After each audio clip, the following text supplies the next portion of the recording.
Ja, hallo and welcome to this wonderful new day. Has it been 14 sets already? Good lord. Hello everyone. Hello to Vin on the YouTube side. And hello to Dog, to Mercurial, to Horu, to Suke, to Dead, to Box Ghost, to Tommy, to Punpin, to Dog, to Malek, to Fio, to NP, to Iro. And to Jürgen, Splatter, Canceling, and Hilo, and to all. Okay, hello to everyone. Your move, LeDuck. Oh, you should hear it now, right? I think I did fix that. You should have heard that your move, LeDuck. I believe. I think I fixed it. Okay, you did hear it. Nice. Okay. So we got that one fixed. Nice. So, let's see. What's the plan for today? Obviously, it's just gonna be footage, you know, like set 14 PPE doesn't open up until tomorrow evening. So we still have some time to Did you know that working out with set makes you bigger? And yeah, I have a lot of games now. I will probably start with the good games and then I will gradually go into the bad games. We can also do some theory crafting tomorrow, you know, when we...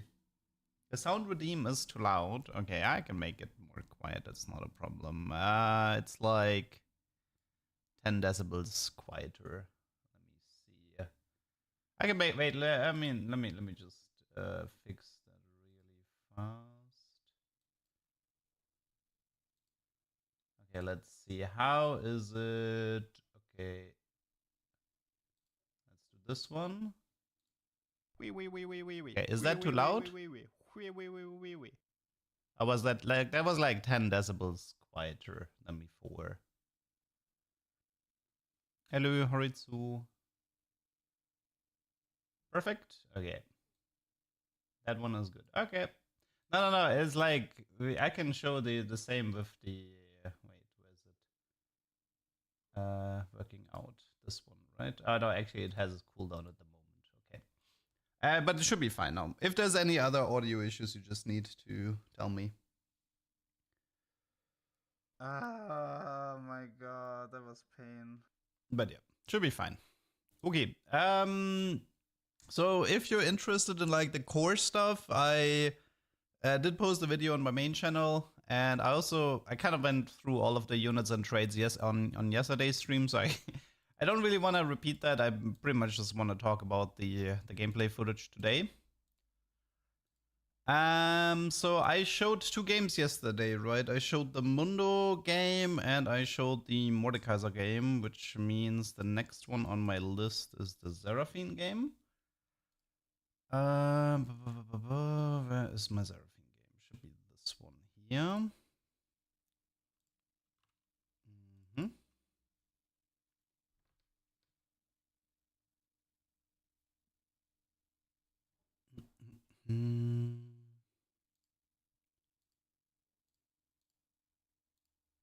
Come on. Okay. We're gonna have to do some audio tests on this one as well before we start. Okay, let me just set everything up.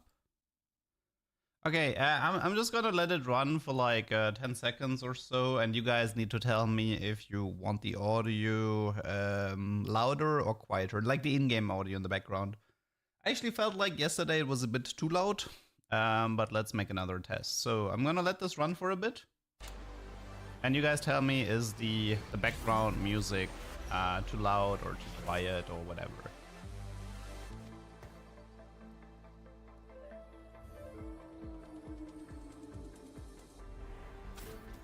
I guess I can talk in the meantime as well, so you can kind of like get an idea on how loud I'm talking while listening to the background.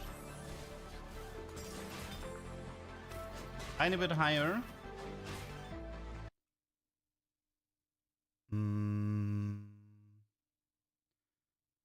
Okay, one person wants it a bit louder, one person wants it a bit more quiet. Maybe we did have a little bit more quiet. Okay, wait. I'll make this a tiny bit more quiet. Okay, wait. Let's. Okay, how's it now? The background is louder than me. Yeah, that means I should make it more quiet, though. I don't like the background being too loud, to be honest. Okay, I'll just leave it like this for now. Okay, which means okay, let's do start recording. Okay, next game. Urgot does loot subscription, I believe, right? Yeah, this should be the loot subscription encounter. That is also one of the very few ways still left in the game where you can get artifact anvils. Yeah, I think you're gonna have to get used to encounters.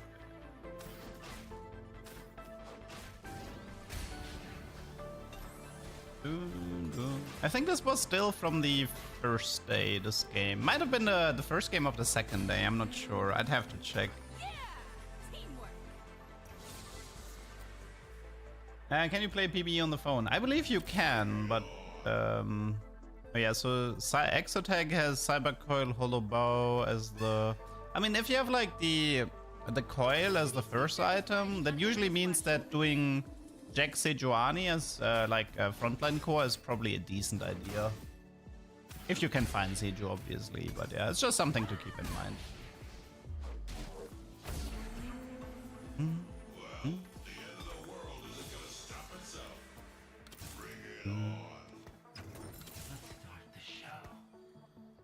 Yeah, got the early Jin, which means I am currently looking for Nafiri and Mordekaiser for like an Exotech opener. Exotech openers are definitely very recommended. Getting items for free tends to be kind of broken.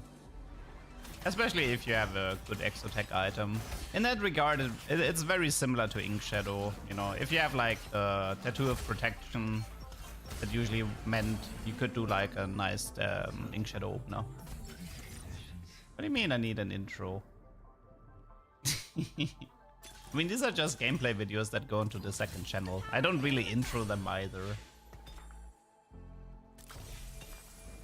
And I got a spatula. Very nice. So I have Worth the Wait Seraphine and a spatula from Loot Subscription. I know I have Worth the Wait Seraphine, so it would make sense to prioritize the magic damage guiding hex. Because I will likely have Ionic Spark or Static Shift if I'm playing Seraphine carry. So yeah. I feel like here it makes sense to take the magic weapons from Anima's squad. Since, you know, I'm playing Ilaoi. Ilaoi has a flat MR reduction, which makes the magic weapons better. And yeah, I will be definitely running Static or Ionic at some point. Is Annie a tank? Nah, she's a backliner. She is a 4-range backline unit. I'd have to double check this, Tommy, but I believe that the Exotech units are, the Exotech items are different for each player. I think Ink Shadow worked the same, no? Like if you scouted, like if you scout Exotech on the board of somebody else, it will tell you different items. I think Ink Shadow was the same. I'd have to double check this in-game on the PBE, but I do believe everybody has their own set of 3 Exotech items. D-Stick, thank you for the sub and the 71 months. That is so many months, I can't even be arsed to do the math on how many years that is. Thank you so much.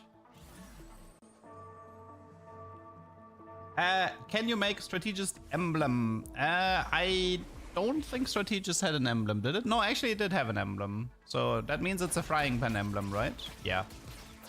Or was it a spatula? Nah, had to be frying pan. PB is tomorrow evening for Europe. Yeah, I feel like the icons are not fully fleshed out yet. They're probably gonna change some of the icons. Something I did remember from the set is there's actually a few traits that don't have emblems. Cypher being one of them. But there's like 3 traits or something that don't have emblems. Oh, is Strategist like uncraftable, but it still exists from like carousels? Was that it? And augments? Maybe that was the yeah, maybe it's that. It's uncraftable, but it exists. Yeah, I don't have all the emblems remembered just yet. It's gonna take me a few days. I don't know if Zeri clones proc Leona bonus, but it's really high on my to-do list. It's definitely something I want to try. No, anyone can join the playtest? Nah, you have to be a TFT content creator to get invited to one. Also, the playtest is already over. This is like just footage. Hey, my Wayne was a bit better. Do you have info about portal prices? I have some info, yes. Let me double check.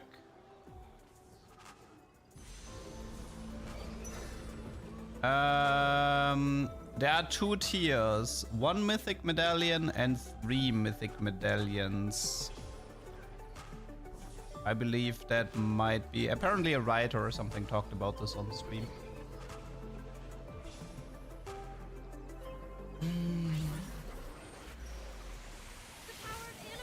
Do you think Riot is moving away from emblems and a fortune trade? I think so, yeah. They did it with Cambaron, they did it with Cypher. That might... I think they're easier to balance if they don't have an emblem. So I can... And the thing is, there's no more Tome of Trades or anything that you can use to abuse it. So yeah, I actually think that loot trades might not have emblems anymore in the future. Rioter said so on Mort stream. Ah, yeah, that's what it was. Who's carry Nitro? That depends. You can do... Like, Nidalee 3 can actually be kind of, like, strong, but... this comp often caps out with Elise 3-star. Elise is a tier 3 unit. What is a 3-cost portal? No, it's they're talking about a new cosmetic. It's like... they're adding a new cosmetic tier. So, you know how you have, like, booms and you have the little legends? And they're adding a new cosmetic for when you teleport to an enemy board. Like the portal animation. You know, like this blue thingy that appears? Right, like this one.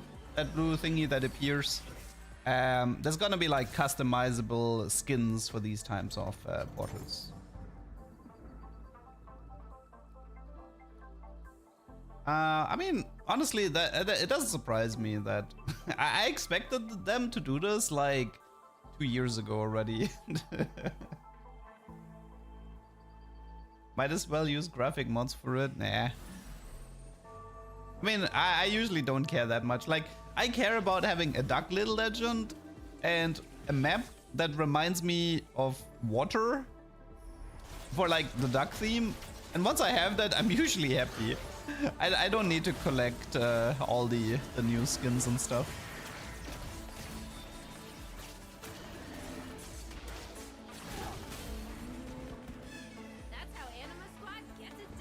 They should make free ones for Mythic Arenas. Ah!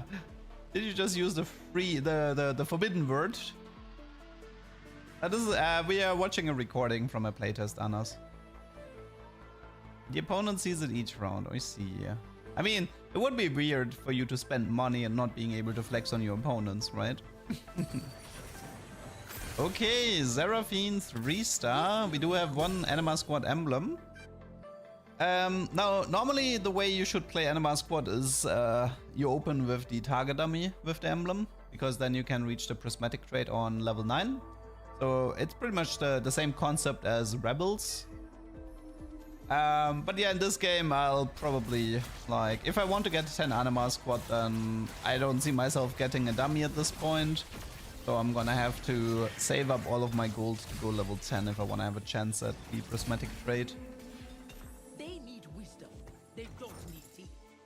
I mean, yeah, for me, like, cosmetics is whatever, right? Is how the game... Like, I mean, server costs are high, developer costs are high. I mean, you're gonna have to finance that game somehow. As long as it's not pay to win, it's fine. Oh, by the way, here you could see I just hovered over the counter, the icon at the top, and it showed me loot subscription. So if you want to know which encounter you have, then this is where you find it now. You used to be able to find it in the old augment selection, but it doesn't work like that anymore.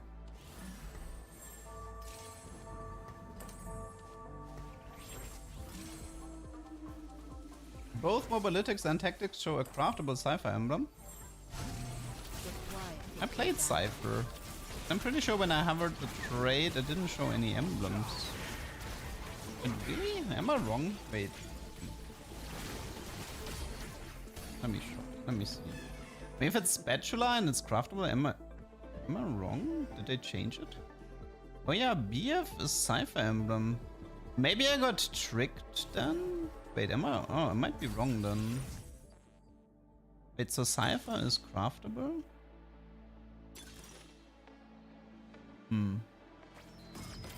Maybe I got tricked when I hovered the trade because it didn't show any emblems on the trade and maybe that part of the tooltip wasn't updated yet. Yeah, I guess I'm wrong about it then. Oh, thank you for pointing that one out. Yeah, I guess that was my bad.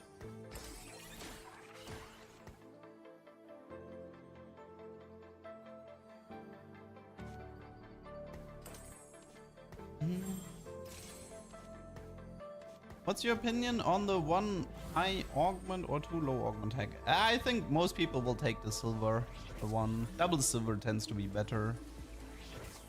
No, I mean, Rast is kind of like Kayn, but there's a hero augment that may... I mean, Rast is like the demon, right? The Darkin or whatever. But there is a hero augment where you can get Kayn instead.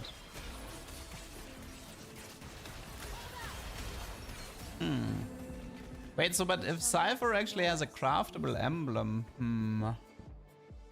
then Cypher openers might be better than I expected. Oh. How do you like the new soundtrack in the game? It gets repetitive pretty fast.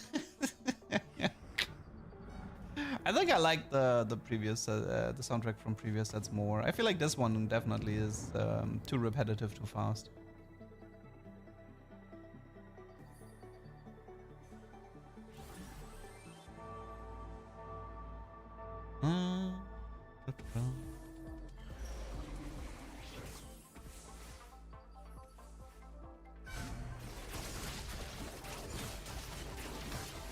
Duck, do you like music? You mean in general? Of course. I used to only play video games while listening to music. I mean, sometimes, I used to listen to music on stream before, but ever since I did the... come on, Vayne, do it! Ah, dude, that Vayne is useless, man. Holy moly. Maybe it was a belt diff. Actually, I think this was a belt diff. Rip. should have put a belt on Ilaoi.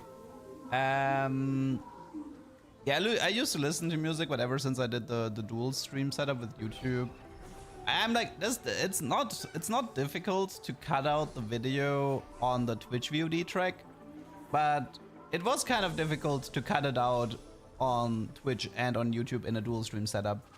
And because I really wanted to do dual stream, I just ended up ditching the music while streaming.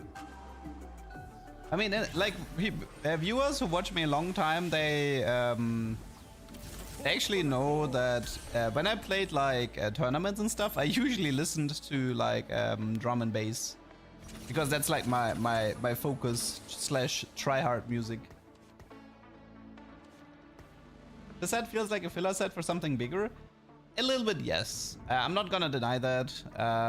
It is reprint heavy, and it does feel like... But you do get the vibes that the set after, set 15, you do get the vibes that set 15 is gonna be a really big set. With the Soul Arena theme, and obviously Riot putting a huge amount of resources into the whole... I mean, people expect 2x KO or whatever to get released in the summer. And yeah, you can expect like the game mode for Soul Arena in League of Legends. So it's like, I mean, yeah, I do expect set 15 to be a lot bigger than set 14. My music taste can be worse than Lucia's. Yeah, I don't actually. I think if Lusha had better music, I would probably listen to his stream more. But yeah, I actually kind of agree here. Sorry, Lusha. I mean, there's worse. I think Memo's music taste is worse than Lusha's. Pfirsich, thanks for the sub and the 26 months. 15 is Soul Arena and 16 is Return to Runeterra, yes. Okay, wait, I think I skipped some questions here. Best Syndicate head Vera in your opinion? Well, from a pure carry point of view, I mean, yeah, it's probably Shaco. So for example, like Misfortune, I really like Misfortune, but there's such a big difference between having 7 Syndicate Misfortune and then having 5 Syndicate, because like Misfortune really needs the whole like bullets piercing part, and because she only gets like additional waves if she on 3 and 5 Syndicate, Misfortune feels a bit lackluster to play. And I don't like Braum. Darius is fine, but he's usually more of a mid-game thing. And I think I prefer Shaco Batiev. So yeah, I think for now my answer is Shaco. Mod said look forward on 15, they go all in on it. Yeah. I mean, I'm definitely expecting a lot of changes for 15. And this is it definitely feels like 14. Like 14 doesn't have to be bad, it just has the vibes of a bridge set. Has my health improved? I mean, I was actually doing fine for most of set 13, health-wise. I didn't take a break for health reasons, to be honest. But actually, my health has been getting worse these last 2 weeks, so let's not talk about that. Oh yeah, by the way, I'm mad about this upgrade because this is a tornado upgrade, right? I think we like it has a pretty distinct visual, so we should be able to see it. Where's the tornado? There it is. That was the tornado. It doesn't knock up. Riot, come on. There's like a few things. There's a few things that needs to happen in TFT, okay?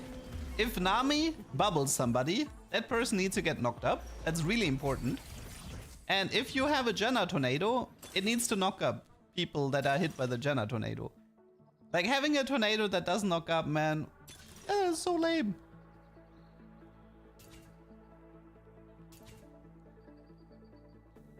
They said they're doing something risky with 16. Okay, I mean, guys, we're set 14 right now. This is a little far into the future. We don't have to bother with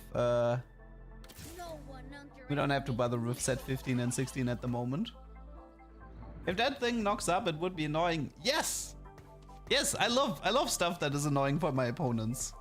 What's the point of playing TFT if you can't annoy your opponents? I mean, it can be like a tiny knockup, you know, like a 0.25 second knockup. Just the animation of the knockup or something would be enough to satisfy me. It doesn't have to be a long knockup. Like, I don't need the units to like disappear into the sky or anything. But it's just a matter of principle.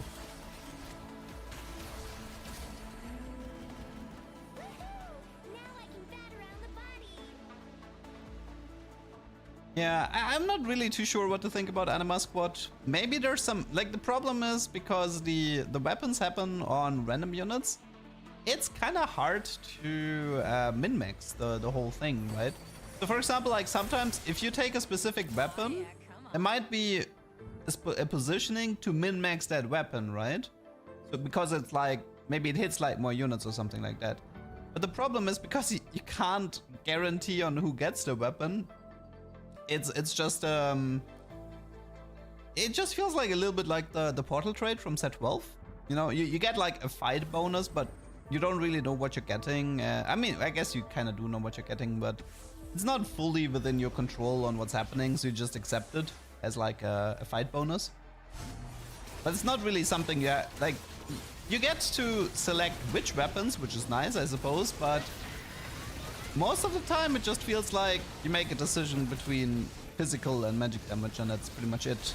Because like none of the upgrades are utility. Outside of like maybe the 10 Anima Squad one. Have I played Black Market Augments? Yeah, a ton of them.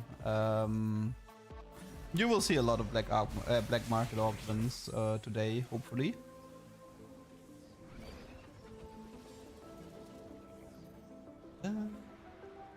Yeah, Tornado can only appear on 7 Anima Squad, I believe. I don't think it can appear on 3 or 5. Pretty sure it's exclusive to 7.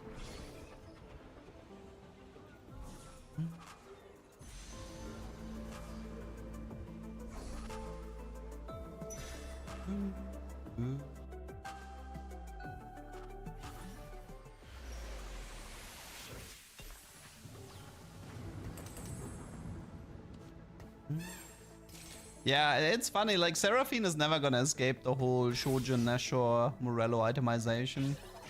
But she felt decent. I mean, definitely like early 7 Anima Squad, Seraphine 3-star with Worth the Wait, like none of the stuff felt bad.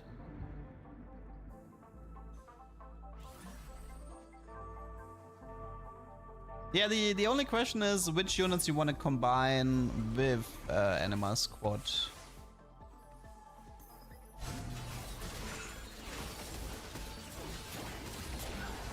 I think there was 1 or 2 units that actually fit in pretty well.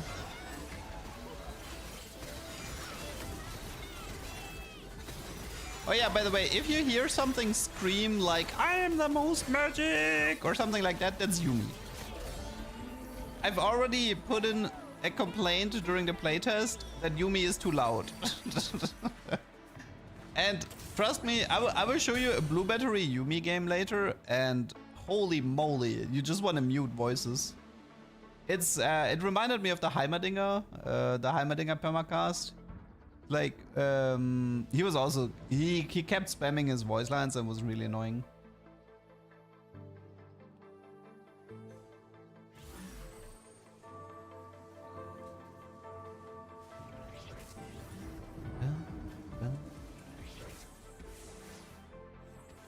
What is this? IE, Last Whisper, Ginzo, Vayne 2.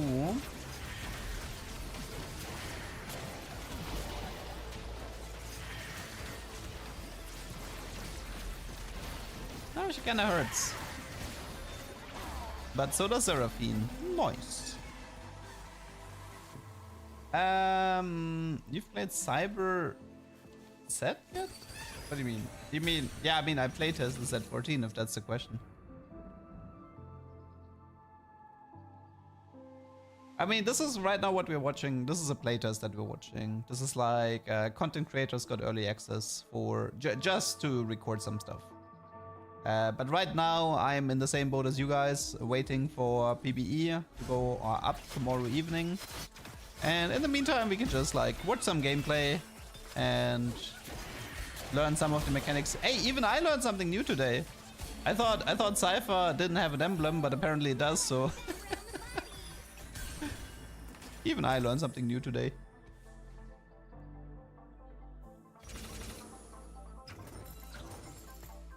Does Lotus apply on Anima weapons? It shouldn't, right? Like, trade damage usually doesn't interact with augments like that, so I don't think so. Because then it would also mean it could interact with something like blistering strikes or whatever. Nah, usually augments don't interact with traits like that.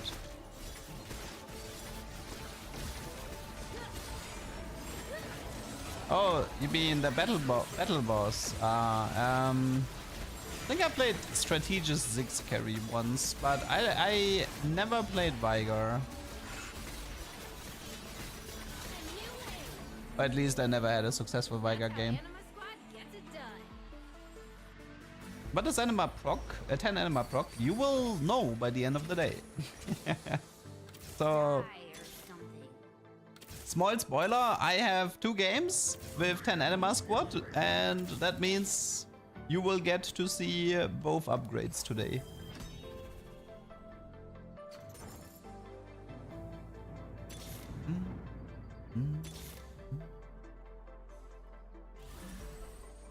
I mean, it's not that hard to get, right? It's a double emblem trade. It's like getting 10 rebels. It's not that difficult. What is the most fun unit in the set? I mean, you can definitely... I mean, on the legendary side, there's actually a lot you can cook with. I feel like You can definitely cook a lot with Aurora and Garen, but also Renekton. So I definitely like those three. Zek is fine too, but Zek is... I don't know if you can cook too much with Zek, to be honest. Outside of that, I mean, as a trader, enjoyed Syndicate the most so far. And I guess on the Exotech side, I really enjoyed Zeri.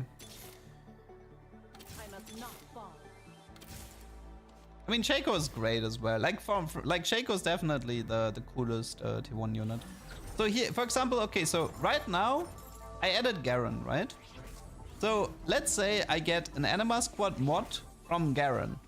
That one wouldn't actually matter all that much because I think it would only slightly increase the power of the it would only slightly increase the power of the weapons. But if I'm aiming for 10 Anima Squad, then the Anima Squad mod would actually interfere with the Anima Squad emblem. So playing Garen here is kind of pointless. I can temporarily make somebody into a strategist, for example, for like some bonus damage amp. Like if I get strategist, I could give it to Seraphine, so she deals more damage. But Anima Squad mod here is honestly useless.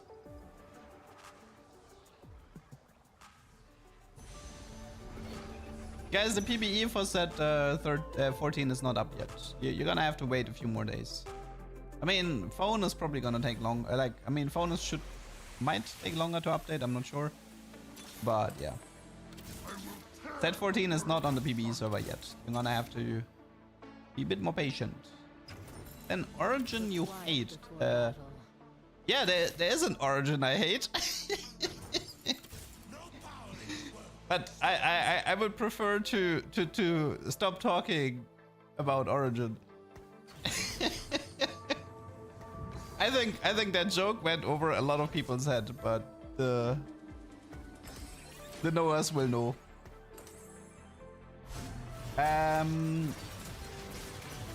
You can't put same emblem on a unit that has the mod? I don't think so. I think it interferes. When you took a break, I tried to fill the void with VTubers, but it's not the same. That's how Anima Squad gets it done. Well, we're back. Okay, so Anima Squad mod. So I take it and let's see. Yeah, I can't put it on Seraphine and I can't put it... Oh no, actually I can put it on Garen, but it removes the emblem. Ah. So it removes the emblem. I see. It removes the emblem. The golem is from Viego. Viego has like a mechanic where you get a unit when you place him. I mean, you get like the highest cost unit that you killed from the previous fight. But if you didn't kill anything, or if you just recently placed Viego, you get a golem to make sure you always have some sort of value.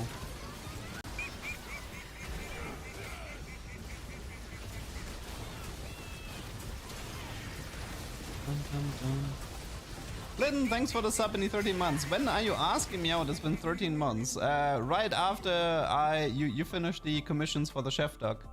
Fuck.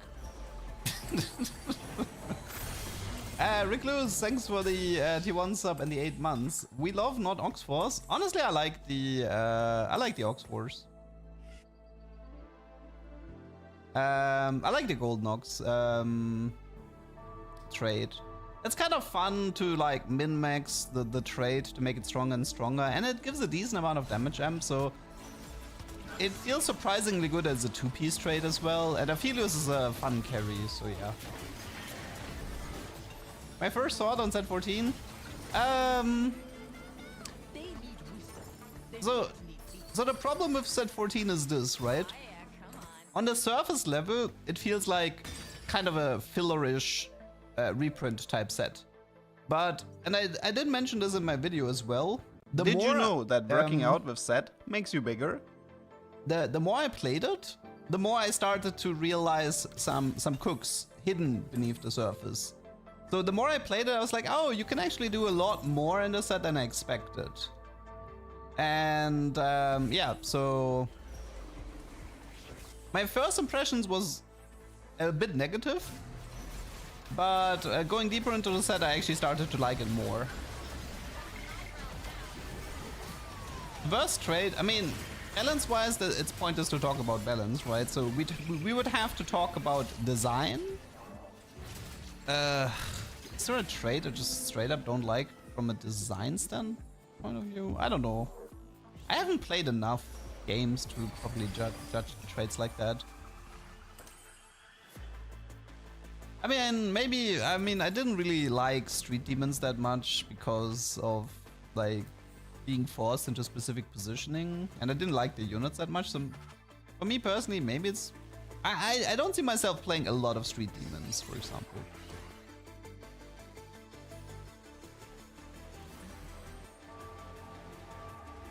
No, those are real players. Those are not bots. Those are real players.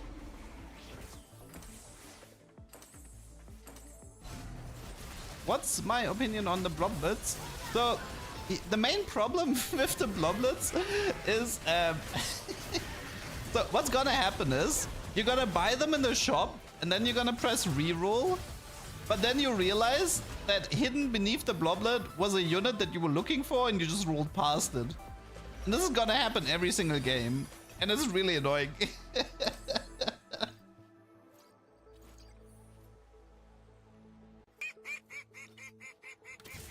Shiva, thanks for the Prime in the 41 months. Schön, dass du wieder da bist. Schön, dass du wieder da bist. Yeah, so I can't give... oh, I can't do a second mod on a unit either. I tested that, so yeah. You cannot do 2 mods on one unit. And if a unit has an emblem and you put a mod on it, then it replaces the emblem.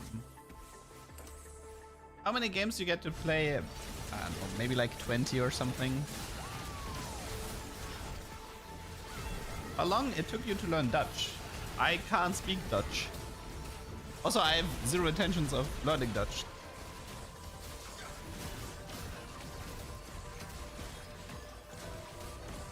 Will the middle mod offer an inactive trade? I think it's just random. I think it's like Tomo. I think as long as the trade is on the left side, it can appear, I think. It's just random, I believe. Lynn, you know Shoko actually speaks German, right? So when I do queue with Shoko, it's 2 Germans with a German accent speaking English to each other, even though it's not their main language. So if I can communicate in English, I always prefer English. Yeah, Aphelios is focused. The tornadoes come from 7 Anima squad, but look at that, level 10. Level 10. Hello, Aurora. And now we have a spatula in that here. Hello, Zaya. Now, I actually have to sell Garen. I have to sell my Garen 2-star. And you know why? Because he has... The Garen has the Anima Squad mod. So I have to sell him to give him... To get the emblem. Get one of these 2 upgrades. So this is the supply drop. So yeah, there's a jet that drops a present. And it grants you a radiant item on every single unit. And if your unit already has 3 items, it transforms one of the items into its radiant version. So for example, like Seraphine has Shojin, Ash, or Morello. So on the first drop, she might get like a radiant Shojin. And then on the second drop, she's gonna get a radiant Nashor's. And then if you look at units like Ilaoi, she has like 2 item slots free, which means she's just gonna get a tailored radiant item. So that's a prismatic trait though, keep that in mind. That is prismatic. This is the equivalent of 10 rebels. Can you remove mods? I mean, you can remove Garen. That kind of like removes the mods. But I had the mod on Garen, so I had to remove Garen.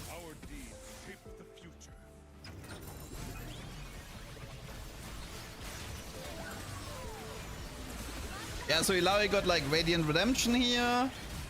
Second drop.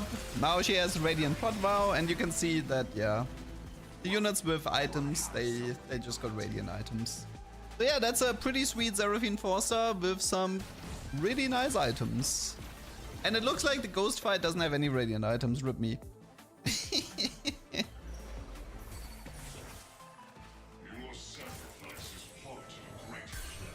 Yeah, Aurora is attacking from the bench. She has like a swap mechanic. But she returns to the board if the unit she swapped with is taken out. I think the train option was overtuned on the playtest, so the train option will probably get nerfed. Because it's gonna be awkward if one option is clearly so much better that nobody ever wants to take the second option. Well, that was satisfying.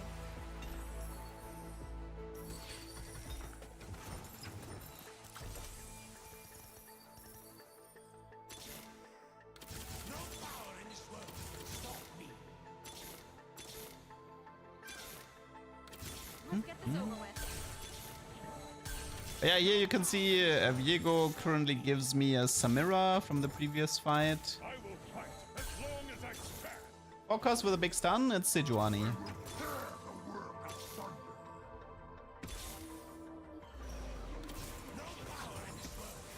Did I 3-star any 5 costs on the playtest? I did not. But I did some other fun stuff.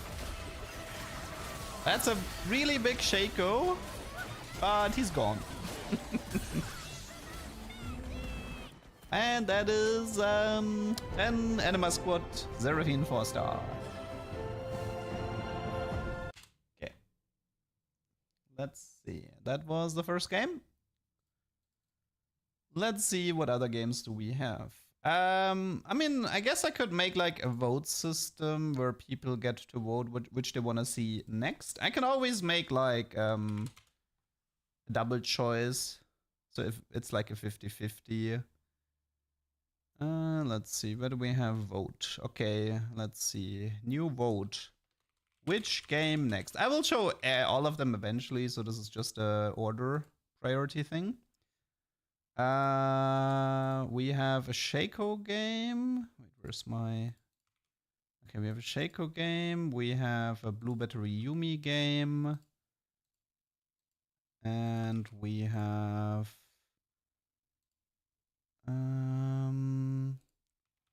let's try the Aphelios one. Okay, let's do 2 minutes for the vote. Okay, so sorry YouTube. Yeah, Twitch gets to vote on which of the next games I mean, we will see all of them, so this is just about the order. Did I play Brand Carry? I did play some Brand, but I don't think I had a very good game with Brand yet.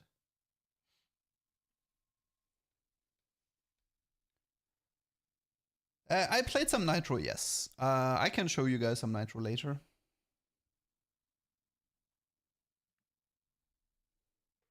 Any interesting hacks in any of the games? Yeah, I mean, I would say the black market hacks are the most interesting ones.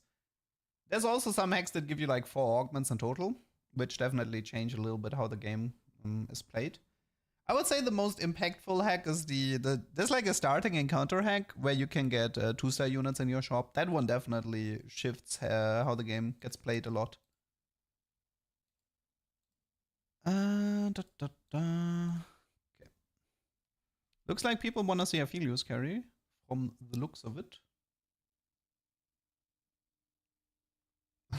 Who is the Black Rose Cassie of the set? I don't know, Jarvan? Jarvan is such a joke.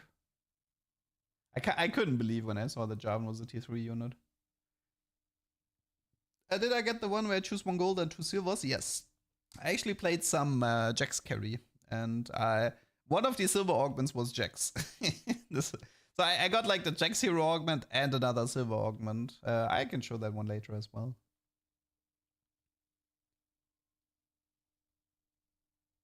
Dun, dun, dun, dun, dun, dun, dun. No, honestly, the Darkstar Jarvan is better than the tier 3 Jarvan. Yeah, Cassio was weird, man. Okay, it looks like Golden Ox Aphelios is the winner for now. So that's gonna be the next game. Let me just find it. It should be this one, right? Okay.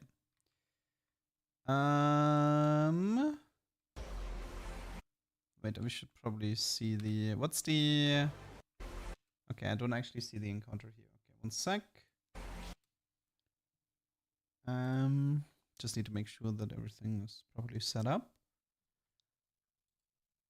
Okay. Okay, let's start with the next game. Oh, it's Prismatic Final is the starting encounter. Last augment will be Prismatic Tier. Yeah, we know that one.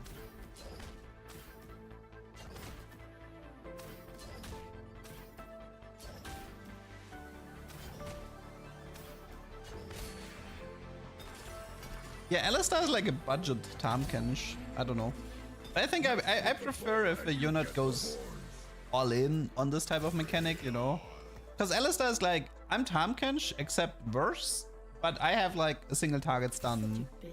But I feel like Tahm-Kench was like funnier in terms of the power fantasy of just like reducing damage taken. What do you think of the new PvE minions? I'm fine with them. I don't mind. I don't mind swapping up some of the PvE encounters. It's okay to lose by one cannon minion, guys. Does Cyber force you to cash out on the last round? I haven't gotten there yet, but I would assume yes. I would assume it forces the cash out.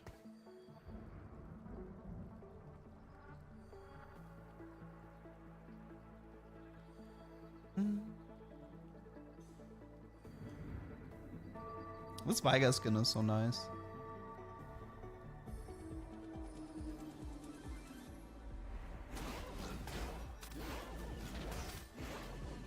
Favorite unit so far?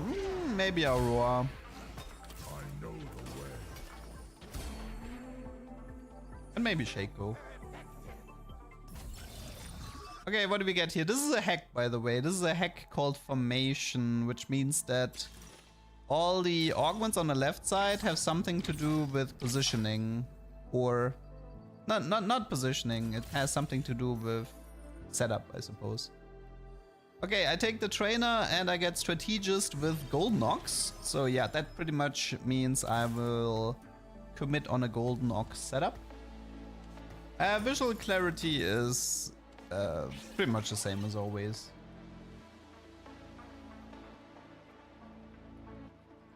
I mean, once you go towards late game, it's definitely hard to follow what's happening. But that has been the case since forever. Mortality is truly divine. So yeah, I'm checking what I'm looking for at the moment. I think I end up doing Shojin because I want to give the Shojin to Annie, if I'm not mistaken. Or maybe I wait. I don't remember what I did in that game. Is it worth to settle early Golden Ox and then pivot out without spending? I don't think the spending thing is a problem. Okay, so to explain how Golden Ox works, the trade has like, you get straight up damage amp. You have a chance to gain gold, I think, when you kill a unit, or if a Golden Ox kills a unit. And here you can see like this tree. It has 0 out of 8. So the way this works is that if you spend golds, then you progress towards, you progress on the tree. But the catch is, you have to do it in a single round. And the way it works is like, leveling is the same, which means that I would have to press level up twice to go to 8 out of 8.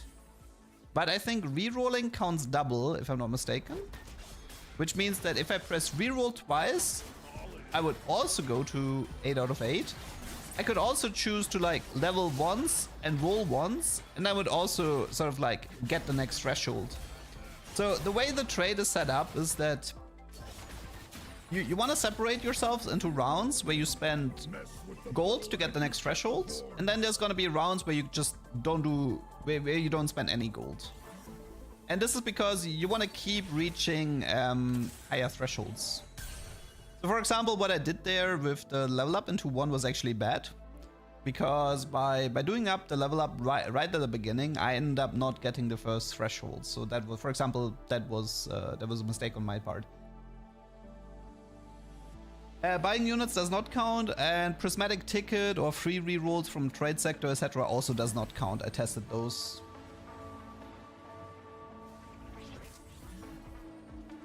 You have to spend gold, so it's like spending 4 gold for level up means 4 points, and spending 2 gold for rerolls equals 4 points. I think that's how it works. The winning corp is guild. It's just a guild reprint.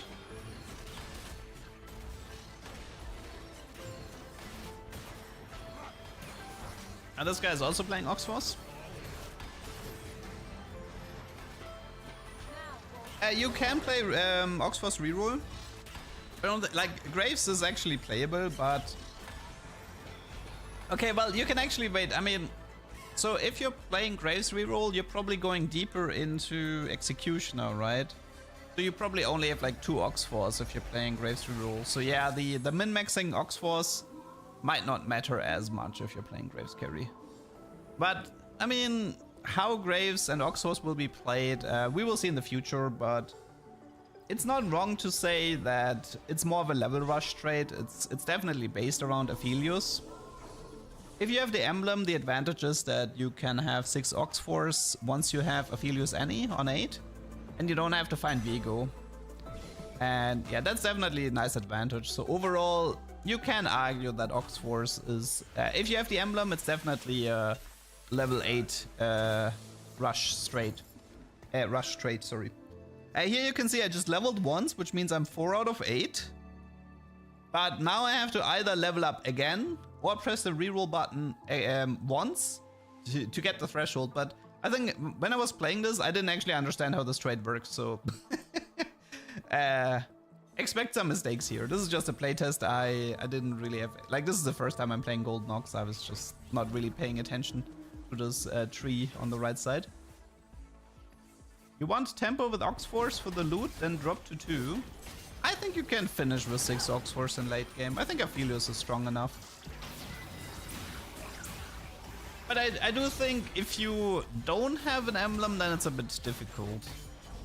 The emblem itself is actually quite strong. Like, the emblem can be like 50% damage amp. So don't sleep on like Oxforce as a vertical. Yeah, this is the fortune tree. It's just been repurposed for the trait. Aphelios needs Ginzo? Yeah, Aphelios is a Ginzo user. He's just pure auto attacker. He's probably gonna end up doing I don't know, like Ginzo Giant Slayer, something like that. He can do Whisper, but you can also do something else.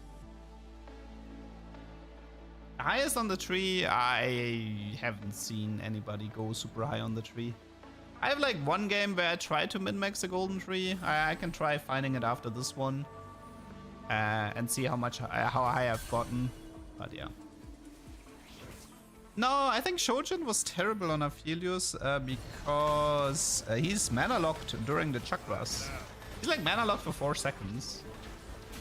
I think Shojin is actually terrible on him. N6 miss his ability. In theory, yes, but he has pretty good targeting.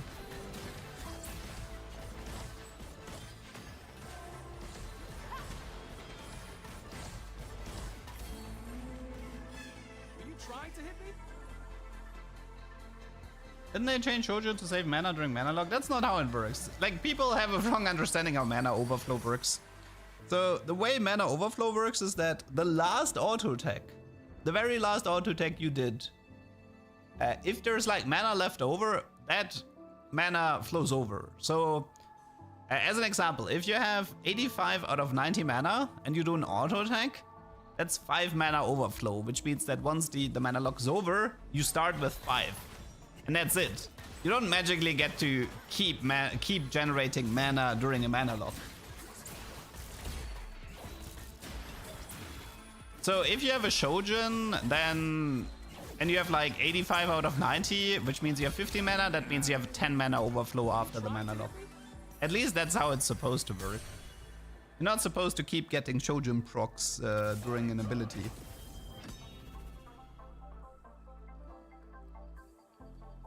Enox should do something. I mean, maybe at the end of the set as an Easter egg, who knows?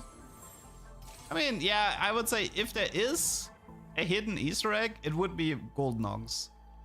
Like 10 gold nogs giving you the fortune tree from the fortune cash out. That might be funny. That's a pretty good Easter egg if they add that.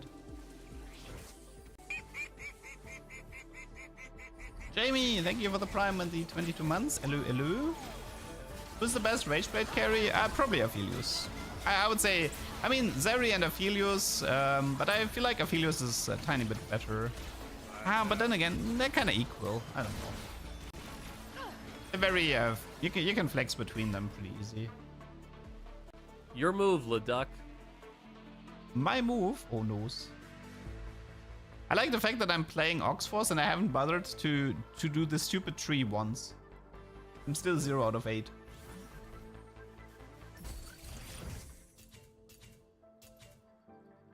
$10 gold knocks brings back the invulnerability. No, thank you.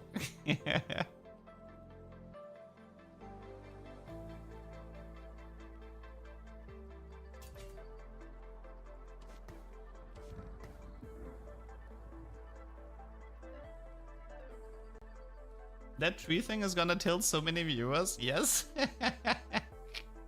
Did you know that by the way, working out with set makes you bigger? It's also gonna tilt streamers when the chat keeps reminding the streamer that they messed up the tree. Yeah, but it's gonna take a few games to get used to how to min-max the tree, but I feel like it's not too difficult. You just have to get used to it. I'm more as a tank. I know I messed up the tree. I messed up the tree like 15 times in this game alone. But this is playtest. The first time I'm playing this trade. You can't expect me to perfectly play a trade that I've never seen before. Yeah, you can't overflow. So I leveled up 3 times, but the last level up was ignored because I reached the threshold already. So that's something to keep in mind as well, which is why you need to time this. So now it's 0 out of 12, and we have the prisoner dilemma. Okay, that was really fast. To explain what happened here, everybody who clicked the left one got 10 gold, and everybody who clicked the right one took a gamble to either get 30 gold by themselves or to split the 30 gold. And everybody's an idiot. Everybody greeted for the right one, which means that everybody who clicked on the right one got 5 gold, and if you would have clicked on the left one, you would have gotten 10 gold there. But yeah, people were idiots in this game. And what does the tree give? Okay, so it's a little bit like, maybe you think of it like Conqueror cash outs. So you know how Conqueror gives like a base stat, and then with every cash out, the stats go slightly higher? It's a little bit like that. So it's like Oxforce gives damage amp, and every threshold, the percentage goes a bit higher.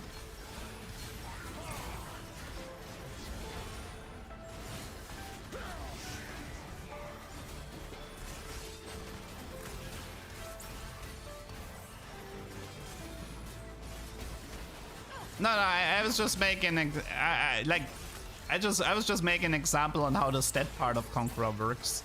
Yes, there is no cash out.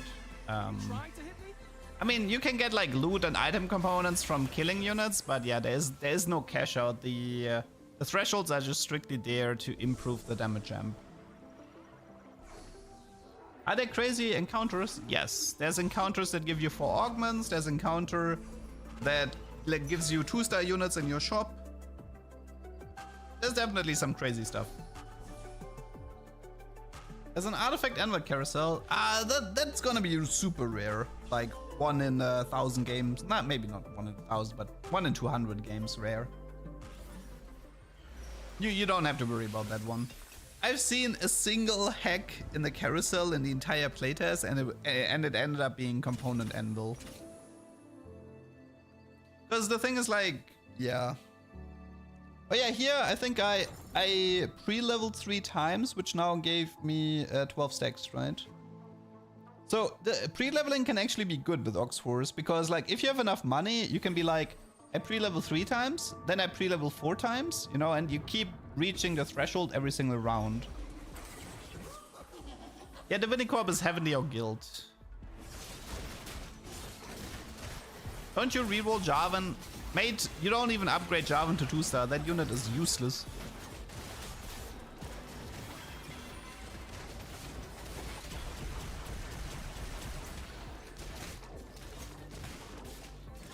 Can the opening encounter be a hack? Yes, I think so. There are some, especially the one with the 4 augments and the 2-star in the shops. I do believe those count as hacks and not as normal encounters. Does Jarvan carry or tank?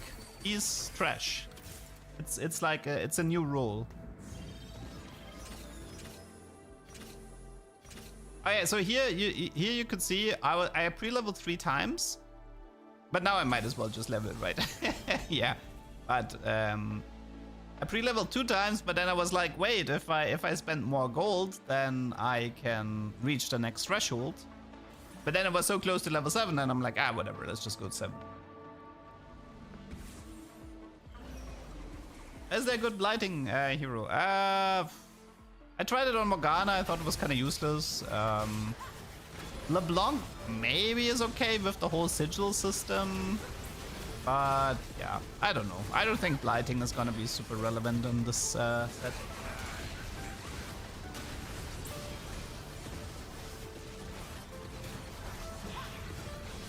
What if Jarvan was the innovating Locket user that they had to nerf?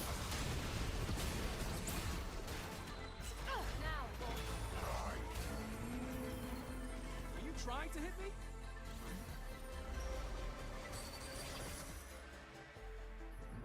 No, I think the Vi giving 3 anvils is different. I think those might be set 13 specific encounters, if I'm not mistaken. I think those were just Easter eggs to tease set 14. Mort said it was Echo. Okay. I guess 3 Demon gives a bunch of bonus HP and he has low mana cost and damage amp from durability from Strategist, making him a pain to deal with Locket. Yeah, maybe. Fiddle has potential. Fiddle is gonna be... I think he has high meme potential, but I have a feeling Fiddle will be very irrelevant on the ranked side of things. I don't see Fiddle being that scary in ranked, the way his ability works. He's definitely more on the meme side. The thing is, like, the ranked tiers, like, if you want to play tier 3 reroll in ranked, you're probably gonna end up playing something like Elise or Jinx, which is way more reliable. It's an actual hack that can happen. Okay. I've never seen any of those, but okay, good to know. Honestly, my comp is like completely non-existent. I have a Morgana who deals no damage, she has 2 of my items. I opened with a Golden Ox emblem, but I found 4 Golden Ox super late into the game, so yeah. At the moment, my comp is non-existent. But I'm gonna have to go for like a large level 8 roll down now. Trying to find Annie and Aphelios and then hopefully stabilize a bit.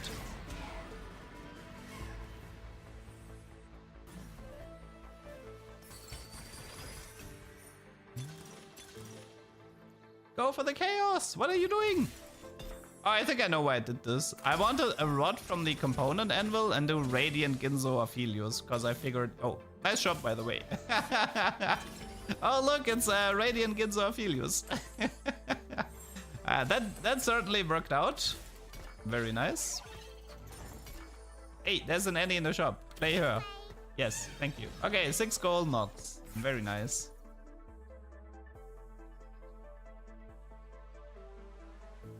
Okay, let's see. So Aphelios, he deals like damage in a circle. Honestly, I could have given Aphelios the Shojin here, but see, the thing is, if you have Radiant Ginzo and he has 60 mana and he's mana locked for like 4 seconds, I don't know. I just don't see Shojin being that useful on him compared to, like, I don't know, Infinity Edge, Deathblade, Whisper. I don't know. There should be better stuff for Aphelios.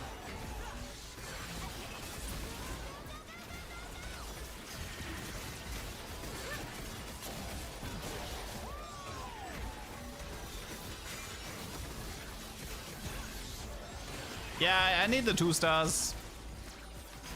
I think Golden Ox can often bait you to not spend all of your money in one round once you reach the threshold. So for example, you can like push 8 and 4-2 and then do rolls and 4-3 to try to get the thresholds.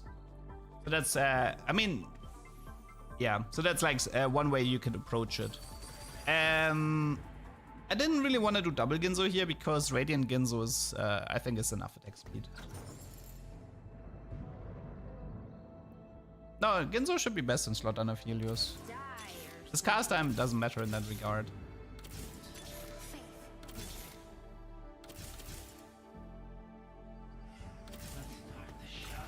Okay, this gives me marksman for Aphelios, which is like an AD buff. Nice Misfortune 2-star. So here I ended up, I reached the threshold in 4-2 by leveling. Then I reached it again by rolling in 4-3.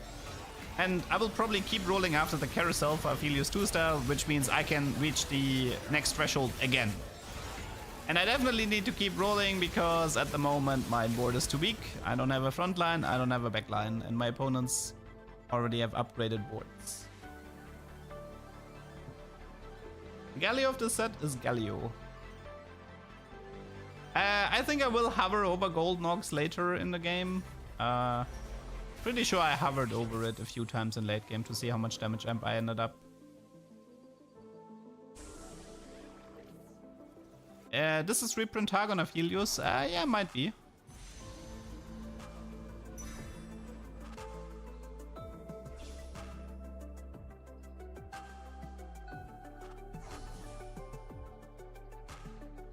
Build diff, Aphelios, Leona might go crazy. You can combine that with Zeri as well. Because it's pretty easy to not play... Because like Aphelios is marksman, Zeri is rapid fire. So you don't end up activating any traits there. I mean, the problem is you kind of want to keep Jarvan for Aphelios because Jarvan has a flat armor reduction, which is useful. That's like the main reason why you want to play Jarvan. Okay, so now I'm 24. Yeah, at this point you could just keep rolling to get the next threshold again.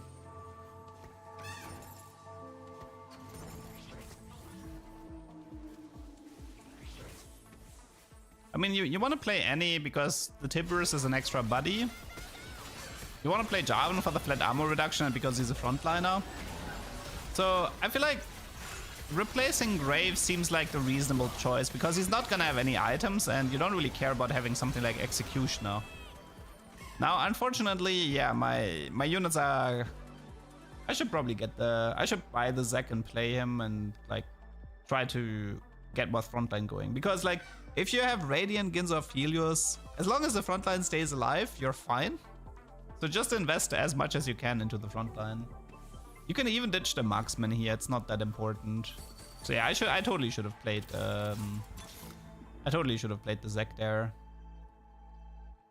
Zek is the same as the EDM Zek from set 10, except he has like a splitting mechanic once he drops low.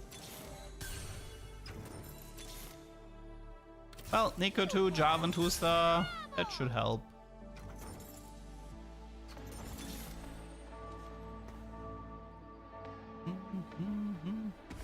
It would be nice if this idiot who's playing could hover the Gold Nox trait so we can see how much damage amp I have at the moment. Nico ability is like a shield and then like a triple damage with attack speed debuff at the end, I think. Yeah, damage-wise, this Aphelios is actually starting to become relevant. The gold drops come from the Gold Nox trait, if in case you're wondering. Like Gold Nox can give you a chance to get 1 gold or later an item component if you kill a unit.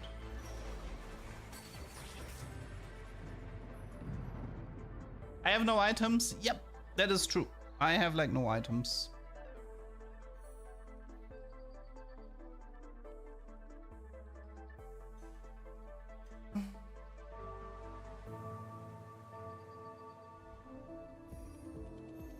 I mean, Darkstar Shaco was like tier 3 unit. This Shaco is like tier 1. He plays quite different.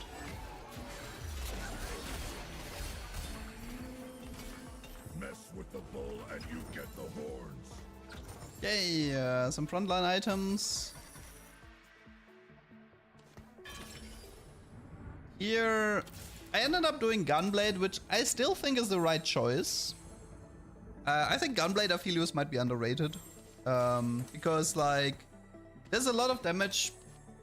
Like he has a crap ton of damage amp from Gold Nox, so it's all about just keeping him alive.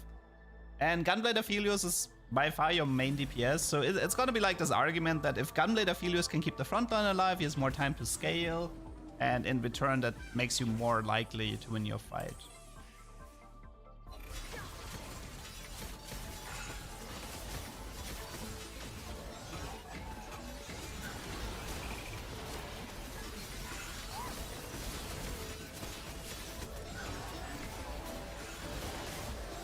This guy ended up doing what? Ginzo Gunblade Morello Aphelios. That's wild. Surely I don't. Oh my god, I lost to Morello Aphelios. Unbelievable. You know, even though he had like a Leona 2-star with double prot vow, that was like 2k magic damage or something on that Leona. I feel like playing around the whole Leona bonus damage is probably not worth it. I think the Aphelios animation is intentionally cut short a bit because it can create lag. We had this problem before with Chakra collecting Aphelios. He was like generating a lot of lag because of the animation. And I think they intentionally cut the animation short to prevent this from happening.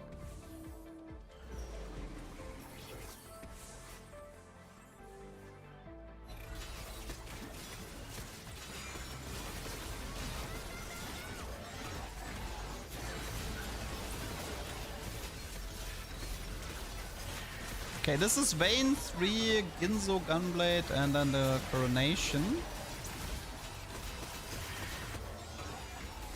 Kinda close. I almost died there. Rip me.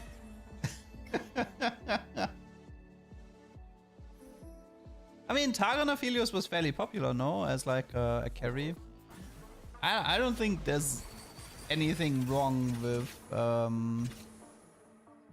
don't think there's anything wrong with reprinting popular units. I mean, it is a lot of reprints in set 14, I will admit that. It's definitely more than usual. But that doesn't mean that it does not mean that the set is gonna be bad or anything. Vertical Bastion, Ginzo Gunblade. Zzz. Yeah, we can play Bastion Aphelios again. True.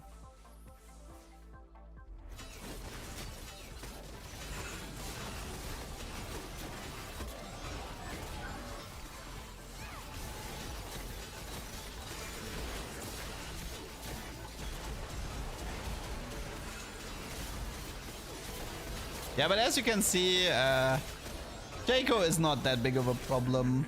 This Aphelios was easily able to take care of him.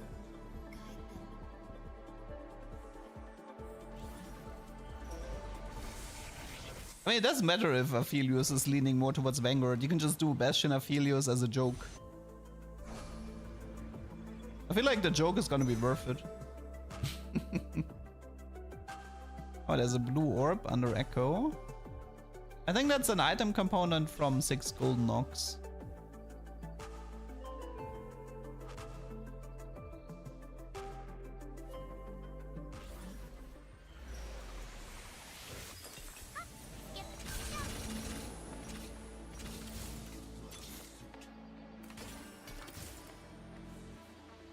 I mean, at some point I must have checked how much damage amp I have, no?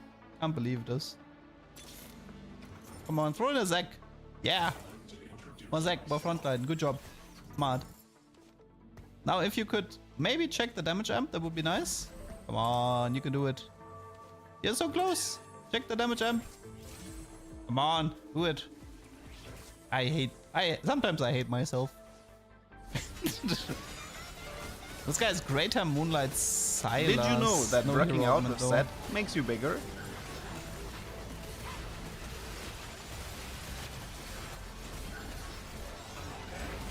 Yeah, clumping against Aphelios is gonna hurt. If he gets like so many chakras or whatever.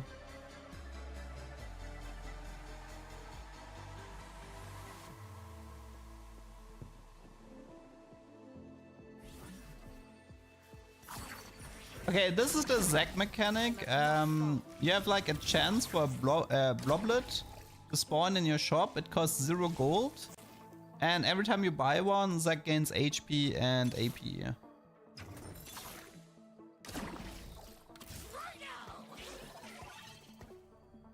Yeah, so I'm trying to add...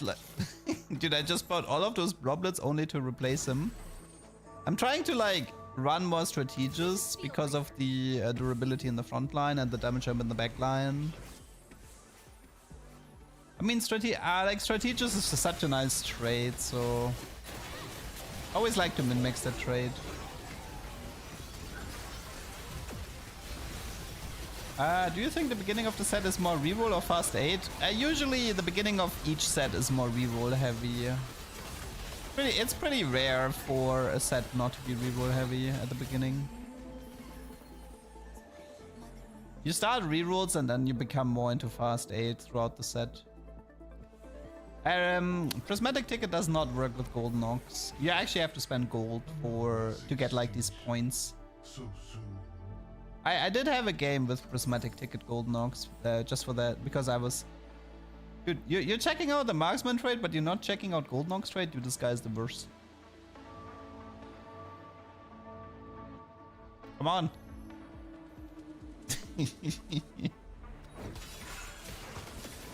Joe, Aphelios damage amp, please. This is as annoying for me as it is for you, trust me.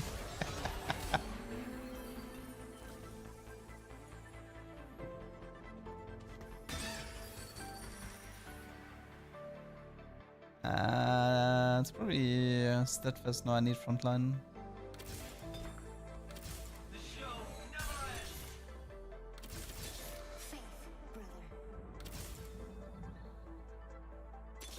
So I actually, right, I don't do Ziggs 2-star because I want to have more gold to reach the next threshold, or Viego 2-star. I think that was the reasoning, right? Yeah, here I have to make a decision. Oh no, actually, wait. Do I sell Viego now? Yeah, I think I sell Viego to reach the next threshold. I was...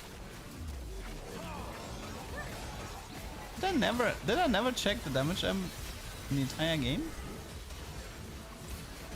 No way, right?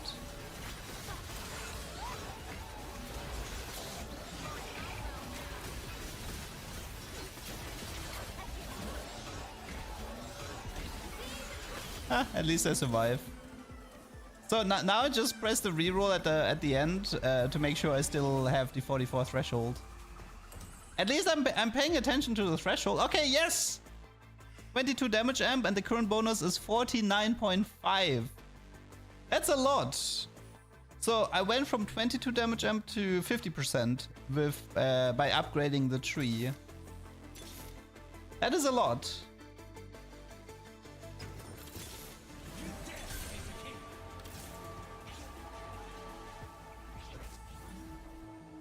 Yeah, so having straight up 50 damage amp on 6 gold knocks, I mean that's definitely sweet.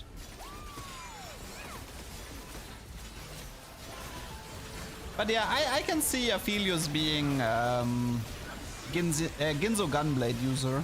I can see that. It was the same for the Targon Aphelios, so it kind of makes sense. Yeah, he's now that the front line is stabilized, and yeah, he has 70% damage amp in that fight. Holy moly. 70% damage amp is a lot.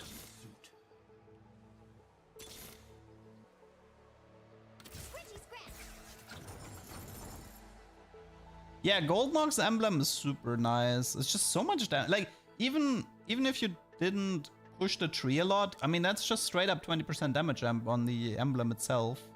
That's a lot. So yeah, and it's the same for the Garen mod, right? Gold Nox might be one of the best Garen mods. It's just so much damage amp. At least if you're not playing like strategist. Yeah, Viego's ability is honestly a bit of a meme. I felt like we had tier 4 Viegos that were stronger than this Viego, so... Yeah, I think Oxforce Aphelios from set 8 felt a bit stronger than this one.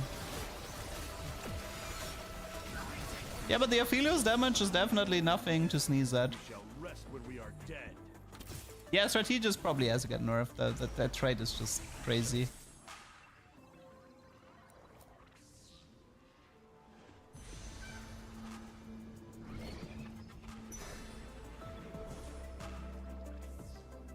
No, I don't check out other TFT content, PL.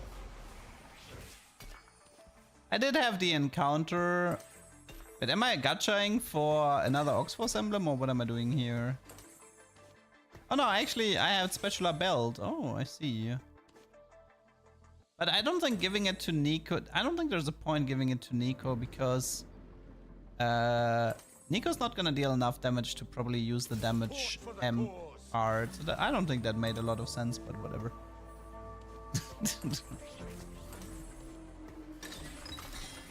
I really hate what I did here. I really hate what I did here. That play made no. That play was so bad. I could have gotten reported for win trading at Worlds.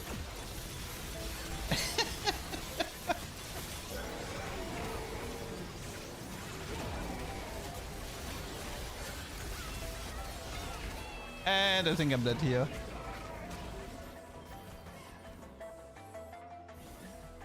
Hey, did I survive? Oh, I survived. It was to shift the momentum, yeah, into the opposite direction. I was doing fine, like I didn't need to do this play. Maybe I was watching Worlds when I was playing this game, who knows? It's not too soon for these jokes, it's never too soon. Yeah, Vampiric healed me a lot, that's true. I mean, but then again, I lost a lot because Vampiric gave me like no relevant value in the early game. So I would have much rather have like big grab back in 3-2. To probably itemize my Phelios and lose less HP.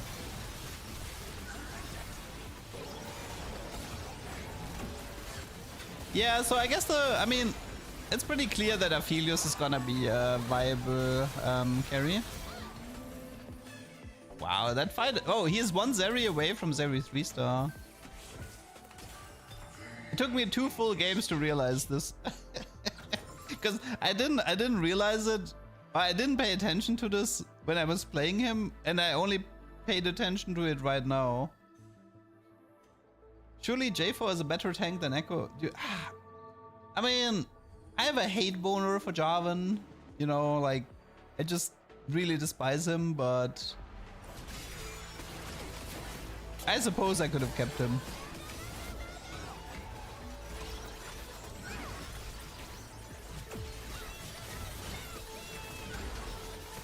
I mean, I think the reason I keep Echo is because Echo is strategist, right? And Jarvan is Vanguard Slayer. I just don't like, I feel like Jarvan should be a strategist, to be honest. I don't know.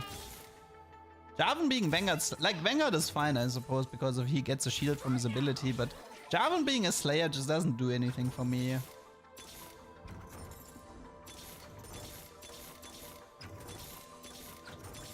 Yeah, the late game PvE rounds are very different. The Aurelion Soul, I think I've actually seen somebody lose to Aurelion Soul. Because the Aurelion just like one-shot his squishy backliners.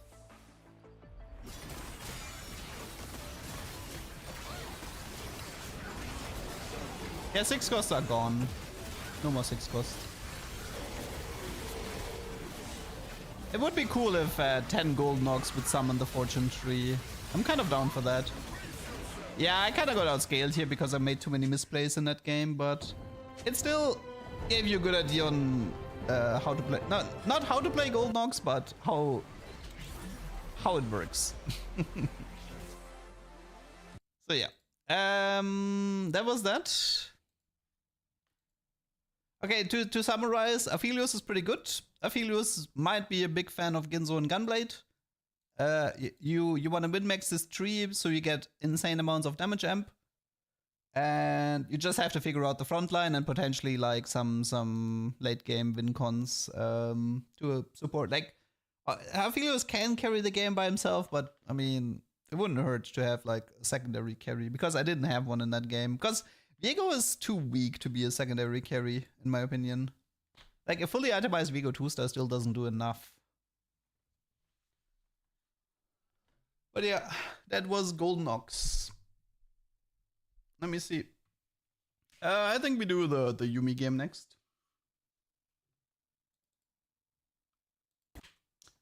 Okay. Let me just set everything up. Bum bum bum bum bum. Okay. The augment rounds have been moved earlier this game. I think this counts as a hack, doesn't it? Because he's like the yeah, he is like glitchy looking. I think this actually counts as a hack. Or an hacked. It counts as a hacked encounter, I suppose.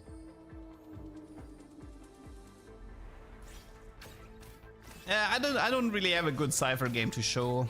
I can show you like the core on how Cypher works, but I don't have any games with big cash outs.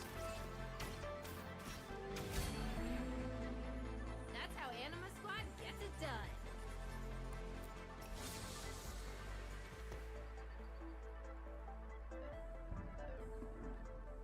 done. No, Edmund is not back. Edmund is dead. For the cause.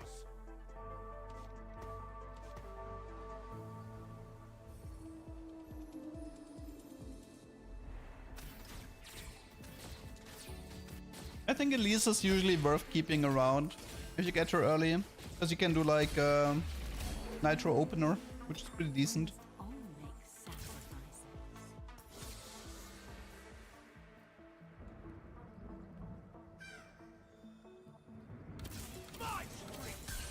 sacrifices. They might add new artifacts in the future, but this set doesn't have any item changes. Like all the items are the same.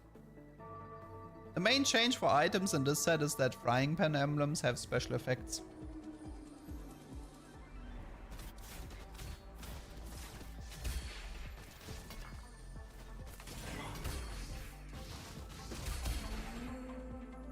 Well, that was satisfying. Yeah, we have a bunch of tier 1 hero augments and there's some tier 2 or tier 3 hero augments. So yeah, this is the black market selection, but I can't say no to a blue battery now, can I? So yeah, I take blue battery. And now it's pretty clear that this will be... Oh, I have a Nitro in my shop. I should be playing Nitro here, right? Level up and then Nitro and then put the items onto Elise. Yeah, makes sense.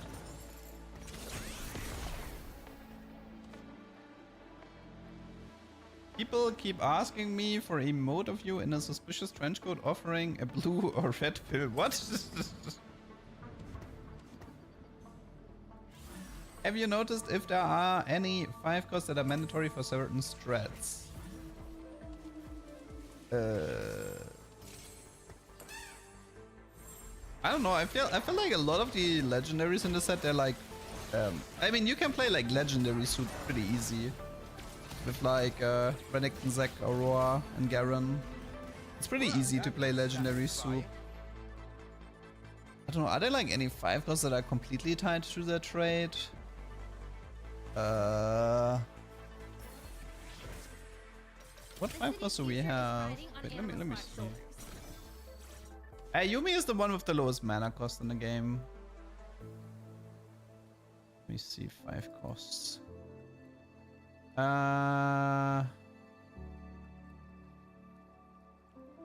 mean, Samira might be a bit tight. No, I feel like most legendaries are kind of on the flex filler side. I think it's gonna be pretty easy to tag most 5 costs in.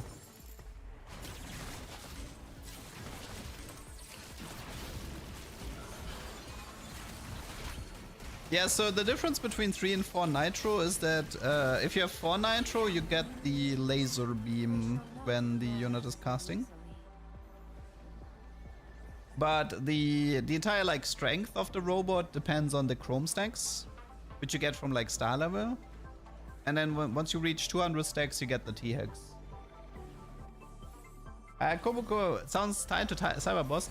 Well, technically, you only have to play 2 Cyber Boss if you want to play like 1 Cyber Boss carry. And that's not that much of a commitment, like placing 1 more Poppy or whatever on your board to activate the final boss ability.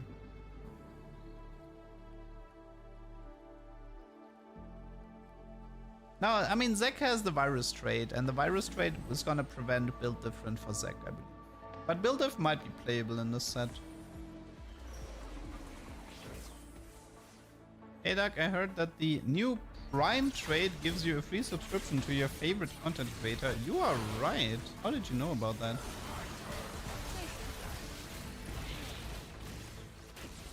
How do you get Nitro stacks? It's based on star level of Nitro units. It kind of works like the Nomzi trait, the trainer trait in 7.0 if you played that.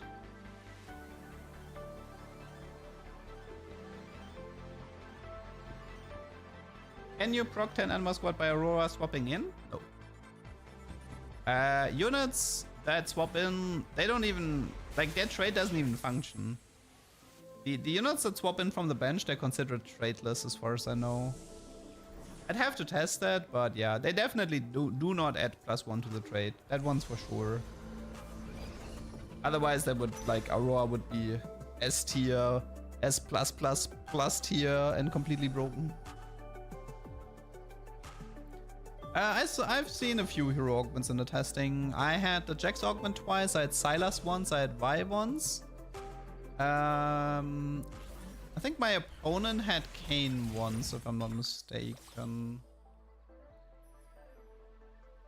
Don't think I've seen the Gragas one yet.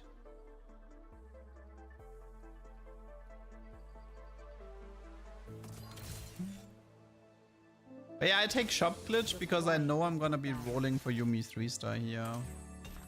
Okay, so here we have Blue Buff, Gunblade, Yuumi with Blue Battery. The way it works is like Yuumi has 30 mana, right? After each cast, she gets 10 mana from Blue Buff, 10 mana from Blue Battery. And then she needs to do auto attack. She needs to auto attack once to cast again. But sometimes with the AMP, like she also has a passive that makes her generate mana every 3 seconds, I think. So sometimes it can happen because of like mana overflow reasons that she will cast twice in a row without having to auto attack. But yeah, you can pretty much see it's auto ult here. The way Yuumi works is that she ults the target, and then if she ults the target again, it deals more damage or something like that. Yeah, if they're marked, it's like double the amount of damage or something. So she's pretty good at getting rid of frontline. That's not a plugin for OBS, that's just a program called VideoTube. Lichbane on this Yuumi would be insane. Would be okay. I don't think Adaptive would be good here. I mean, in a Blue Battery setup, I don't think there's value in Adaptive. I think you just do damage items, really, like Rabadon, Jeweled, whatever.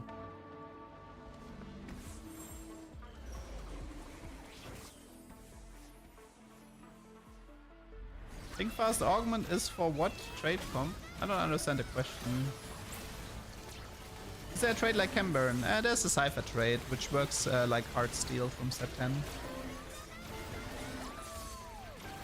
No, there's Nafiri is AMP Exotech and Nidalee is Nitro AMP, I think, right? You have like 2 doggos in the front line, but the left one is Nidalee and the right one is Nafiri. But yeah, they kind of look similar.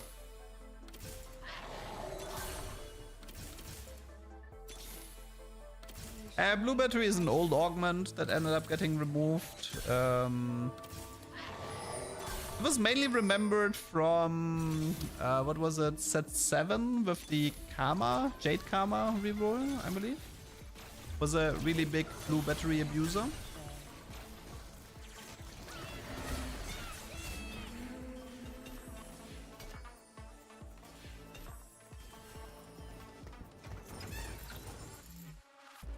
If you pick Think Fast, what unit is worth rerolling? I think Zac. I think it could be funny to have like a Zac in 4-1, and then you get Think Fast, and you just use Think Fast to buy as many blobs as possible. I have not seen Hall of Mirrors yet. I'm not sure if it's enabled or not.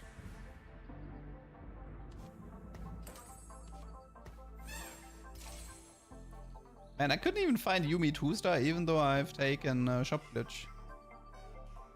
What a scam.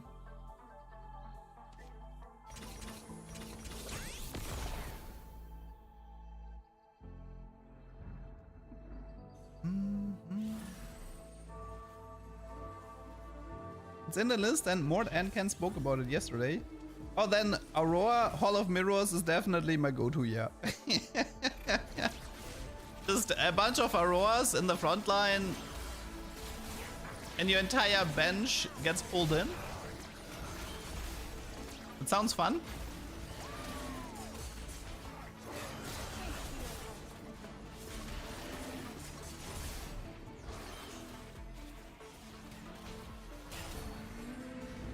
No, ThinkFast, like what ThinkFast meant, like ThinkFast doesn't interact with stuff like wise spending and augments like that. I don't think ThinkFast should block the Zek blobs. Because like, I mean, I had Prismatic Ticket with the Zek blobs and that one worked, so I don't know. How does Shaco stacking works? If he kills a unit, he gains permanent AD, but it only works in player combats. It does not work in PvE rounds. It's different to Tristana in that regard. The second augment being in stage 2 was the starting encounter hack.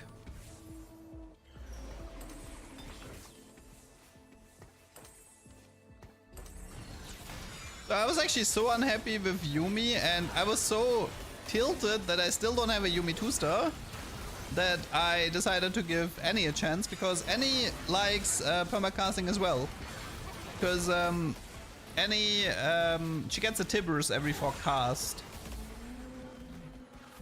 So I wanted to give Annie a chance, and I wanted to see how good Annie is in comparison to the Yuumi here. Yeah, Annie is definitely should be considered a carry. She's a 4-range backliner that is primarily focused on damage. So one thing I realized with Yuumi is this. Oh, we have the prisoner dilemma again. Time to greed for 30 gold. The physical damage from Annie comes from Tibbers. This is because Tibbers doesn't actually deal a lot of magic damage. The main damage from Tibbers is from auto attacks.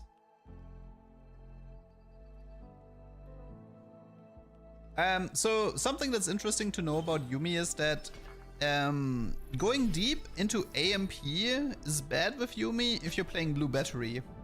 The reason for this is, like I said, is like if you have Blue and Blue Battery, it's like ult auto. You don't really have to do more than that. AMP gives Yuumi passive mana regen, which is honestly kind of pointless. So the way you should be playing Yuumi carry is not with Nitro AMP, but I would say it's like a vertical strategist. That makes a lot more sense, because vertical strategist gives you damage amp in the backline, and that's gonna be worth way more. So yeah, overall AMP is a good trade for Yuumi carry, except for the Blue Battery setup. There it kind of becomes redundant. But this is something I realized late into this game. I mean, Gargantuan Resolve is back, but it's a black market augment, so you're not gonna see it that often. Do you think it will be hard to balance hacks and double augments? I don't know. See, the thing is, like, I don't care because it's not my problem. I mean, the more unbalanced things are, the happier the duck is. So, you know, let's just hope that they can't balance it and we get to have a lot of fun. Does Annie not cast Fireball when she throws Tibbers? No, I think the way she does like 3 Fireballs and then Tibbers in that rotation. No, I mean, wait, do we have golden black market augments? Not sure. I know there can be augment hacks. I don't know if they considered black market though. Black market might be prismatic exclusive, I'm not sure. Which tank is the strongest? Sejuani and Zek. Sejuani and Zek are the strongest.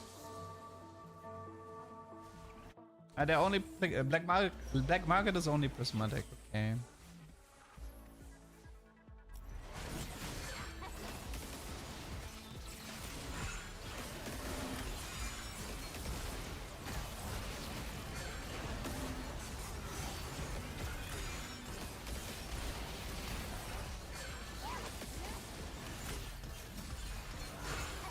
I want to have a setup once where you actually have 2 Tibbers on your board at the same time. Or maybe 3 Tibbers, but it's pretty hard. Like, the Tibbers are super squishy, so it's quite hard for Annie to get more, like, It's super hard for her to get a second Tibbers out before the first one dies.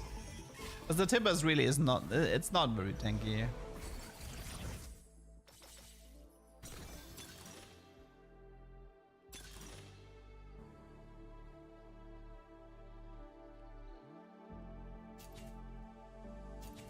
Ah, blue buff Shojin is overkill. I mean, well, you can do it on any, but...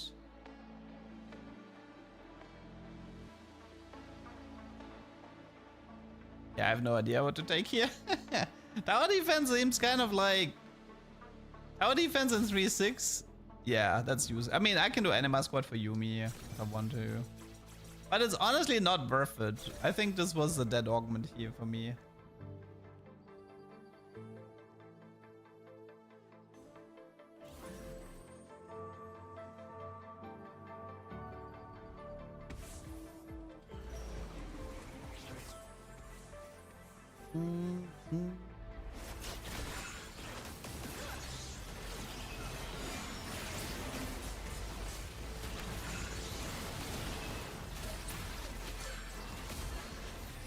I think at this point I realized, I think it was the Anima Squad emblem tower that made me go back into Yuumi, but yeah.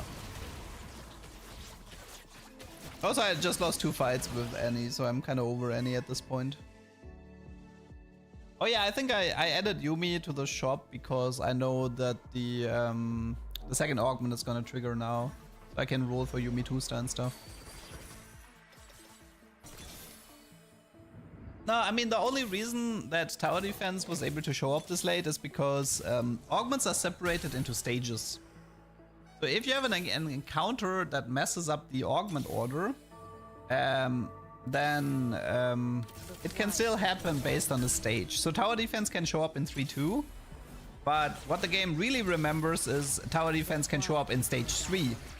So if you end up with a late stage 3 augment, then yeah, tower defense is still a viable choice.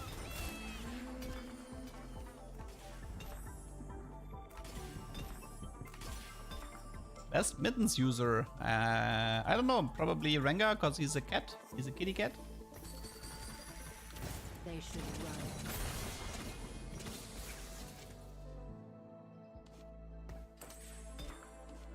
What's the third item for Annie? I'm not sure yet.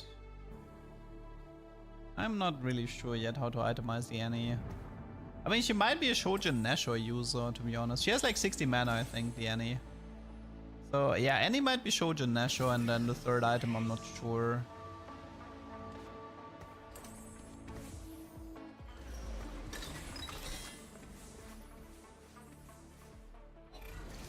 This guy's Shaco 3 and almost Darius 3.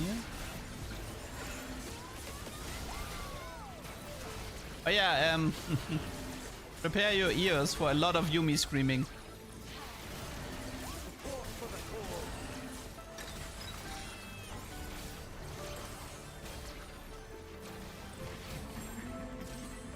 Yeah, I was wondering if I should do Archangel or Jeweled here on the Yuumi.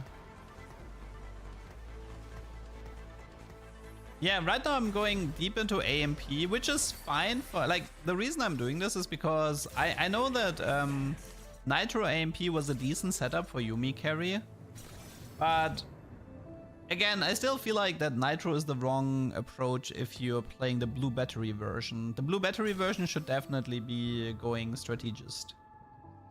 It's like the whole passive mana gain is like completely wasted here.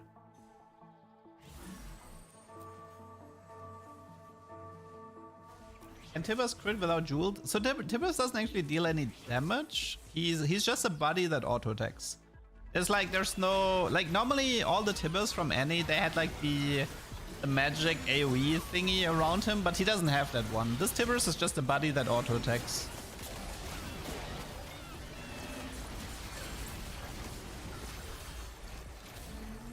Yeah, but this Yuumi is kind of crazy at the moment, which is nice. I mean, from time to time, because of like the way mana overflow works, Yuumi will do 2 ults in a row, but not always.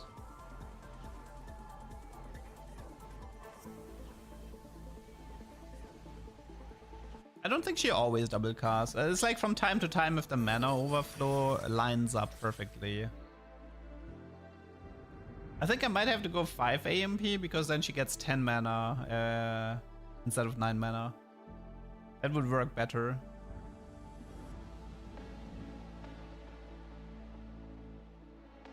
I don't know, did I ever reach 5 AMP in this game? I don't remember.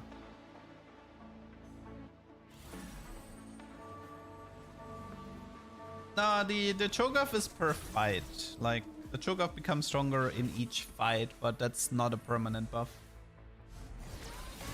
Gojin, Nash or Blue buff gets way more Tibbers, yeah. No, you don't have to collect the Nitro things. They auto-collect at the end of planning phase. We had trades like this before. What was it? There used to be a trade where you picked up these tiny things to make the trade stronger. So this is a hacked carousel, or was it Pyro? Yeah, Pyro, right? You had to pick up Pyro stacks. So this is a hacked carousel, which just in this case it just means everybody has a small duplicator. It's a fairly like low impact hack. I forgot about Pyro. I never remembered Pyro. The problem with Tibbers is, like, even if Tibbers has decent damage, he's very squishy. Like, Tibbers is never gonna survive long on the board.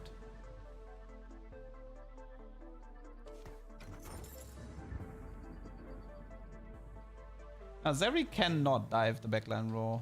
Definitely not. Zeri is not a backliner. She's completely front to back unit.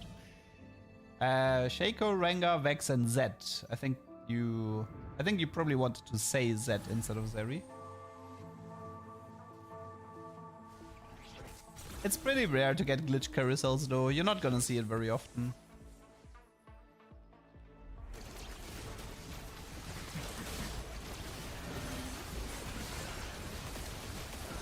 Oh, here we see a Darius 3-star with a D-Claw. Let's see. Yumi's still alive and she's dead. This guy has like a really nasty static shift setup with the prismatic augment, shock treatment. That's a black market augment though.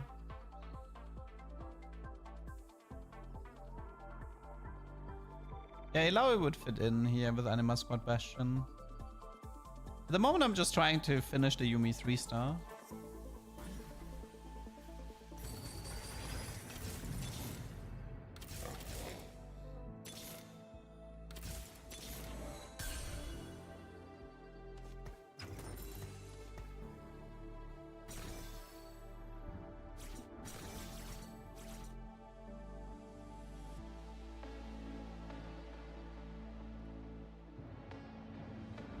Overall though, Yumi is likely the best user for the blue battery strat.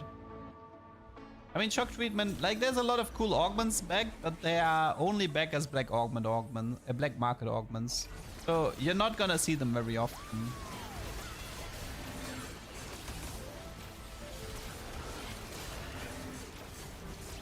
I hit the Yumi wave. Why did I stop? It's because I get shop glitch next round and I want to save money. As you can see, it's not that hard to deal with Shaco. And every time I played Shaco, I kind of had like some late game issues too, so yeah. I don't think you need to worry too much about Shaco. Did I play for augment games? Yes, I did.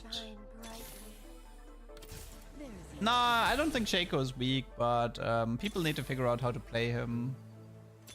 Like, they need to figure out how to itemize him, and they need to figure out how to play him. Which might take a little bit longer.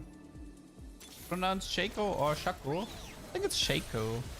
Like, I mean, I know Shaco from Diablo 2, which was a really popular item. At least I remember the Diablo 2 players always calling it Shaco. Maybe I remember it wrong. I don't know. A Harlequin crest? Yes. But nobody said that. Why am I playing Xayah? Play Ilaoi. But and sometimes watching myself is painful.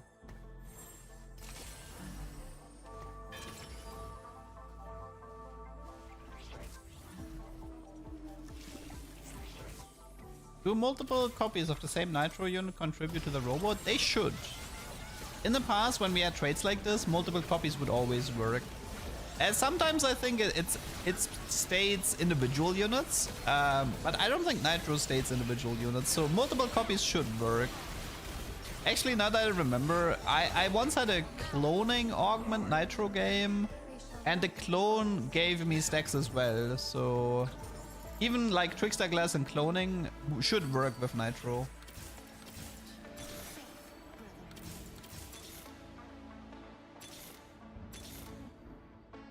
How do vertical trades look? I mean, you have like 10 Anima Squad, you have 10 Street Demon, and well, 10 Exotech seems too hard though for going like full vertical. Bruiser is probably nyeh. I can definitely see some either Vanguard or Bastion vertical with something like Aphelios in the backline, so that should probably happen at some point. I7 Exotech could be considered a vertical though, that will see a lot of play. Can I show us a TX? I do believe I will get a TX this game. I'm already 177 stacks, so I'm not that far away anymore. Nobody called it Harlequin Crest, everybody said Shaco.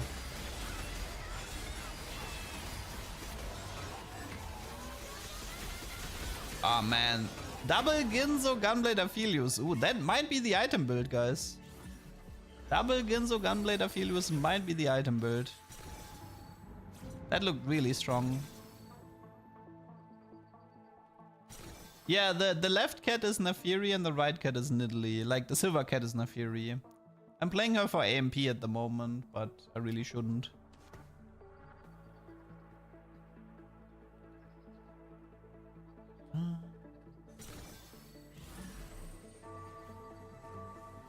I mean, my comp is pretty slow as well, so I give Aphelios like an infinite amount of time to scale. Nafiri is a doggo? Oh, true, she's actually a doggo. True. Well, no, Nafiri is a Darken, if we want to be. Nafiri is a doggo that munched on a Darken dagger. Great lore, by the way. Yeah, this Yumi is doing pretty well, considering that I don't have a third augment. And considering AMP is useless for Yumi, and I don't have a third augment, I think I'm doing pretty well here.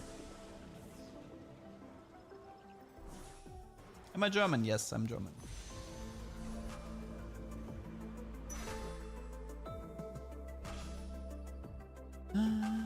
The dog ate the dagger? Yeah. People were actually kind of annoyed by the lore, the initial lore from Nafiri, because they were like, how would a dog be able to chomp on a Darken dagger? That makes like no sense. Okay, here I end up doing Dynamo on the Yumi, which means that I have even more mana gain now. Awesome. Surely Yumi will permacast now. My son is so excited you're back. He kept asking me, where's the duck? I mean, didn't you know ducks migrate? They go to sunnier places. Okay, this was the guy with shock treatment. Let's see. Yumi ults. Okay, ults. That was double ults. Double ults. Yeah, it's like... The thing is, like, as you can see, it's good. You know, she is like constantly doing double ults, and from time to time she's also doing an auto attack, but in my opinion, this is not worth it. Like, in my opinion, if I had something like 4 or 5 strategists, and my Yumi would have like 60% damage jump from the strategist trade, this would be like way better. And yeah, this is the T-Hex. So he has like almost 5,000 HP.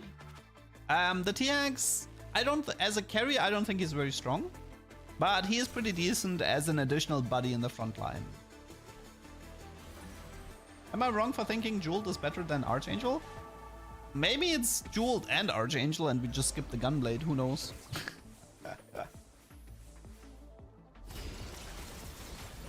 Oh yeah, right, I don't have Dynamo active, do I? Just realized.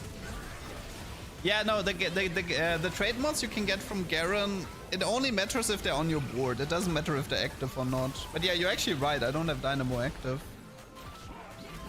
Yeah, Zack has a stun, so no chance here.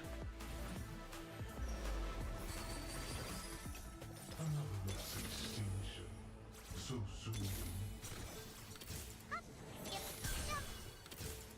But overall, it's nice that we have something like Blue Battery back and we can cook a little bit with it. No, there's one mod per unit as a limit. Once you give a mod to a unit, that's it.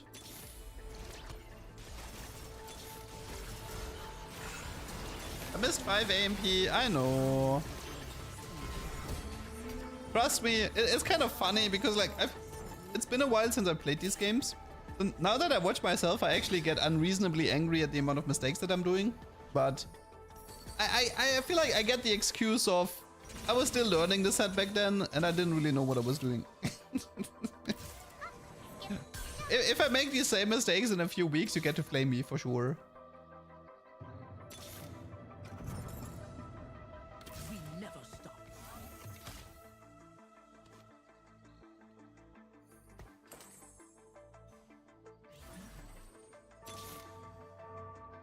Wait, who's the last AMP unit?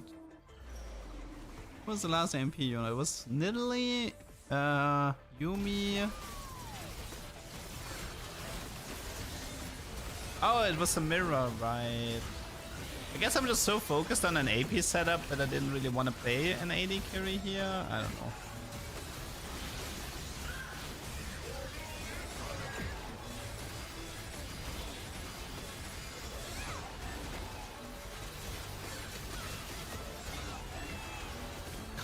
That was close. That was very close. I think it's Divinity Corp mod, right? But like, as you can see in this game, the only thing I would really be interested in would be Nitro mods, but I'm not even sure if Nitro can appear. But yeah, Nitro mods would be useful. AMP should probably not appear as a mod because AMP is very specific. I think I want to play Aurora if I'm not mistaken because she's Anima Squad Dynamo, which is like perfect for me at the moment. Because I still have not activated the Dynamo on the Yuumi.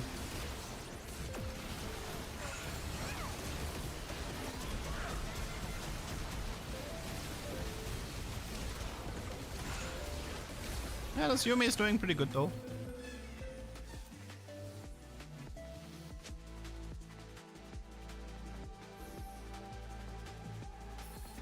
This is field research. Exo Tech mod would let you equip the Exo item. It should. It should. Which means Exo Tech mod is one of the better mods for Garen. If you have like a specific strat in mind. It definitely would be nice to bypass the emblem requirement. Because like back in set 9 we always struggled so hard getting the Zorn emblems to move the Zorn items. So if you can bypass that requirement by playing Garen, that would be helpful. I don't think the TX has a cap, I think he scales infinite.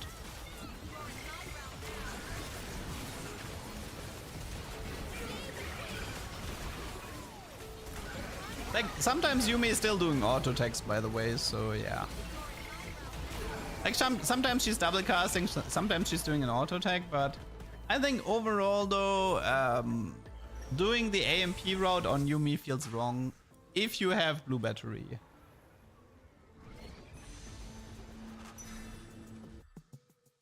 Yeah, so Yuumi carry, Nitro AMP, that's a perfectly fine comp, but Blue Battery Yuumi is definitely strategist.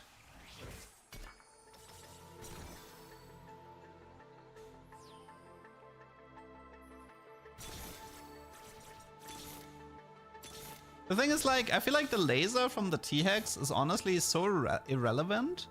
There's an argument to be made that once you have the T-Hex, you could cut down to 3 Nitro and just use the T-Hex as a buddy.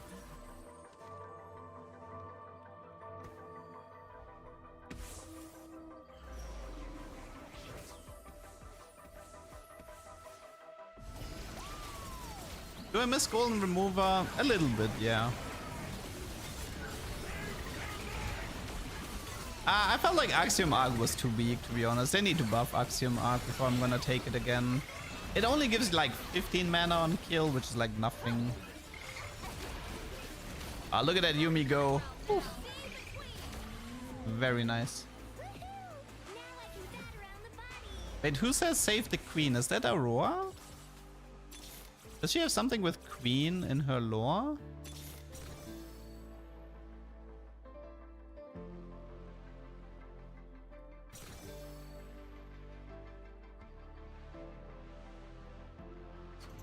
No one underestimates Nico. 305 stacks on the T-Hex. Not bad. This guy is running a Dynamo Aurora carry setup. Well, doesn't she say worlds between? Oh, is that like one of these respect the McDonald's type situations?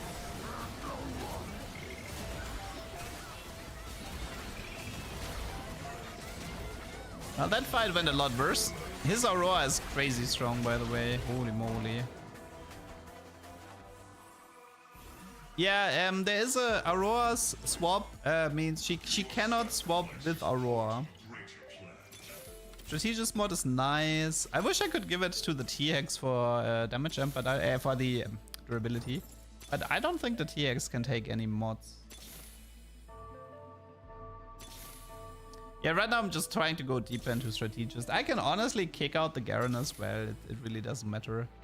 No one underestimates. I could kick out all the AMP units as well. None of them matter.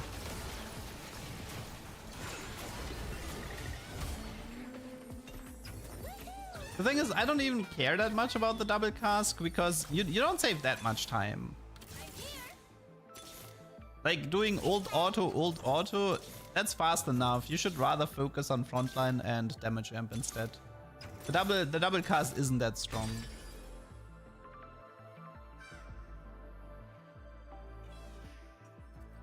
I think it's static. Nah, I mean, is it statics? Ah, yeah, I guess double Shojin to get more Tibbers, maybe, I don't know.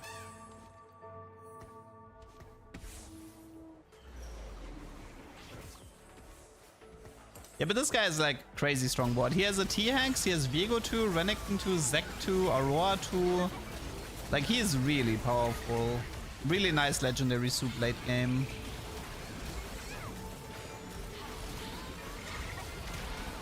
Yeah, I don't think I can beat him. Yeah, holy moly. Okay, that was it. Second place. Pretty strong legendary soup from my opponent.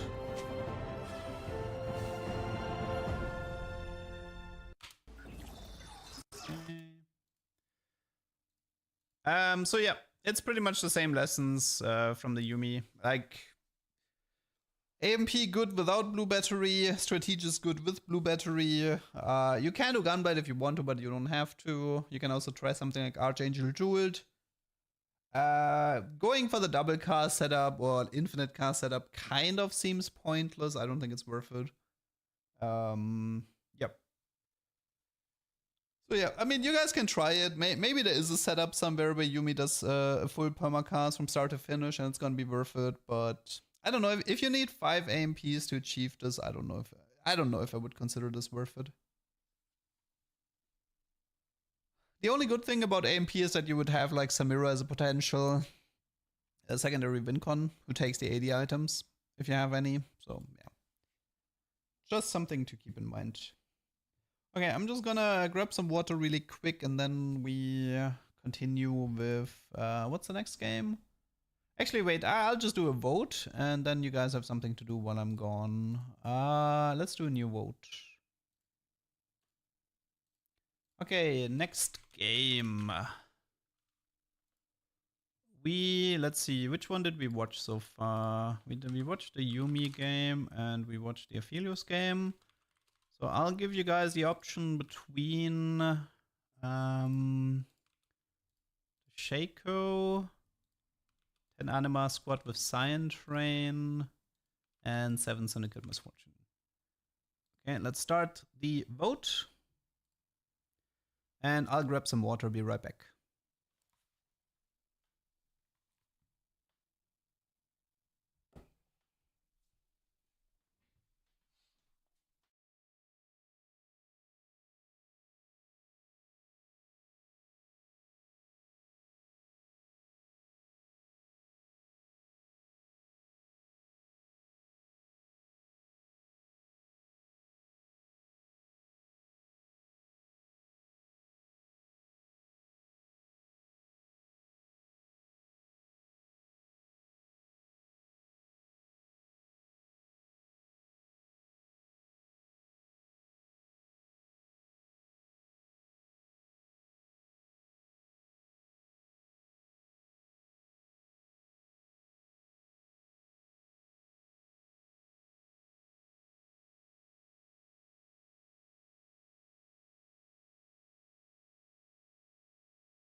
Okay, we have a tie. I guess I'll do the misfortune one first, and then the anima after. 7 syndicate misfortune. Okay, let's just set this up. Start recording. Okay, then I think let's start. Okay, Zach turns all the augments prismatic. So a prismatic party, always a welcome sight. I mean, prismatic party is kind of exciting again because it heavily increases the chances for black market, right? Like in the past when we had prismatic party, I was kind of like, after they removed What the Forge, I kind of didn't care about it anymore. But hacked prismatic augments tend to be exciting, so yeah, I think it's a good thing. Prismatic party should be a good thing. Such a busy world.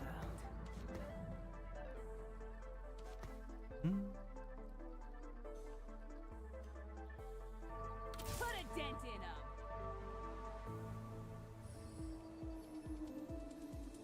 him. What's the powerful loot that pirates give? I don't know. I mean, if it was Spoils of War, then it would just be called Spoils of War, no? The one thing I know is I know you can get a golden remover from pirates. That one I know about. Because somebody complained about getting 2 golden removers. But yeah, I haven't played the pirate augment yet, so I don't know the loot table.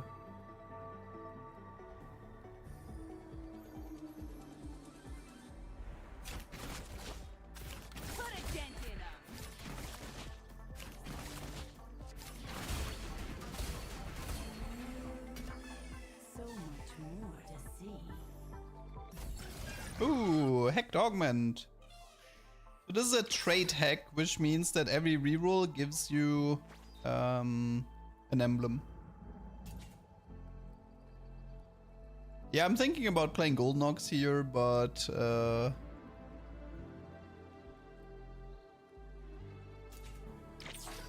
and Syndicate Crown, nice.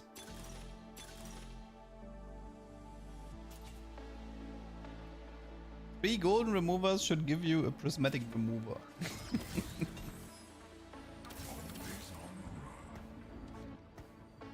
Okay, so Syndicate opener. Let me explain how Syndicate works. When you have 3 Syndicate units, you get this infinite consumable, the Syndicate head. You can see who is the kingpin by the head animation above Shaco. It's like a large pink head. So you as the viewer, you will always know who's the kingpin based on who has the head. And so what pretty much happens is that every Syndicate unit has a normal ability and an upgraded ability. So Shaco, when he ults, he deals like a bunch of bonus damage on his next auto attack. But if he has the Kingpin, then he teleports to the backline, or he teleports like to a lower HP unit before dealing the bonus damage. So if you want to play Shaco carry, then yeah, he obviously has to be the Kingpin. There's like nothing you can change about it. If you have 5 Syndicate, you get to play 2 Kingpins, and if you have 7 Syndicates, then all of the Kingpin abilities upgrade to an even higher level. Since this will be a 7 Syndicate game, you will get to witness a lot of very cool... Like, this game is the reason why Syndicate is my favorite trait in set 14. So, buckle up, because Syndicate is pretty awesome.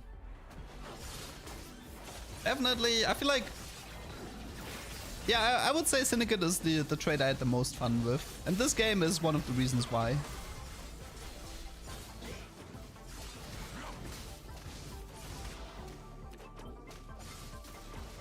Unfortunately, Shaco 1-star is a little bit too weak to properly get kills.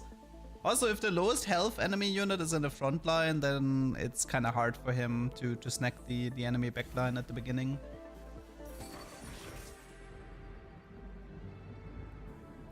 Oh yeah, also I changed the Kingpin from Shaco to Darius. And I give Darius Morello. So when Darius is the Kingpin, he does like a larger spin and he heals more. This synergizes pretty well with Morello. And in my opinion, like Shaco 1-star, it's kind of a waste. Because I feel like he's not gonna be stacking a lot of kills anyway, and at least until he's like 2-star or has more items.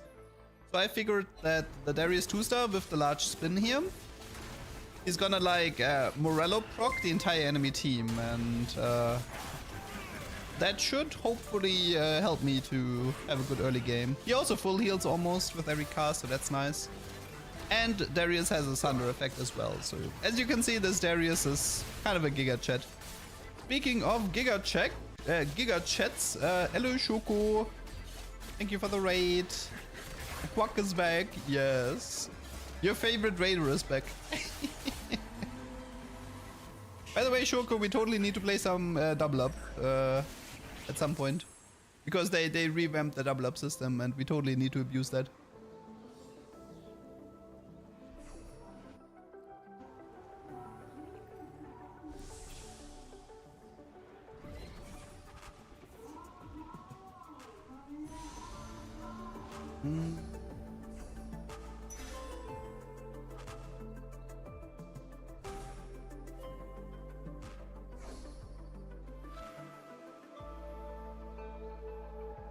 I think PBE has double up, yeah. I think it has. So maybe in like the second PBE week we can play some double up. Your move, LeDuck. What? My move? Oh no.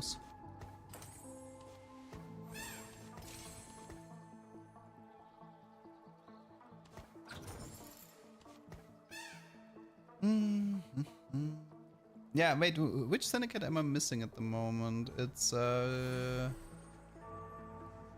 no, I think it's only Misfortune, right? Because there's only 5 syndicate units and you need double emblem for 7. I don't know, wait, I'm missing one. I'm playing Darius twice. Oh, Braum, I'm missing Braum. Right. Can you give a head to an emblem champ? Yes, you can.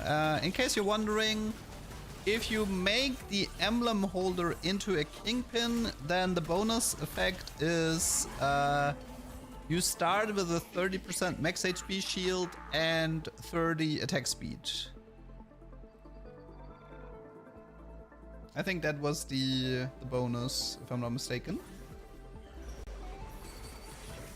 No, I think this Darius is quite different from the Darius from the previous. Like, in concept, he looks the same, but he feels and plays quite different. Like, yeah, he has like a damage fall off. He has, the heal works quite different. He has a Sunder effect. His range can be increased with the Kingpin, so he feels quite different, I would say. More utility. I wish Jin 4-star had an Easter egg. That would be cool, yeah.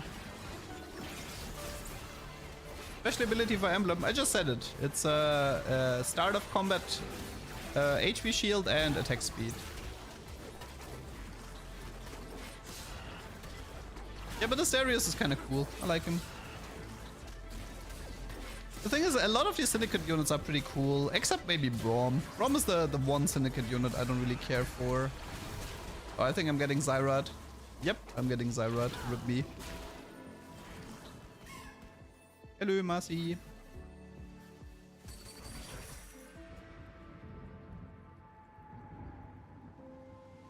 Is Darius Syndicate Bruiser? Yes.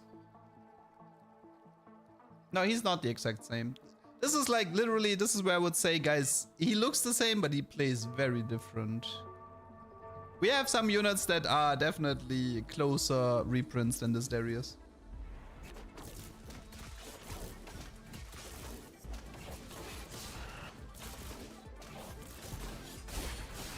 For example, like, I feel like the Darius from set 13, he was better at being a damage dealer. But this Darius is a little bit more of a frontliner. Utility type frontliner. I feel like if you give this Darius BT Titan Sterox, he's gonna deal less damage than the previous Darius. I'm here.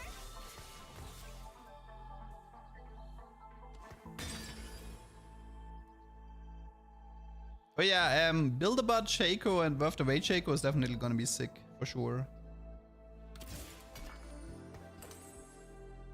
Lucky for you that you can play. This is a recording, this is just a playtest. Playtest recording. Yeah, all the neutral rounds have been reworked. They're completely different. You cannot lose by 1 Kruk anymore.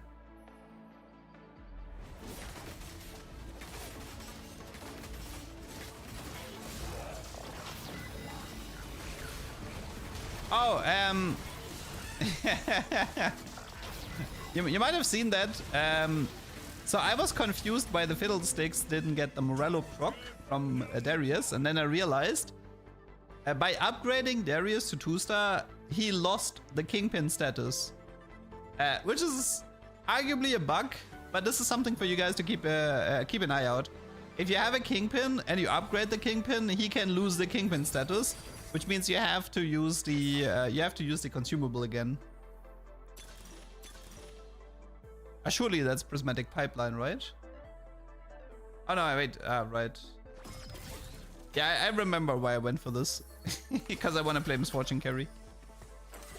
Yeah, so right here I had to make Darius into a Kingpin again. Yeah, so this Shaco, obviously this is not going to be a Shaco carry game. This Shaco is just going to be an item dump for Misfortune at the moment.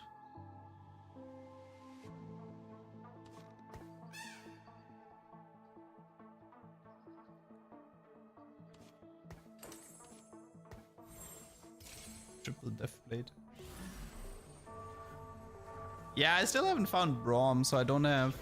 and I haven't found Shaco 2-star and I haven't found Braum yet, so my mid game is suffering a bit, especially in a full prismatic lobby. For example, here the Vex, she's still gonna get hit by Darius because of the Kingpin bonus, which is super nice. Shaco will be popular for sure, especially because outside of Nitro, I don't think you can reroll anything. That's like, you can reroll Nitro, you can reroll Shaco, but outside of that, I think you're down to hero augments. Shaco have new animations? I don't know. I usually don't pay attention to that. I was actually surprised how many YouTube comments were pointing out that LeBlanc has the new model. See, I didn't greet the Prisoner Dilemma this time. I went for the 10 gold. And what do you think is gonna happen? I think Vex might have gotten reworked since the playtest. I'm not sure. The Vex that you see in the playtest might not be the same Vex that you get to play tomorrow.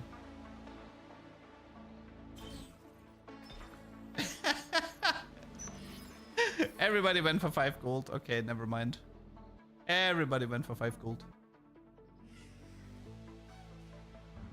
Everybody greeted. It's honestly really funny.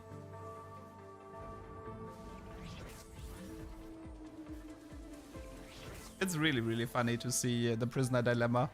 I've seen so many people get like 30 gold by themselves. I've seen so many people all splitting the same amount of gold. It's pretty hilarious.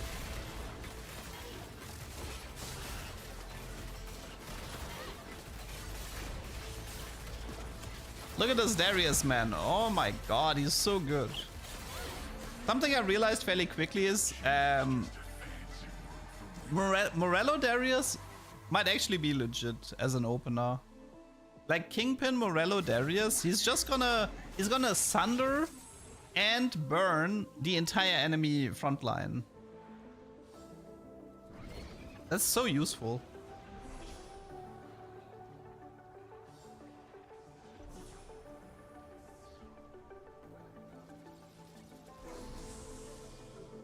At the end of the set, I want to see the Prisoner Dilemma stats. Me too. I want to see them for sure. It's gonna be such a fun stat. Where Riot can be like, our TFT player base is this greedy.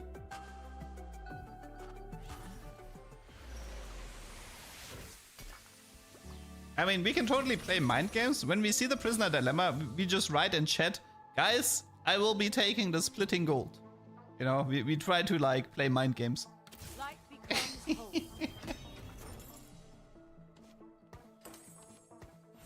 See, the thing is like, when you get the prisoner dilemma and you take 30 gold, and then you only end up with 5 gold, the next time you're gonna be like, ah, this time I'm gonna take the 10 gold because last time I got 5 gold. And then you see somebody get 30 gold all by themselves, and then you're like, okay, next time I'm definitely splitting again. So I feel like there's gonna be a recency bias where based on your previous experience, you're gonna change your behavior. Me 30 / Stefan. Okay, that's pretty funny, Lynn. Me 30 / Stefan. Oh, that's so good. Did I watch Worlds? I watched the drama surrounding Worlds, but I didn't watch any of the games themselves.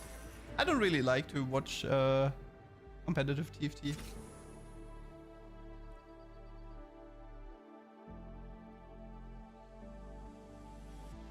Have I tried hero augments yet? Yeah, I can show some hero augments later. I played Sylas and Jack's hero augments.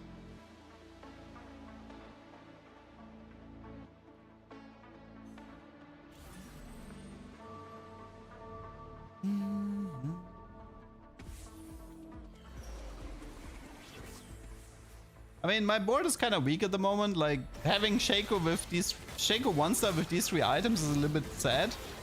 But it makes sense to rush for Misfortune in this setup. So yeah, what you gonna do? You just have to sacrifice some HP. You have more gold on level 8.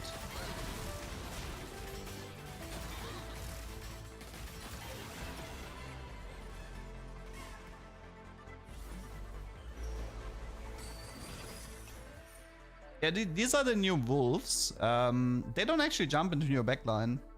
So I suppose they're a lot easier to deal with. They're like super minions, right?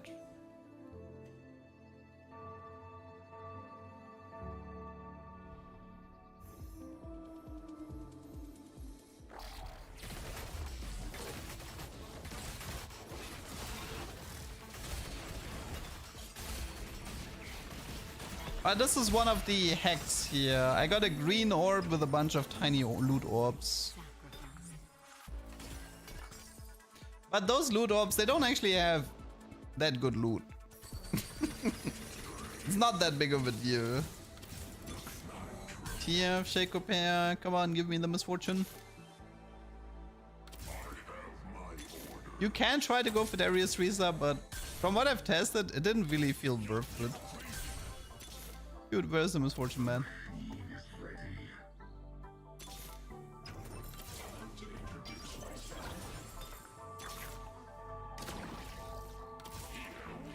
Yeah, no Misfortune, rip.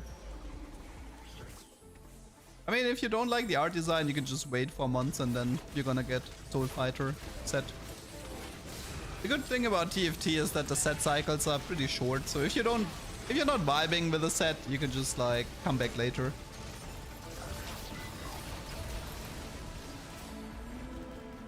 It used to be worse in the past. Like, if you didn't like Chosen Mechanic, you were stuck with it for 6 months instead of 4 months. That was pretty brutal.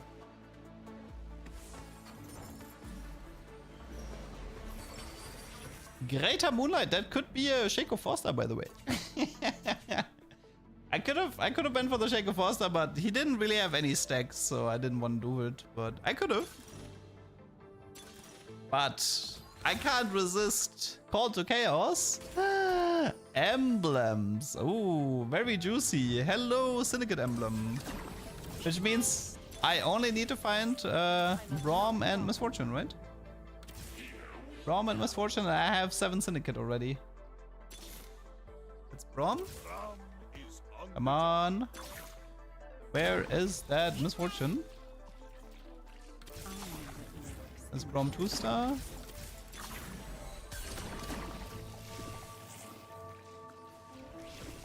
Seven Syndicate is a gold trade. It feels a little bit like a 9 scrap. You know, it's like super powerful, but it's not a prismatic trade. I mean, 9 scrap is probably harder to get because 7 Syndicate doesn't even need a legendary.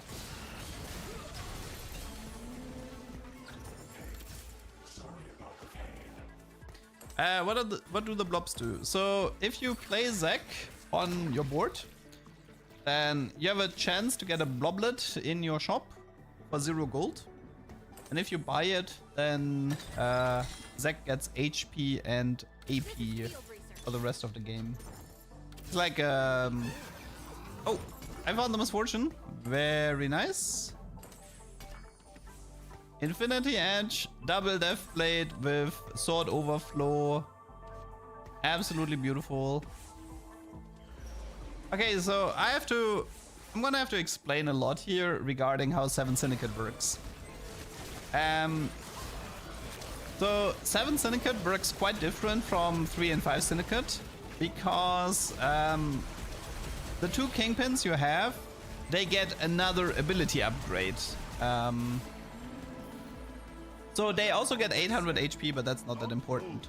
So, for example, the Darius as 7 Syndicate Kingpin, his range is 4 hex.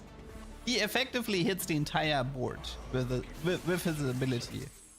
The TF Kingpin, he throws, instead of 1 card, he throws all 3 cards, which is pretty nice. Misfortune gets piercing bullets. Braum gets like some bonus damage more often. The Emblem gets bigger shield and more attack speed. And Shaco gets, I think when he kills somebody, he gets like a recast. So Shaco actually has a pretty scary ability. The recast can, like if you have a strong Shaco with 7 Syndicate, he can probably like one-shot half the enemy team in one go.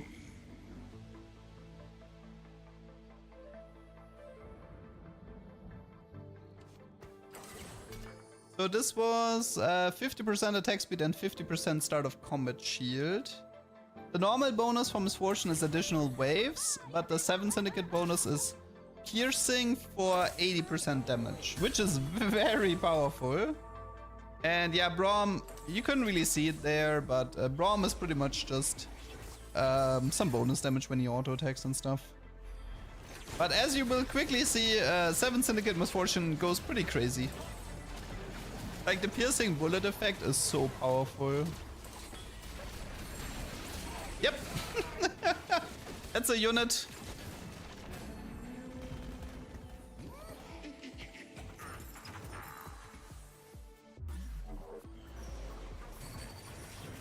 I mean, she has nice items. Double Deathblade Infinity is pretty disgusting. So for example, right now I upgraded Darius, okay? So what's happening at the moment is that when Darius ults, he sunders the entire enemy team. And then when Misfortune ults, she kind of like pierces through the entire enemy team. It's just such good synergy with each other. Like it's such a nice combo.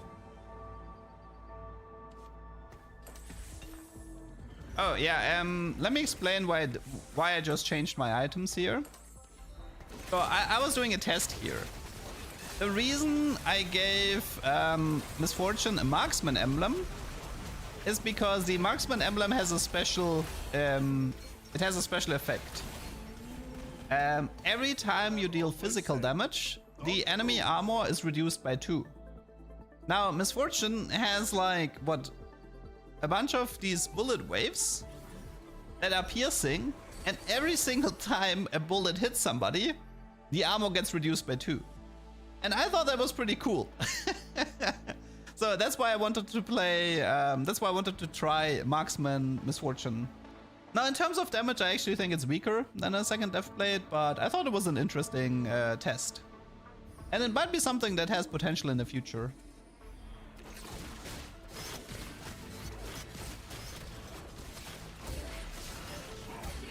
Why do I have an Elise? I think she's for Dynamo, so Misfortune gains more mana, I believe. Because Misfortune doesn't have a Shojin, which means I need to make her cast faster with the help of the Dynamo trait.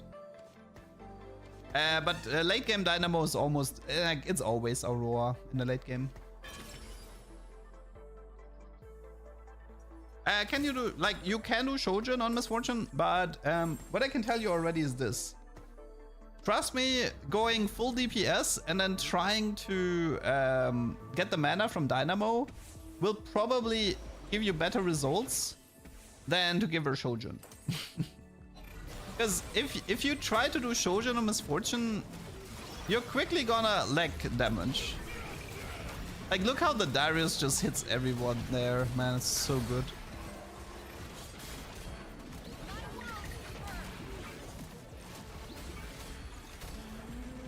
I think most of the Dynamo units, they're not gonna bother too much with mana items. I mean, I feel like Elise might be an exception because with Elise you really want to min-max the casts because every cast reduces MR and that's pretty useful. But most of the Dynamo units, I think you just want to min-max the DPS items. Like for example, Aurora is, you want the ult to hit hard. Misfortune, you want the ult to hit hard. In Elise is different. Elise you want to cast as much as possible.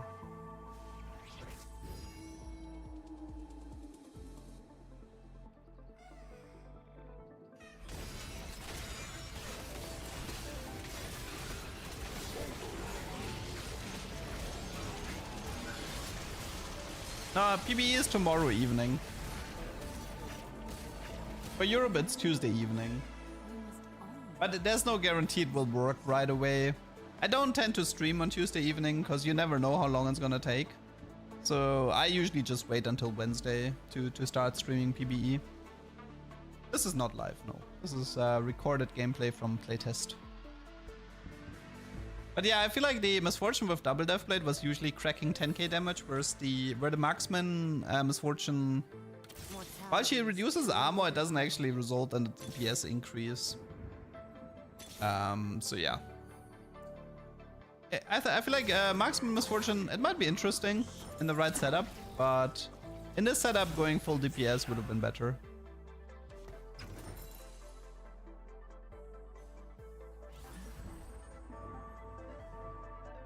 The fun potential of set 13 is fine. It's like overall anomalies did give you more options than the hex and whatnot, but I do think you can cook a bit.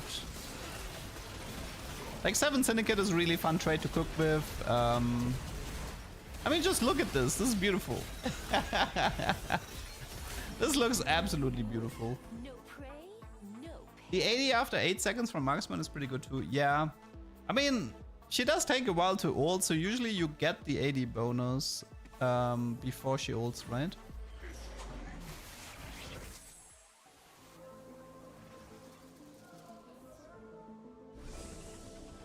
Oh, no, wait. 180 was 4 marksman, right? 18%. I mean, it's not that much compared to like a Deathblade. A Deathblade would definitely give a lot more.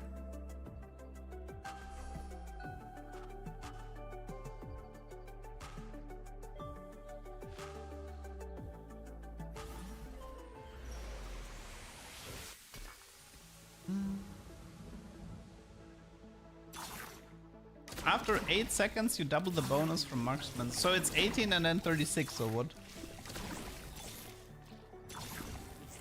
Oh, it's 18 in total, really? Is it that low?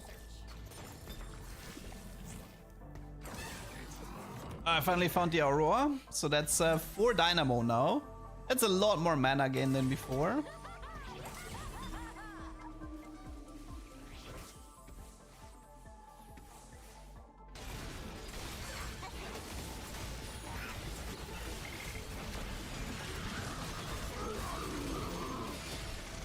I mean, it's pretty nice. I mean, if you have this much Dynamo, you're more likely to get a second cast out, but I mean, she's just dealing so much. Like, the 7 Syndicate is so strong, you almost never need the second ultimate.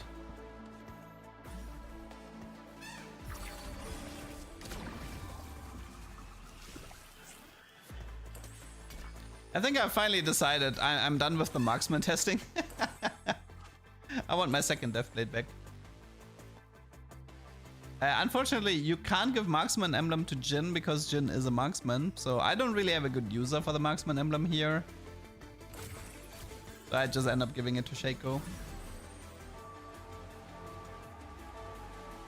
Syndicate can reset when you upgrade a unit.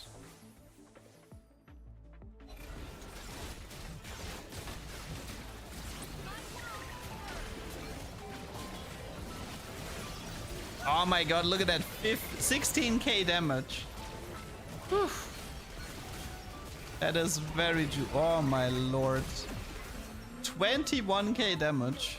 Beautiful. I mean, the guy is playing a Street Demon, so... As he's playing Street Demon Bruiser, which means all of his units have a lot of HP. But it's gonna inflate the misfortune damage a bit, because his units stay alive longer.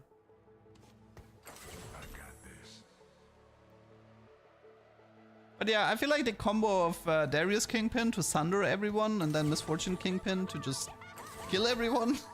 That's a nice combo. I do want to try to make every single Syndicate unit work as 7 Syndicate carry. So at some point I want to have like 7 Syndicate Shaco, 7 Syndicate Twisted, 7 Syndicate Rom. And I feel like that's, I mean, that's at least 5 different potential games where we can cook something.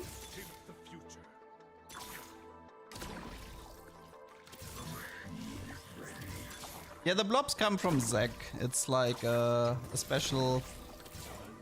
Well, it's like a part of like Zac's hit. Where the more you reroll, the stronger Zac is gonna become. I'm probably gonna check how much HP he has at some point. Yeah, Garen is definitely #1 chef in the kitchen, that's for sure. The mod system should allow for a lot of cooking.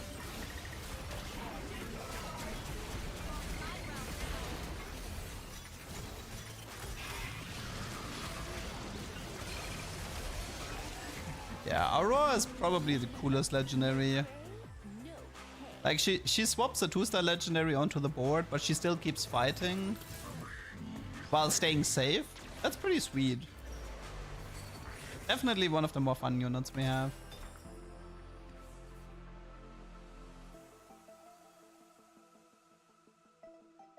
Yeah, 7 Syndicate Misfortune is pretty broken. But the problem is, if I didn't have 7 Syndicate, her bullets wouldn't pierce, which means they would stop on the first unit hit. So if I only had 5 Syndicate, I feel like this Misfortune would struggle a lot more. No, she's quite different to Thresh, I would say. Oh, this is a bug?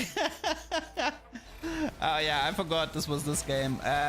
So what happened here is, if you check the previous fight, the Zac was splitting while mid-air, which caused a bug. It's like the violent trenchcoat bug, if you remember. But it resets after 1 round, so he should be gone now. But this is like very similar to the violet trenchcoat bug.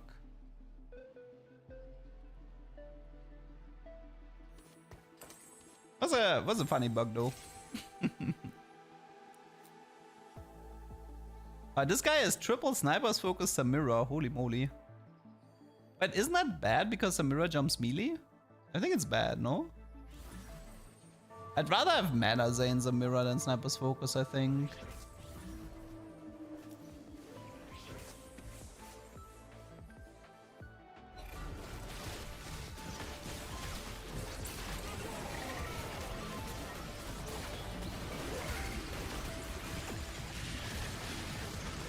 Yeah, this Samira is kind of a joke. Yeah, like, PvE games tend to be flooded with legendary soup games. It's not uncommon. Because the thing is like, if you start doing lobbies between literal world champions and some small-time TFT content creators, then there's like a pretty large skill gap in those lobbies, and there's also a knowledge gap, because some people grind like 30 games in a row and some people play the set for the first time. And you can abuse this to sort of like figure something that quickly works and then just rush like 9-10 and play the legendary soup to win your games.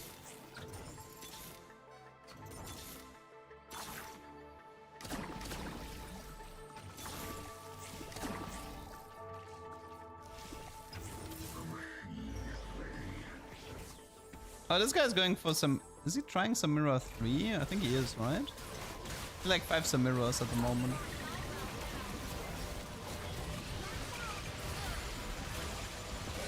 Yeah, I don't think Sniper Focus Samira is a good item build. It seems pretty weak. No prey, no pay. 4 marksman, itemize Aphelios on the bench. I need to test a bit with Aurora, but if I'm not mistaken, I think the unit that is pulled in might be traitless. Because when I pulled in a Bastion unit, the unit didn't have any armor and MR.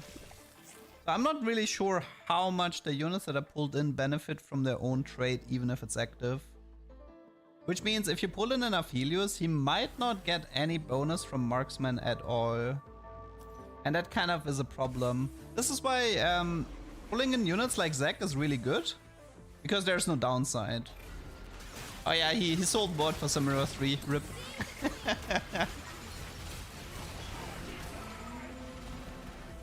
And that's a GG.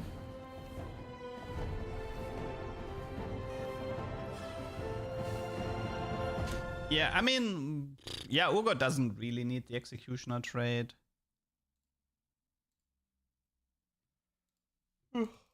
Okay, that was the. Oh, yeah, right. You guys wanted to see the sign train next, right? The 10 Anima sign train. Let me just check really quickly.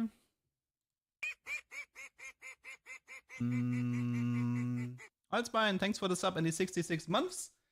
Hey boy, finally a good set. I didn't mind set 13. I mean, I feel like set 12 and set 13 were pretty good. They're definitely upper half. I only show games he wins. No, I actually... Wait, I can tell you how many games I won in the playtest, and it's not a lot. I won 1, 2, 3, 4 games in total. I only won 4 games, and I think I showed you 2 of them. And I'm about to show you the next one. Yeah, I did not win a lot of games in the playtest, but this is because, like, I'm testing stuff, right? Excuse.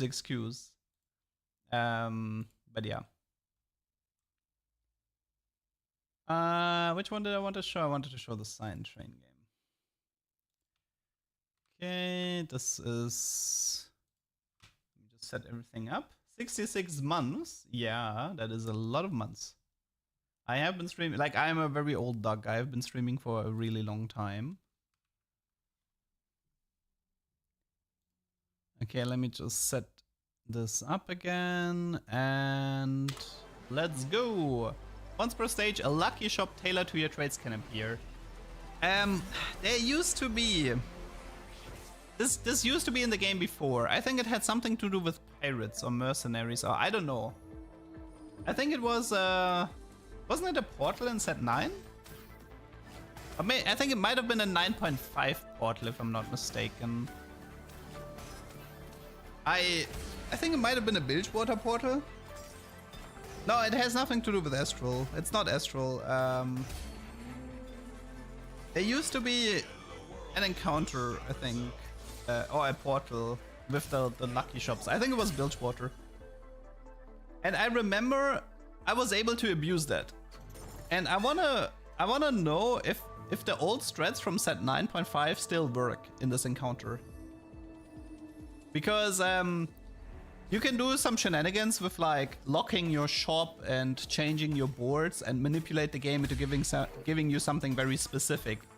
And I think Mort is already gonna hate me for it, because I have a really funny idea if this works. Because if it works the way I want it to work, then Riot might have to change it. I'm stuck in the stream. We're in university, working with house and wife. Still watching Old Duck. Oh. That's what you meant, yeah.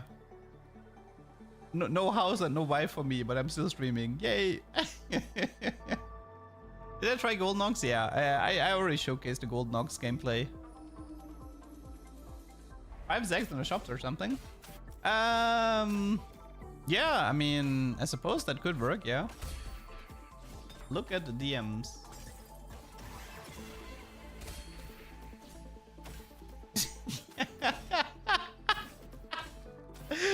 No way. Really? I have an AI counterpart?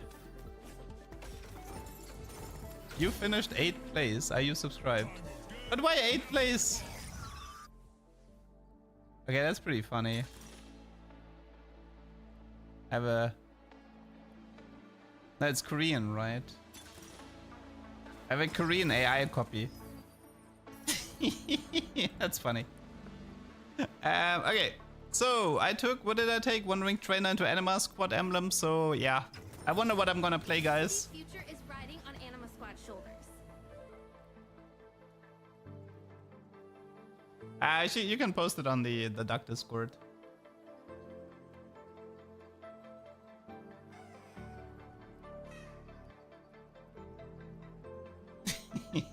Consider it a compliment, Lynn.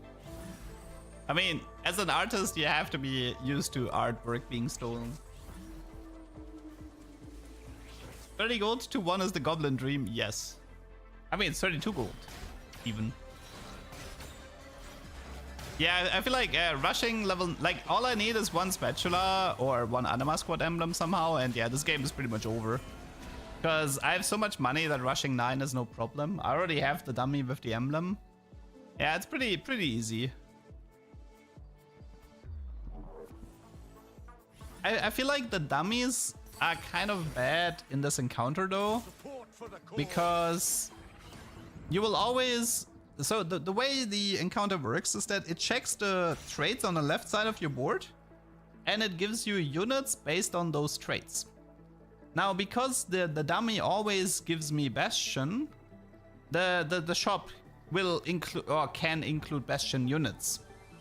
And this is not always something you want, so I feel like this is just something to keep in mind, that Wandering Trainer augments might be bad in this encounter.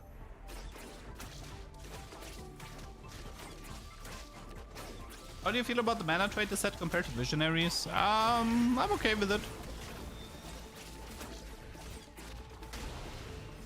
I didn't care that much for Visionaries, to be honest.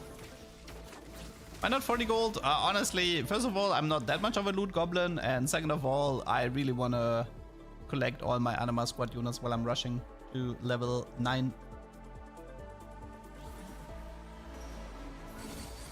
Okay, that's the first hack, and you can see... So, as you can see, so I got Seraphine, Silas, and I also got a Skarner. Now, the reason why I got Skarner is because I had Silas on the board, and Silas is 50% Vanguard. So, one of the traits on the left side ended up rolling the shop. That's why I got the Skarner. If I had only played Seraphine... Wait, Seraphine is techie, right? Is there any other techie units on tier 1 or tier 2? Probably. There's a lot of techie units. But yeah, I could have also gotten a bunch of techie units because of Seraphine. But then again, techie can also roll Seraphine if it's tier 1, so yeah. It's not that big of a... Not that big of a deal.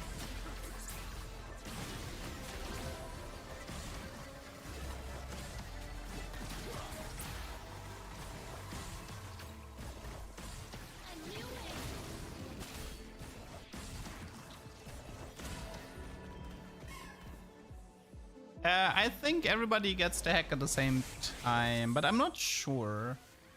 I think they get it at the same time, but I'm not 100%. Like, this hack happens once per stage.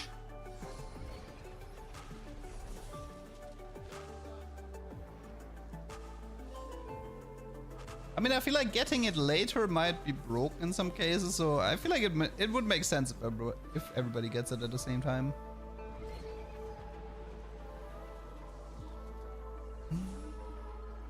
Is this not OP at 10? I mean, first of all, the champion pool still gets respected. So if the champion pool doesn't allow for 3-star tier 5, then you won't get them. And I think the way it works is that the tiers roll first. So if the shop rolls tier 1, then it tries to match a tier 1 unit based on the traits that you have.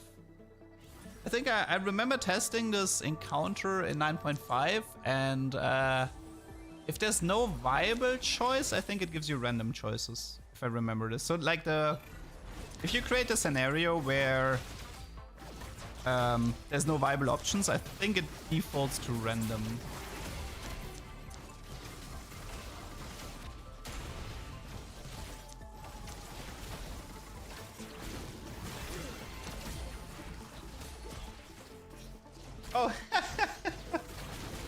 let me explain what I'm doing right here.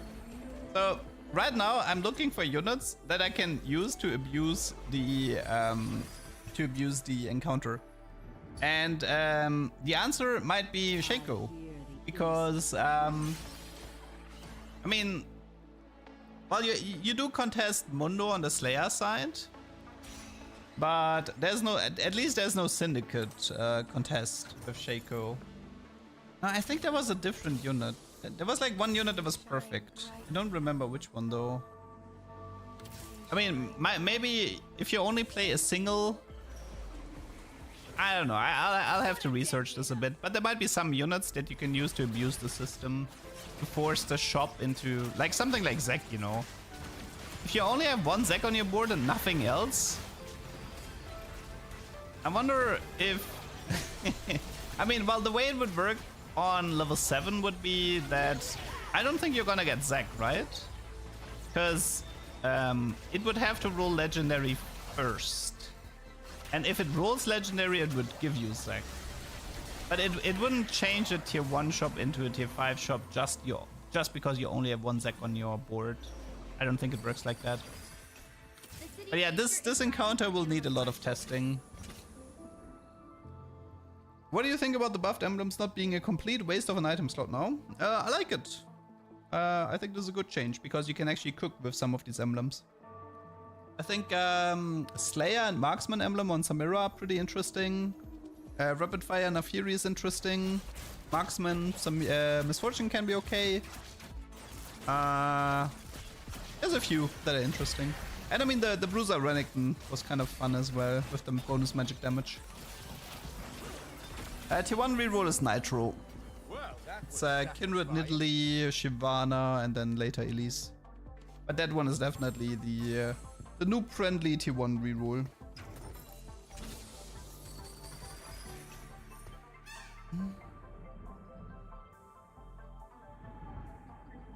By the way, Lynn, how did you even find that stupid channel? Like, how do you find stuff like that? Mortality is truly divine.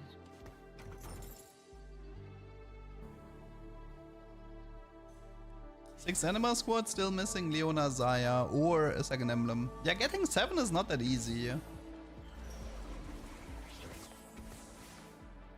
Getting 7 is definitely not that easy. And then, even if you get 7, if everything is 1 star, the weapons probably aren't even that strong.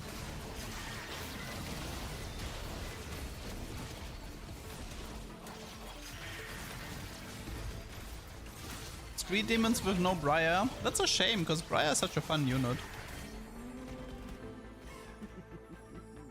Guys, I've never seen the Nitro Augment, so I can't really answer any questions about the Nitro Augment.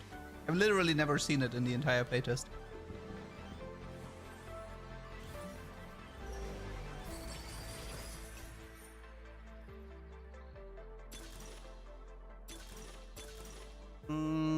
I think Pandora is better because you can re-roll an emblem or a frying pan into Anima Squad emblem.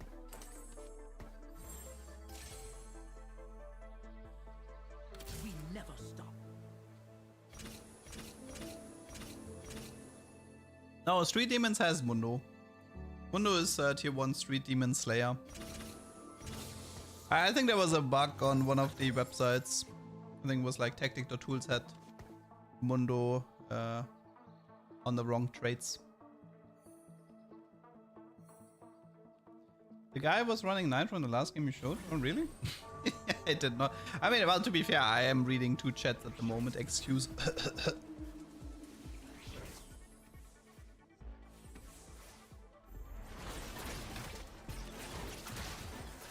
There will be plenty of reroll comms, don't you worry.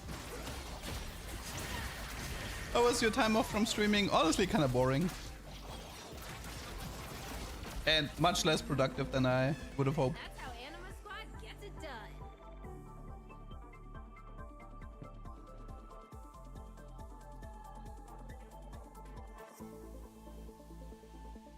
I thought you never read YouTube chat. I will punch you.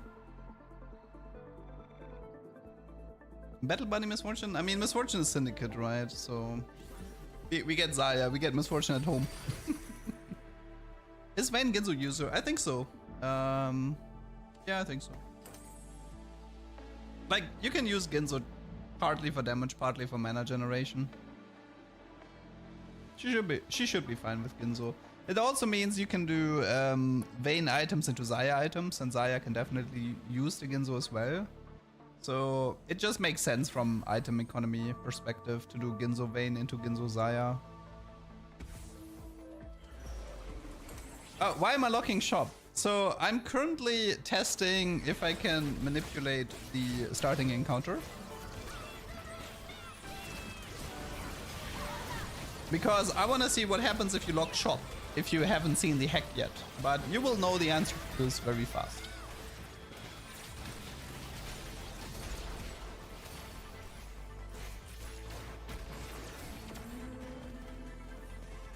Since there's only 2 more rounds left in the stage.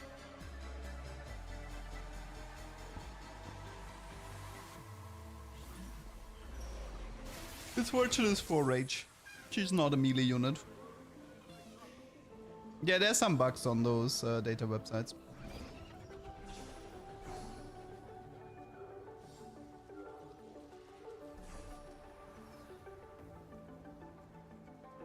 Like, if something looks super sus, like for example Misfortune having 1 range, then you should probably like go to a different data website and then compare it.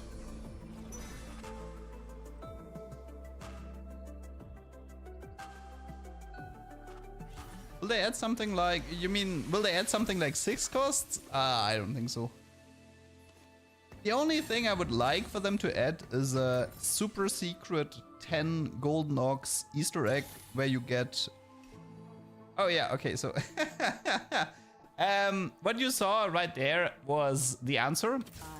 So I locked my shop, and you might have seen that I've gotten a free reroll. And after I pressed the reroll, I got the tailored shop. So you don't get the animation for the hacked shop, but your reroll, you get like a free reroll on the left bottom screen. And that tells you that you currently have the hacked shop. And it still works, like you still get a tailored shop. But I still need to do so many more tests with this. I still have to test like the whole mechanic much more.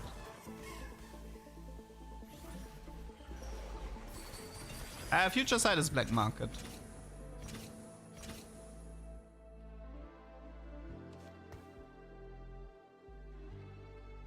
Did you test Nitro? I did. Is it good as hyper roll? Yes.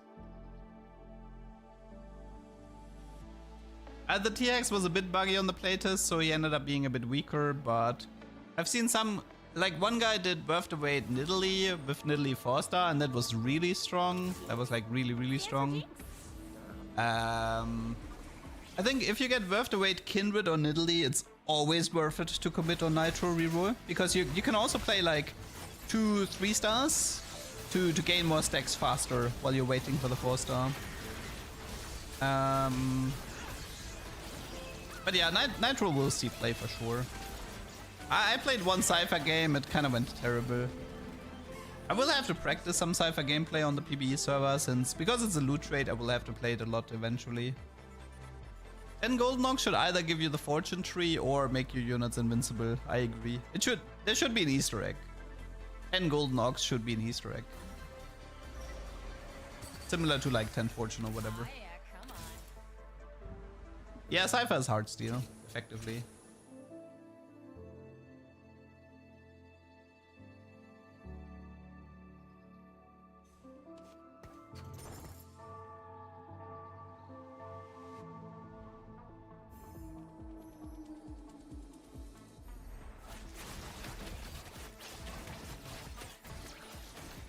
What is the set mechanic? The set mechanics is very similar to set 11, where between 2 and 4 hacks appear in the game that can influence carousels, PvE rounds, augments, or general game rules at the start of the game. So here we got another tailored shop. That's from the starting encounter hack. Pretty nice shop, not gonna lie. Pretty nice shop.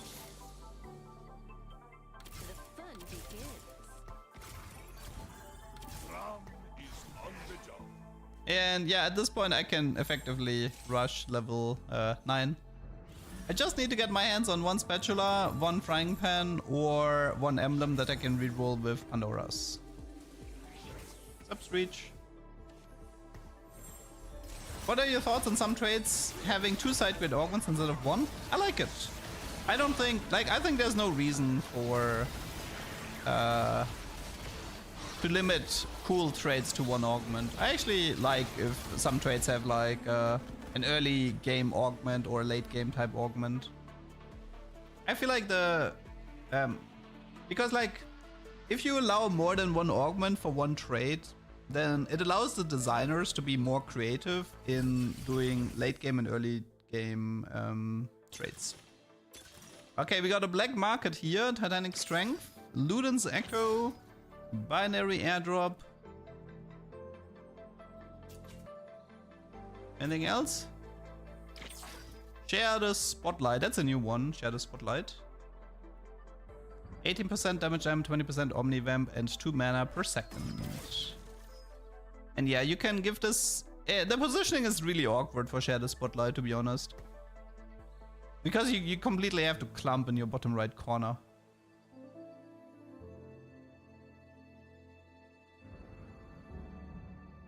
Is my name based on Courage the Cowardly Dog's characters? No. I've never... Like, I know the show from Reddit, but I've never actually seen it.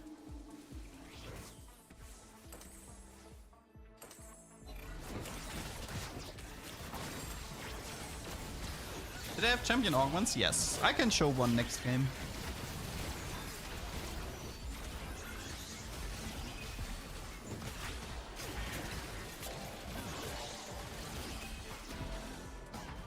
But I think at this point you should have an idea that Aphelios is a lot cooler than Xayah. I like Xayah is gonna have a massive problem because she has to contest with Misfortune, Aphelios, and what was the other one? Zeri. There's like 3 good AD carries in tier 4, and then there's Xayah. It's like that's a real problem. Like Xayah feels like one of these units completely tied to Anima Squad. Because if you want to play a tier 4 AD carry, you just have better options. So yeah, Xayah is definitely tied to Anima Squad in my opinion. I mean, maybe I'm wrong, maybe this will change, but at least that's the impression that I'm getting.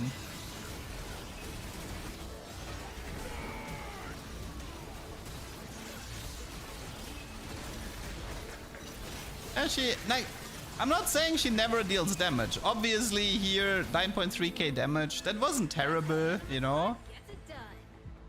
She did pretty fine in that fight. But the thing is, for me, flavor is pretty important as well.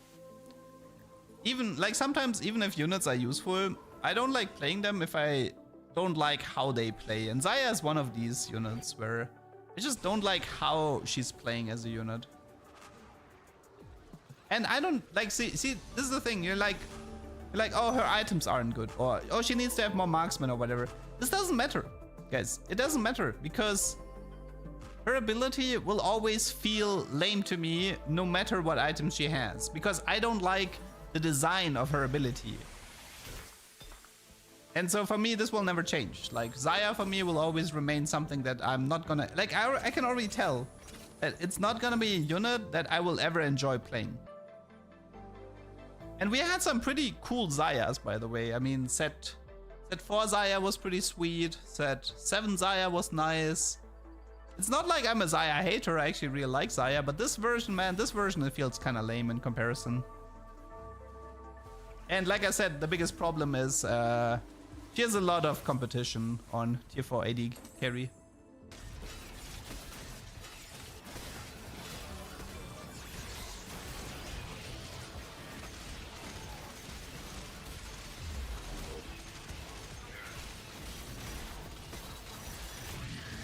But yeah, she might be a Shojin user. She might be Shojin IE. That's probably true.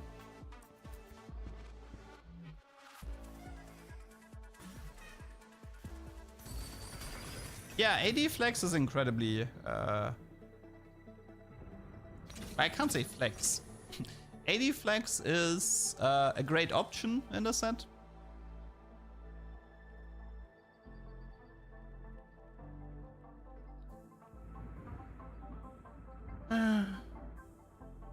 I got a message from Rakan and told me Duck is his least favorite streamer. Rakan said Zaya's ability is his favorite. I'll tell Rakan he can come back to me when he ever, like, when he gets a good ability again. Because I haven't seen a interesting Rakan in a long time. I think the last Rakan I actively enjoyed was Release 4.5 Rakan. With Frozen Heart and Sunfire.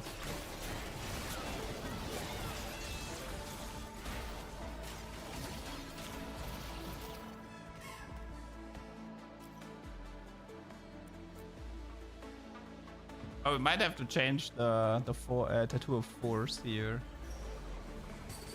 I mean, we're saying Ox Force, but honestly, it's like Golden Ox, right?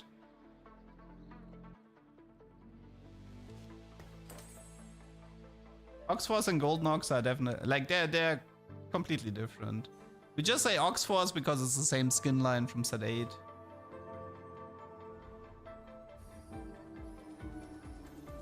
Release Inkborn Fables Rakan was broken. I don't even remember what he did. What was his trades?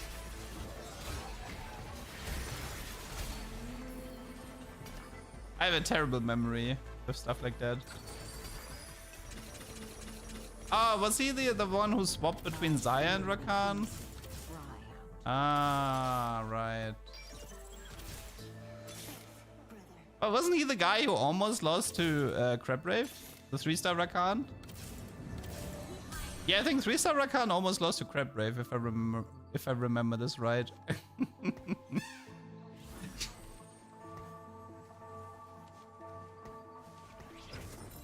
What's the strongest 5 cost? I mean, that's gonna change depending on each patch. But I mean, I can definitely see Aurora, Zac, and Renekton being incredibly powerful filler units and legendary soup comps. And Garen is more specific. I think Garen won't see as much play as the other ones. Because sometimes it's not even worth it to go for these trade mods.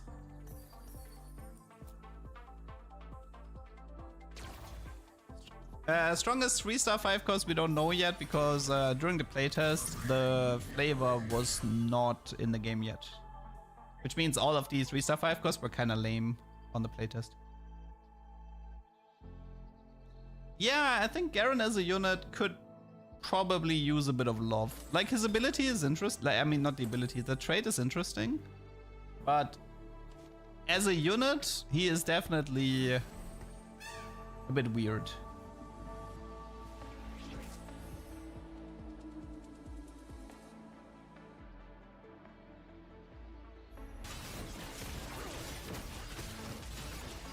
Yeah, Shaco reroll should be viable for sure.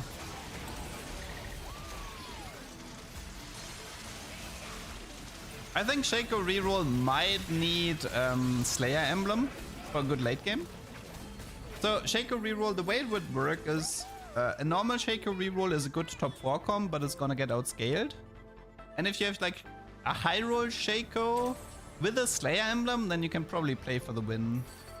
Because then you can do like, I don't know, like Slayer Renekton or something to cap out your board.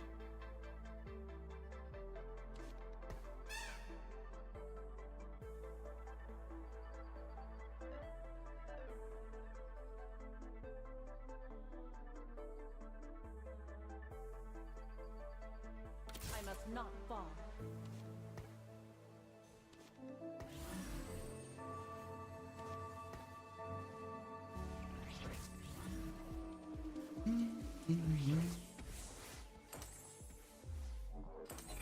My opponent has vertical treat demon setup.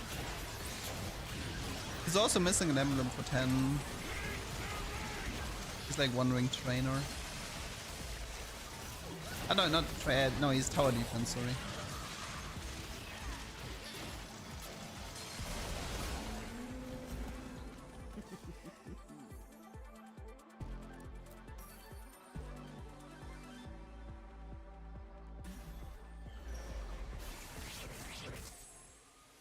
And no emblem here, sadly. No emblem. No I mean, there can't be a spatula frying pan, but there could have been a normal emblem to reroll with Pandora.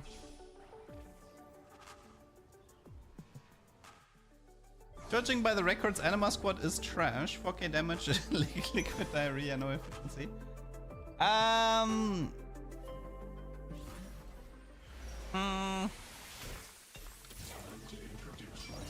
It's definitely, it might be more of a tempo type play where you maybe you can do like Anima Squad into rush levels and then you cut down on the Anima Squad if you can't get to 10. That might be the case, yes. It's definitely a weird trade. I mean, some of the units are great, don't get me wrong. Like Aurora is Anima Squad and probably one of the best units in the game. But yeah, I feel like one of the problems with Anima Squad will also be Aurora will be very contested. And like having something like 3 Anima Squad is like never worth it in late game. It's way too weak, the weapon. So you would always prefer to run like a Zek or something instead of activating 3 Anima Squad in late game.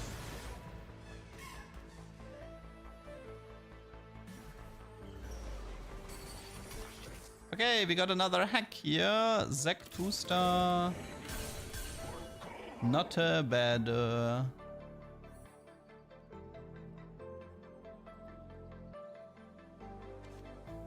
mean, if you want to, you can actually put the Zek on the bench.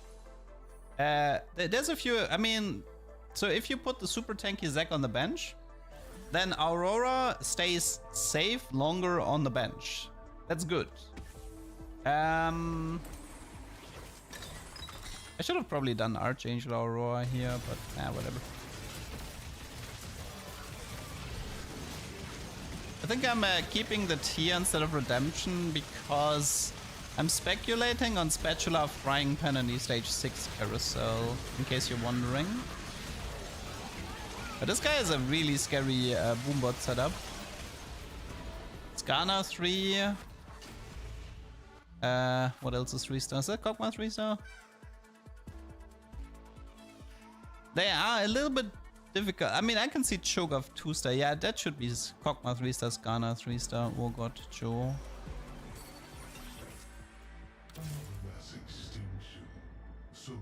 The thing is, like, you can try to play around the attack speed buff from Aurora, but it's only worth it in some cases. Like, sometimes it kind of makes sense to do like triple DPS item on Aurora and then have her pull in a tank that stays alive as long as possible to keep her safe on the bench.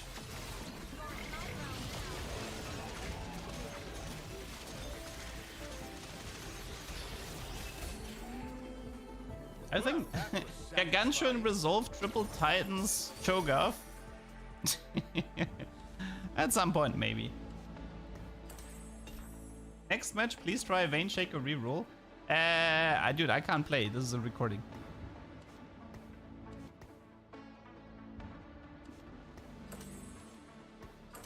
You're stuck with my terrible decisions from the past.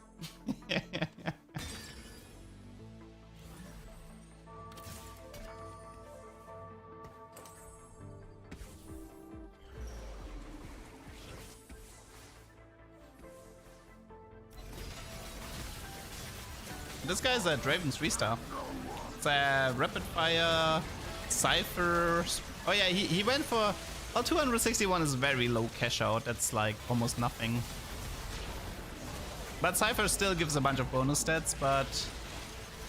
Unfortunately, this Draven kind of looks a bit useless. I mean, 11k damage is not completely useless, but... It's a 3-star tier 3 unit that was supposed to be the main carry here.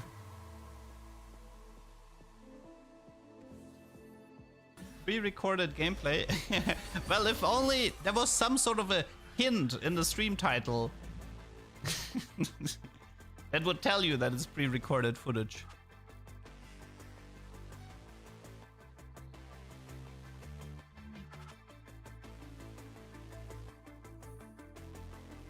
Well, I mean, Garen's ability missing is not that big of a deal because he gets like 50 mana or something if his ability misses. How do I like the new interpretation of Heartsteel? It's fine. I haven't played it or played enough against it to properly judge it. I will play it a bit for sure. Koboku is 5+, yeah. But he's very tied to Battle Boss, and Vertical Bruisers is kind of weak, so... Oh, look at that! 5 HP! Oh no. 5 HP, we're almost dead here. Yeah, there are a lot of champions from the old sets. It is very reprint heavy for sure.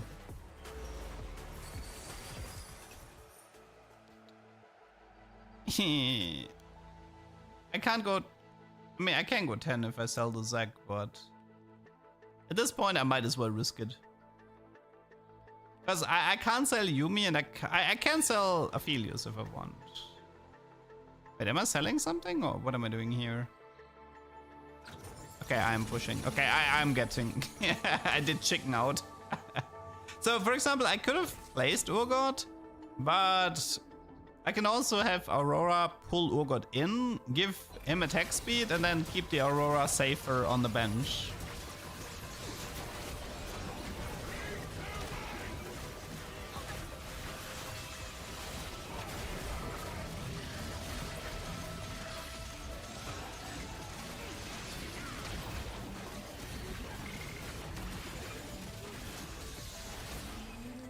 Okay, we managed to live. Thanks to a ghost fight. Now we need Spatula, Frying Pan, or Anima's Wood Emblem.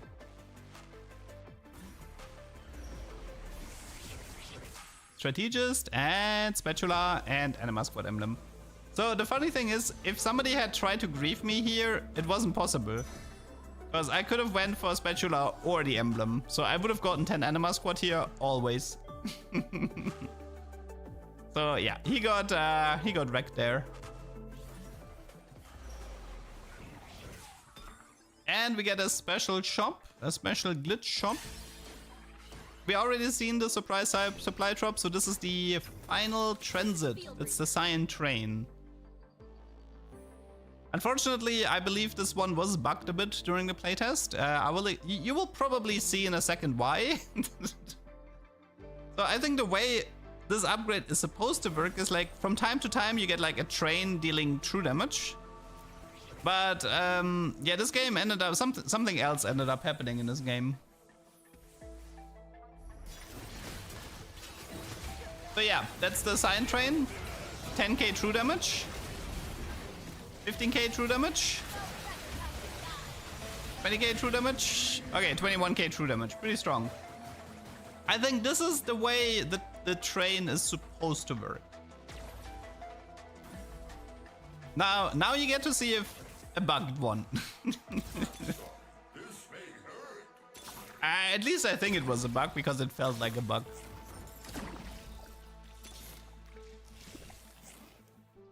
I could do a redemption on Zac here. It's probably worth it. I mean, it doesn't really matter.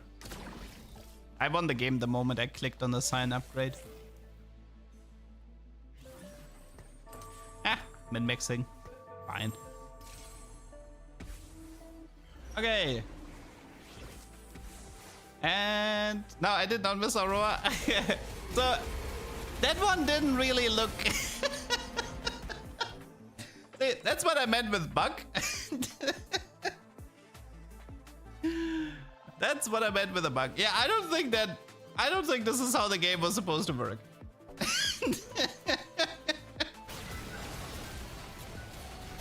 I think the first fight was the intended interaction because it was like one train every few seconds. But like 20 trains in 1 second, I don't think that was intended.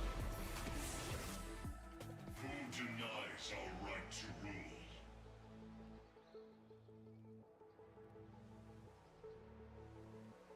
Because like, if it was like the first train from the stage 6-5 fight, you can still win against that.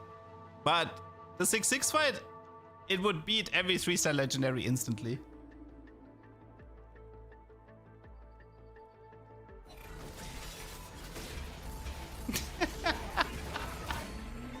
It looks great though. Definitely looks fair and balanced. I really wonder what caused this bug, but yeah, I don't know. Would be funny if this bug is still in the PBE server. I did report it, but I don't know. Let's get this over with. Ooh, nice items. Yeah, it's kind of like the set 9 Gangplank thingy. You're right. It is kind of like that. Oh. It's another guy trying to do Samira 3-star. But he failed again. He was trying to farm a YouTuber. Little did he know, he became a YouTuber. I have like this feeling I would have beaten Samira 3-star as well. And that is the first place.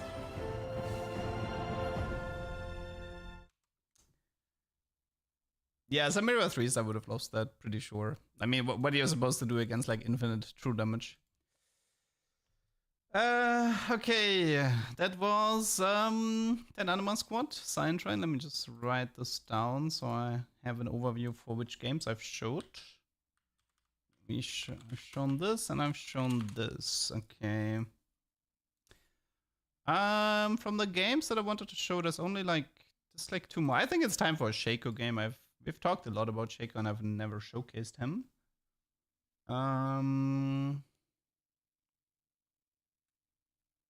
Where is my Shaco game? I need to make sure that's the right one. It's next to the Blue Battery Yumi game.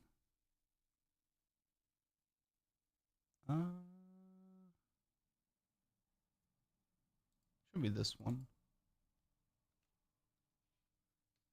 How many did I play in total? I played 40 games in total. But not that many of them are worth showing. Like, a lot of them were just pretty garbage games. Okay. No, there's no PBE today. PBE is tomorrow. Okie dokie. There will be an extra augment round at the end of stage 3. That means everybody is gonna have 4 augments in the end.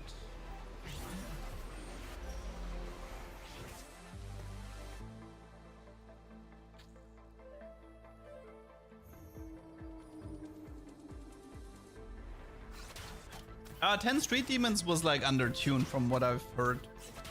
Especially compared to 10 Anima Squad. Yeah, somebody mentioned this Kindred was a reprint from Nomzi, but I don't really feel like that.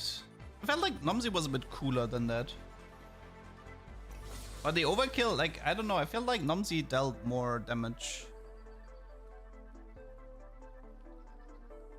I mean, I remember doing like Fishbones, Nomzi's 3-star and stuff, and having a pretty good time with that. Oh, Shaco 2-star already. I wonder what I'm playing this game. I wonder what I'm playing this game. I should have bought the Mundo though, not the Fury. This Mundo Slayer. Buy the Mundo, please. Ah, I hate watching this guy play. Oh, it's 5 Shakos. I wonder what I'm gonna play this game. So yeah, one difference between Shaco and Tristana is Tristana in set 13 was able to stack AD from PvE rounds. Shaco is not able to do that. Shaco cannot stack AD on creeps. I tested it. It only works on PvP rounds. So no need to do any stupid min-maxing. Exo's Academy? No, Exo is Ink Shadow. Ink Shadow or Zorn. I think Academy works different. Okay, no scout, no pivot. Starry Night. Some interesting choices here. Hostile Takeover. That's the Windstreaking Cypher, right? Windstreaking Cypher augment.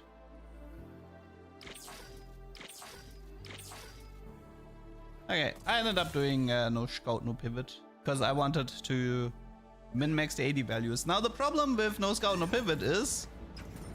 that's pretty annoying because you have to you have to plan ahead which units get to stay on the board. You usually want to do 3 Syndicate 6 Slayers, so the moment you commit on a Syndicate unit, you can't replace it.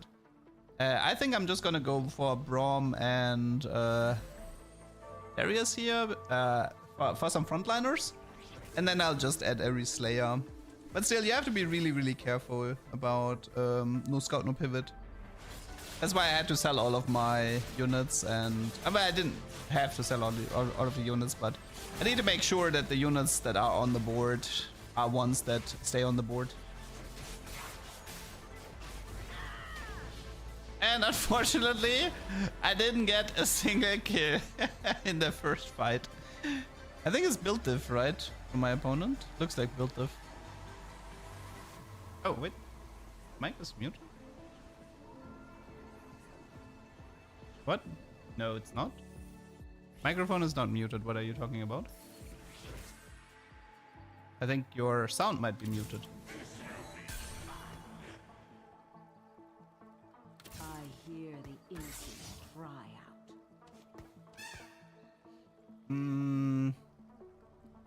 Future Shaco 3. Item swap 2 by 2. Maybe. I can't wait for Build-A-Bud Shaco 3 into 1. That's gonna be fun. So for Shaco itemization, I think it's Edge of Night, Infinity Edge always. I don't think you can skip those 2 items. The third item is probably a sustain item, meaning BT Horse, Dev's Defiance, etc. But yeah. You can technically skip the sustain item if you really want to. Maybe because you have a sustain augment, or maybe because you just want to get all the Omnivamp from the Slayer trade. But yeah.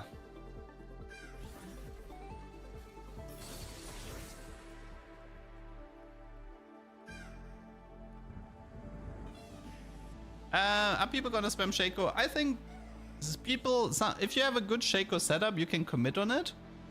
But you can't really go for Shaco if you don't have a good setup in stage 2, right? So, but some people will like, the thing is, like, if you say I want to play Shaco in loading screen and then you don't get any Shaco or good setups early to farm some AD, you're already quite behind.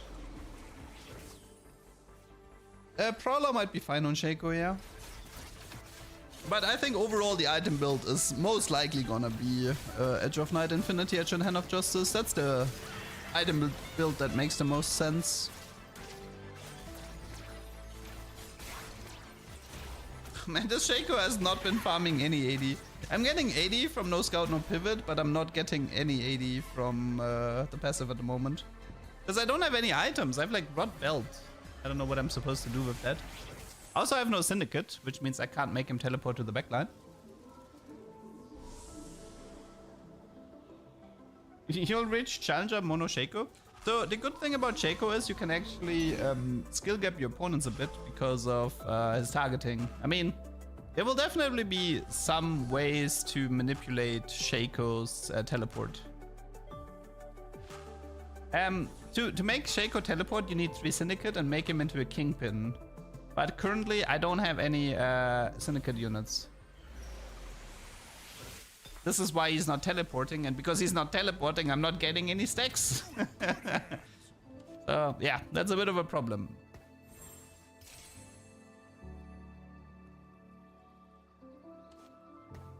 Wait, what am I doing? Wait. Oh. No, I'm an idiot. You have no scout, no pivot, you idiot. I think I checked which Shaco had more 80. I think I checked, yeah, which Shaco had more 80 from the passive, and I gave Eon to the one who had more. So the Shaco with the BF actually had less 80 than the Shaco without the BF. That's why I made the swap. Do stacks combine? No. The stacks are so the way the stacks work is that it takes the highest stacks between the two. But there can be a bug where if you have 2 units who have stacks on the board, sometimes it takes the unit that is closer to the left, I think. Which means you can sometimes lose stacks when combining a unit. Or like it prioritizes the unit with a lower amount of stacks. They have to be a bit careful about that. The safest way to do it is the unit with the highest amount of stacks on the board and the other units on the bench. If you play it like that, then nothing wrong should ever happen. But you can't really do this if you have no scout, no pivot with double Shaco, so yeah.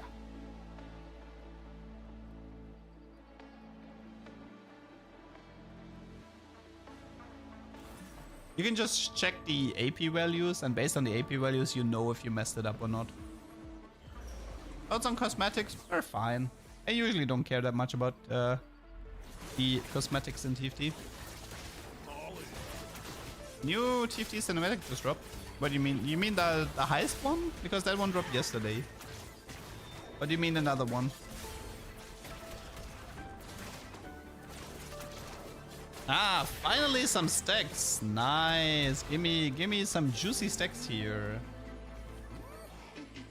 Do they give you a possible bug handbook at the start of the set? No. Hey, LeDuck, we've decided the next 20 YouTube videos for you. Here. Here. Please shit on us. No, I'm not that lucky. I actually have to work for the bugs. Reality break, mini cinematic. Okay, I can watch it later.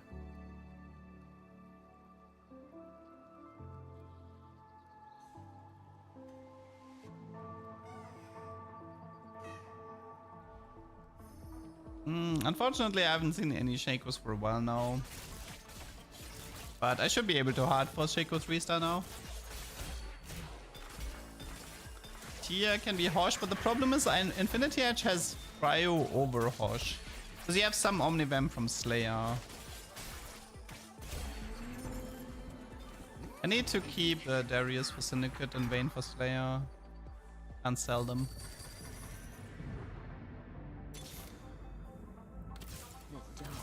The setup would have been a lot easier if I had taken that one Mundo from the early game. One more Shaco. Okay, so this one has 108 and this one has 108. So I guess in that regard, it doesn't really matter. At the same, like both of them had the same amount of no scout, no pivot stacks. So I did mess up again. You need to level. You can't replace Braum with Mundo because you have no scout, no pivot, you idiot. And not the best items. Like no BF, no crit, you know. So in terms of items, pretty rough, not gonna lie.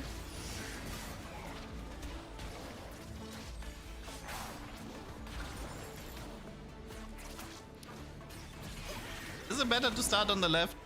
I haven't seen anybody come close losing to cannon minions, so I don't think it matters much, but I mean, I can keep one tier for Hosh, but I'm missing a BF and 2 crits, which is pretty rough. Definitely terrible items here. Pandora would help. Underdogs? Yeah, Underdogs is back. But it's kept at 150. Yeah, not the greatest. End up taking Corrosion here. So now I have Syndicate, which means now I can make him into a Kingpin, and now he will teleport. I will make a video about 1-3 and 1-4, but I don't do this during the playtest. I think maybe I should have prioritized Morello there. I think prioritizing Morello and Darius might have been better. I did get 1 crit. So the correct play here is actually to not do Hosh. The correct play is to wait for Infinity Edge. Because Infinity Edge is too important. Nah, don't judge Shaco at the moment. I'm running no scout, no pivot, which means he's scaling. And I have like super bad items, like insanely bad items. Like right now the Shaco should feel a lot better already. And once I have Infinity Edge, he's gonna start scaling pretty hard. Also, this is the first time I actually have Syndicate on the board, which means he will properly teleport now. I think you can try the Ginzo Shaco, but late game fights are gonna be over way too fast, so it's gonna be pretty hard. It's gonna be pretty hard not to do like the Infinity Edge IE Hosh build. The Hosh is the one item where I can see skipping it. But I think in Edge of Night, Infinity Edge is non-negotiable. You need both of them. Zedarius wave, I should keep rolling.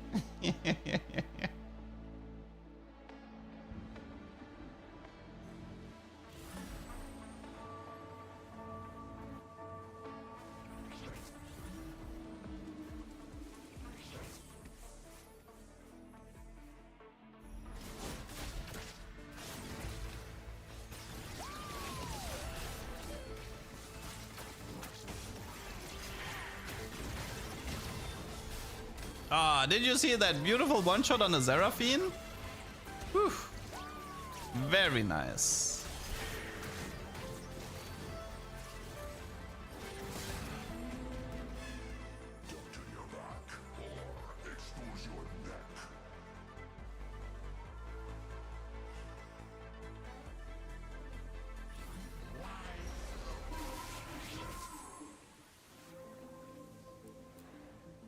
In stage 6, make sure you magnetic Shaco items, put them on a verse unit. Halfway throughout the fight, yes. Okay,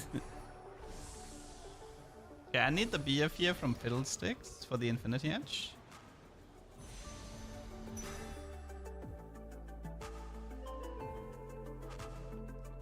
YIE if he can crit. Wait, can he crit? I don't think he can, no?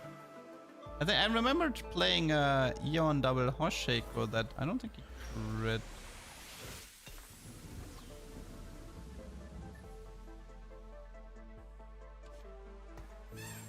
Was he critting without IE with the ability? I don't think he does. I'd have to double check, but I don't think he did.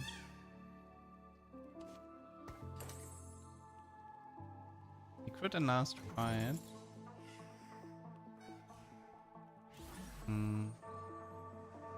I'm gonna test this. I mean, if you can skip IE, then yeah, maybe.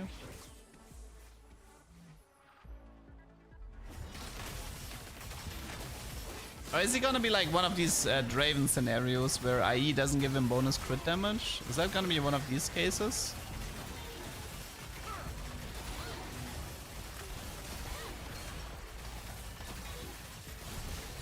Dude, I mean, how can you flame Shaco if this is the fight though?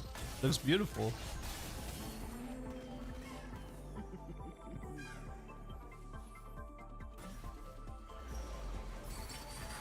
But I mean, assuming he crits and you want to skip the IE, what would be the item build then?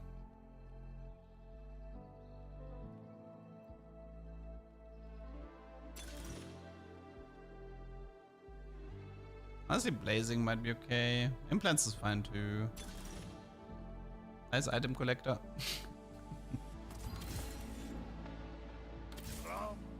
Left plate. I feel like he might need either attack speed to ult more often or like some survivability. Like the thing is, like, damage doesn't really tend to be his problem. His problem is like either getting one shot or not healing enough when he ults. I hear the innocent cry out. So here I actually have a pretty big... I need to pay attention to no scout, no pivot. I could have played 2 Broms. It wouldn't have been that big of a deal because once I get Brom 2-star, I have an slot free again. But I did end up finding the Jarvan in time. Yeah, but this Shaco is definitely doing some work.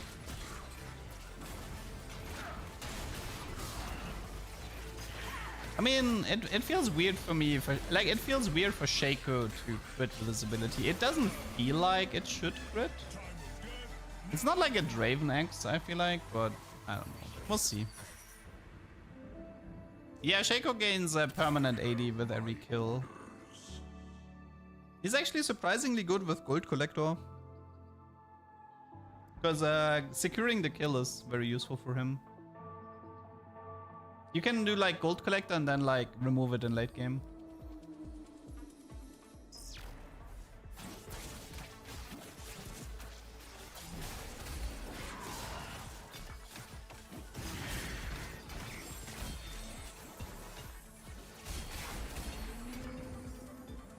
He's similar to Tristana, yeah.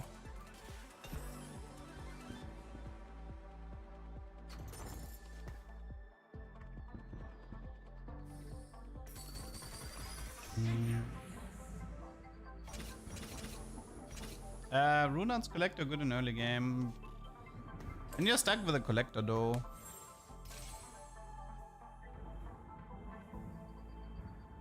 In League he auto crits and TFT be weird like that sometimes. Once the game is over I can go back and check out the fights.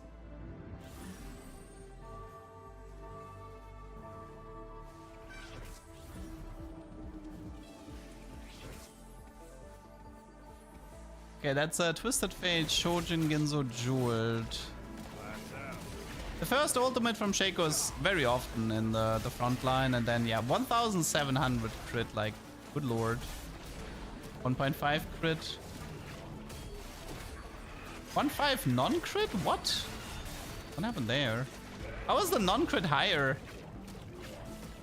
Wait. How is the non-crit higher than the crit? Something is definitely wrong with Shaco.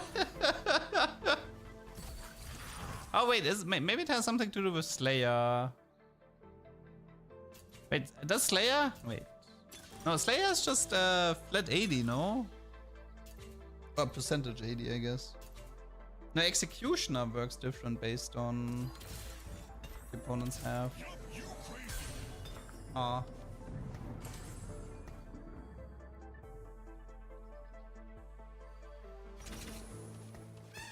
Yeah, I might have to investigate Shaco a bit.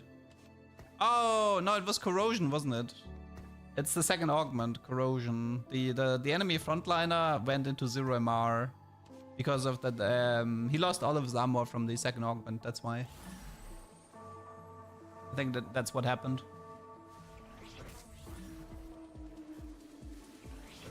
No, the new mechanic is not... It's not always getting 4 augments, but a hack can result in 4 augments. So it's part of the set mechanic, but not the set mechanic. Also, the Senna is quite tanky, man. Look at that. Whew. Very tanky. And she's back to full HP. What? The Shaco is farming pretty nice. 2.2. Holy moly. 1100. Just autoed her.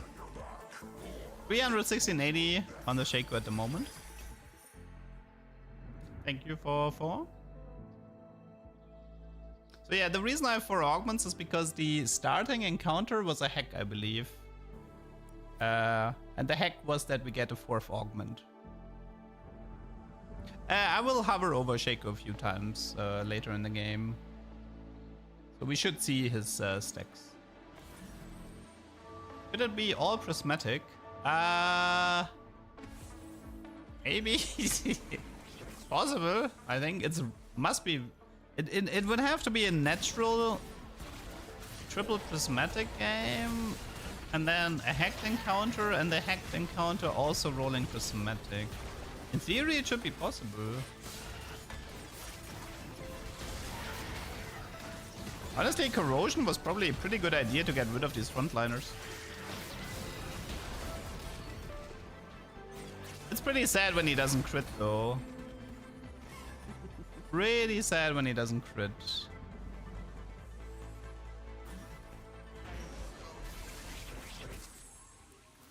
But Shaco does have a late game issue. You will get to see that later. But yeah, Shaco definitely has a late game issue.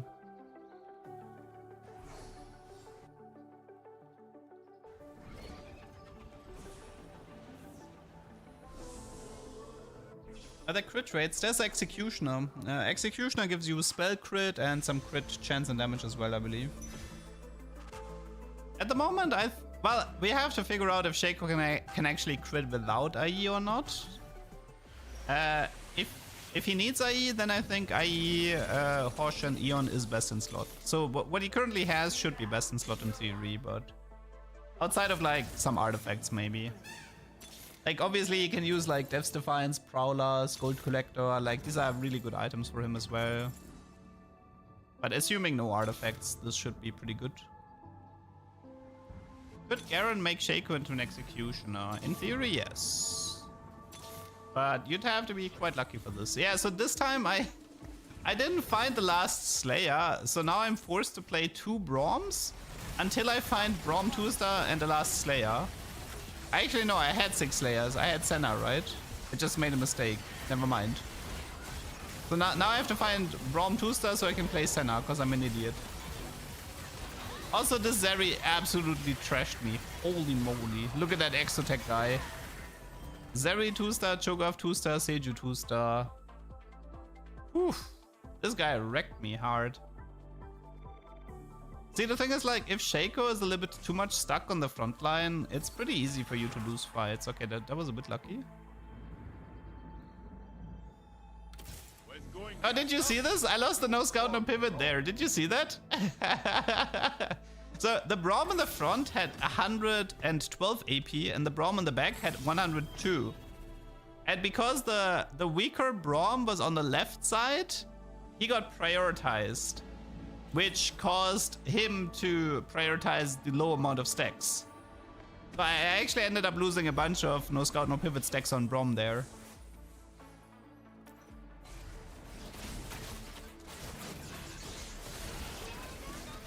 Your move, LeDuck. Well, goodbye, Zaya.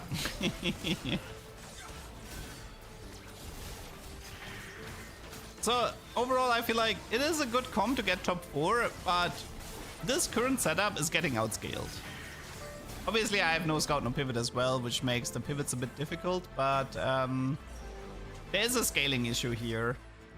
Zed is too weak, Vayne 2-star is too weak, even Senna 3-star would be too weak, so I actually don't have any late game. And this is why I feel like Slayer Emblem Renekton in combination with Aurora and then Zac on the bench, that's how you cap out this board.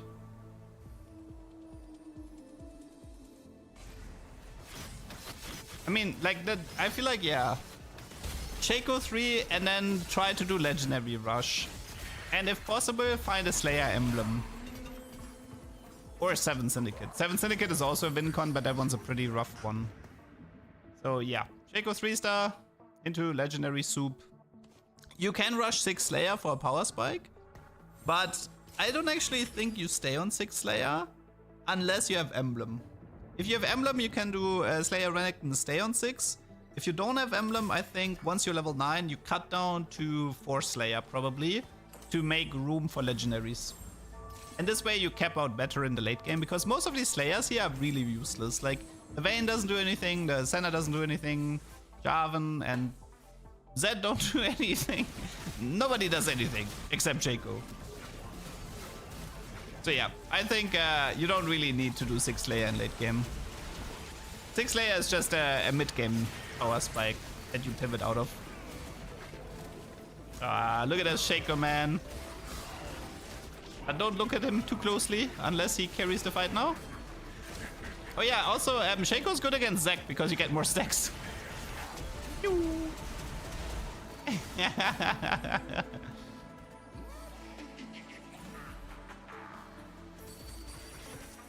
MF looks good. She just got outperformed by a Twisted Fate 2-star though. Okay, so we have 63 kills, 49.5 bonus AD with 447 total AD at the moment. We did not reach 580 yet. So the problem with RFC, I don't think RFC or Sniper's Focus is very good on Shaco. I actually have an RFC Shaco game and I didn't like it. Because he will jump melee, which is bad. And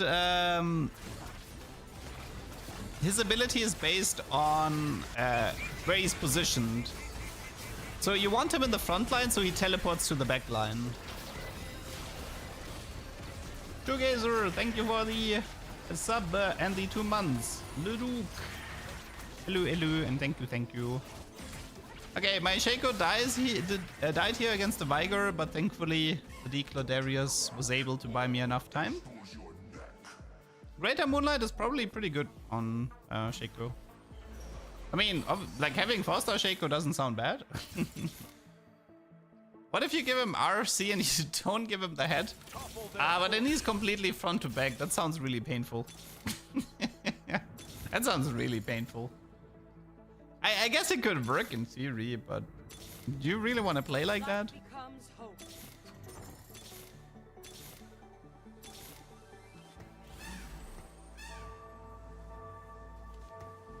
As from what I've seen, the only unit that was good with range increase was Nafiri.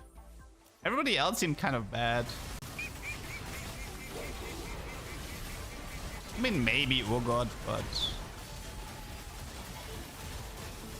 Come on, Shaco. Please get the MF, get the Zeri. Please stop going on the frontliners. Ah, man, the Exotech matchup is pretty rough for me. I need to get super lucky getting Zeri or Misfortune early into the fight, or I can't win the fight. Come on, thank you for the sub in these 63 months. Feels like set 3 Shaco. Yeah, it does. There's a Syndicate emblem, but I don't have the second emblem, so it's not really worth taking. Yeah, I have the starting encounter is for augments.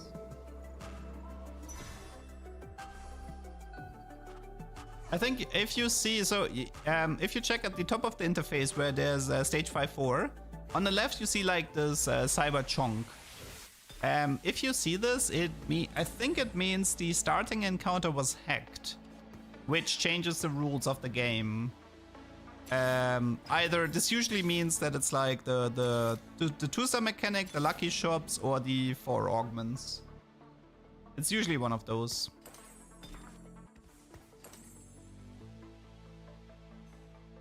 Look at his range. Why is extra range good on him?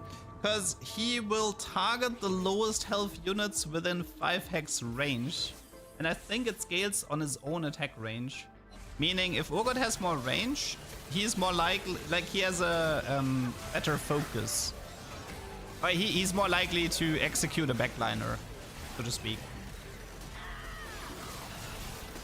Because like, let's say you play Rengar and Rengar jumps backline, you can make Urgot focus on the Rengar target in the backline, for example.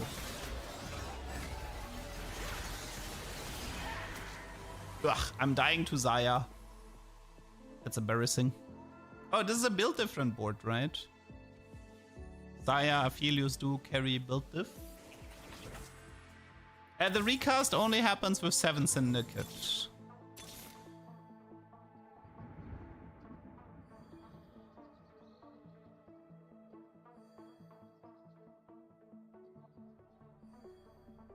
$478.80 at the moment on the Shaco.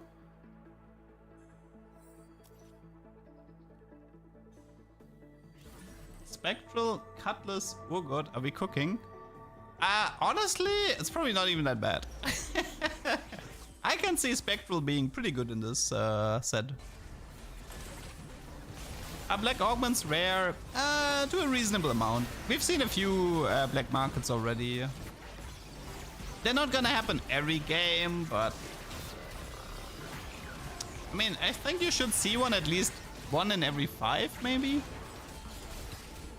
Am I liking the set? I'm okay with this set.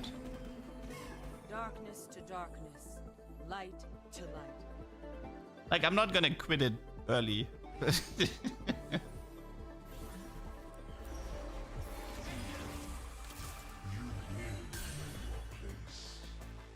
So yeah, I don't know, man. Like, Shaco also has this problem that if you win fights, you win by 1 unit most of the time. So the lobby HP tends to be high. Because even if you win, you don't deal a lot of damage. So yeah, you can already tell getting top 2 is gonna be so difficult in this game. Because my board hasn't really gotten stronger by meaningful amount since forever. Because what I needed level 9 here, and I needed legendaries to properly cap out. Because you can't cap out with 6 Slayer, it's a mid-game spike. Yeah, Cypher, I mean, yeah, Cypher, you can lose streak with Cypher.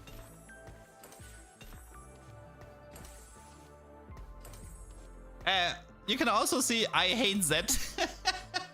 So Zed is a tier 4 Slayer, but as you can clearly see, I hate this unit because I don't want to give him items. Because I just do not like this unit one bit. I'd rather give Vayne items because Vayne is true damage.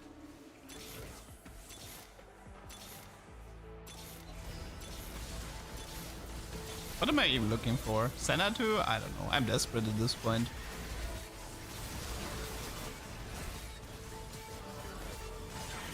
I mean, the Senna should be easy to defeat. 2.4k crit, not bad. Not bad at all. Dude, that was 2 non-crits in a row. What? Did you see that? 80% crit chance and both ults on Senna were non-crits. That doesn't seem right. 503.80, very nice. Sometimes I feel like maybe there's a visual error with Shaco, because like the way his ability works is that if you make him into a kingpin, he teleports and he deals a slight amount of increased damage. It is possible that the increased damage can crit, like he has like 2 bonus damage parts. It might be possible for one of them to like crit and then it's shown as a crit, or one of them to be shown like not crit and then it shows as a non-crit even though it was a crit. But there might be like some visual shenanigans here. Maybe. I don't know. I mean, by the way, this guy is... Every time I face this guy, he absolutely wrecked me. This Misfortune Zeri combo is just too much for me to handle.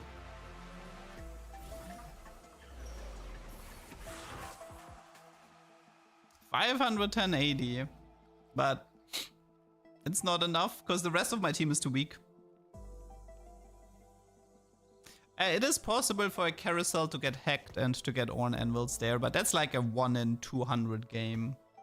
That's almost never gonna happen. I've seen 1 hacked carousel so far, and that only had component anvils. I could have 3-starred the Vayne maybe.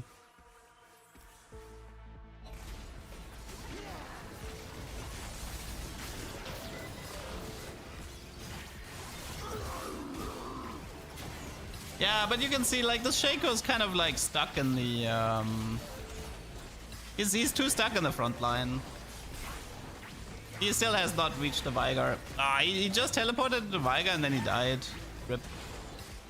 Yeah, so that is kind of a problem. I had a hacked carousel with duplicators. Oh, actually true. I guess that counts as well. That counts as well.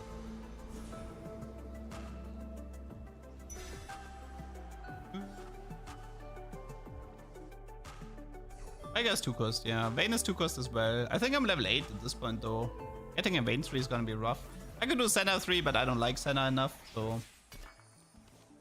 Okay, so this is one of the new frying pan emblems. It kind of acts like a sniper emblem, meaning that you gain 2 bonus range for the rapid fire emblem. So Zed has 3 range now. Unfortunately, that's not... Zed is still gonna jump melee, so it's not gonna help. Darius has 20% Sunder, and I have my second augment is also Corrosion, which reduces the armor by a flat amount. Jarvan also has a flat amount armor reduction on the front line. As for anti-heal, shut up.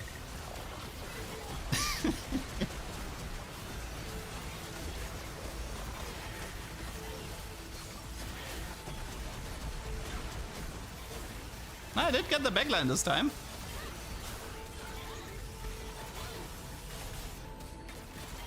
Surely I can get Zeri. Nice. Nice fight, Shaco. Very nice fight.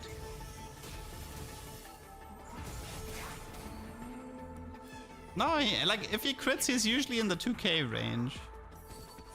It's actually crazy how often he doesn't crit with 80% chance.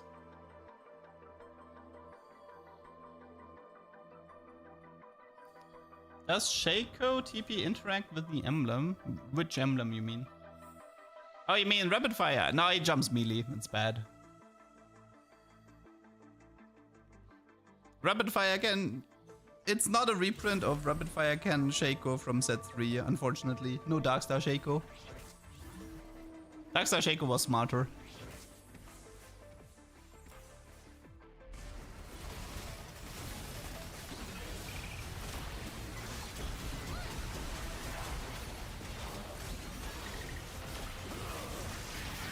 Yeah, and here you can see it's pretty easy to burst him down.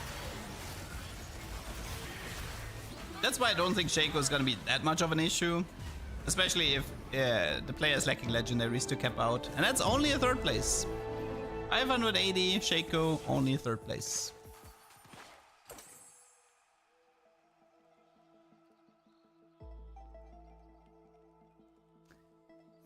Okay, let me actually go back a little bit here. Which fight was the one where the guy said that was crit?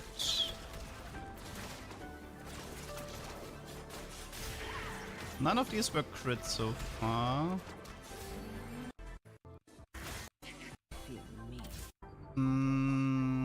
Was it stage 2 or stage 3? Nah, it must have been in stage 3. Let me just look at all the Shaco ults from stage 3. I haven't seen a crit yet though. All of them are non-crits. Still non-crit. Let's see here. I think it had a sparring gloves, right? It must have been before IE, but with sparring gloves. So it must have been like here. That's non-crit, 704.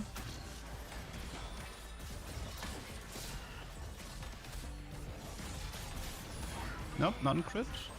I think he needs IE. I think it might have been a visual thingy. 6 non-crit.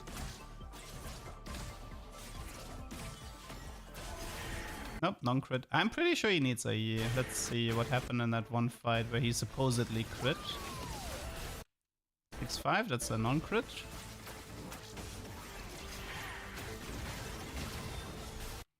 Non-crit. I think it's safe to say he needs IE. Oh, it was this one, right? Oh, okay, let's see what happened here. I think I might know what happened here, though. It wasn't... It showed as a crit, so... I wonder... Maybe what happened is that there was an auto attack crit that happened at the same time as a Shaco ult, and it was the wrong... It was a crit here, that is true. It was a crit here, but I'm trying to figure out if the damage values line up. I wonder if it's... 929... Darius is doing the crit animation. Like sometimes when two types of damage happen at the same time, the number sometimes gets added together. It is possible that it was the Darius crit and it happened at the same time as a Shaco ult, so they added the number together, but so this is probably just Darius crit into Shaco crit. And by the way, him dealing 600-700 doesn't matter because this is a corrosion here. I'm pretty confident that frontliner has like 0 armor at the moment. So he's effectively dealing true damage, which would make sense because then if he normally does like 700 and he's ulting somebody who's like if he ults somebody who has like 0 armor, then it kind of would add up, no? So this is probably just a Darius crit added together with Shaco ult damage.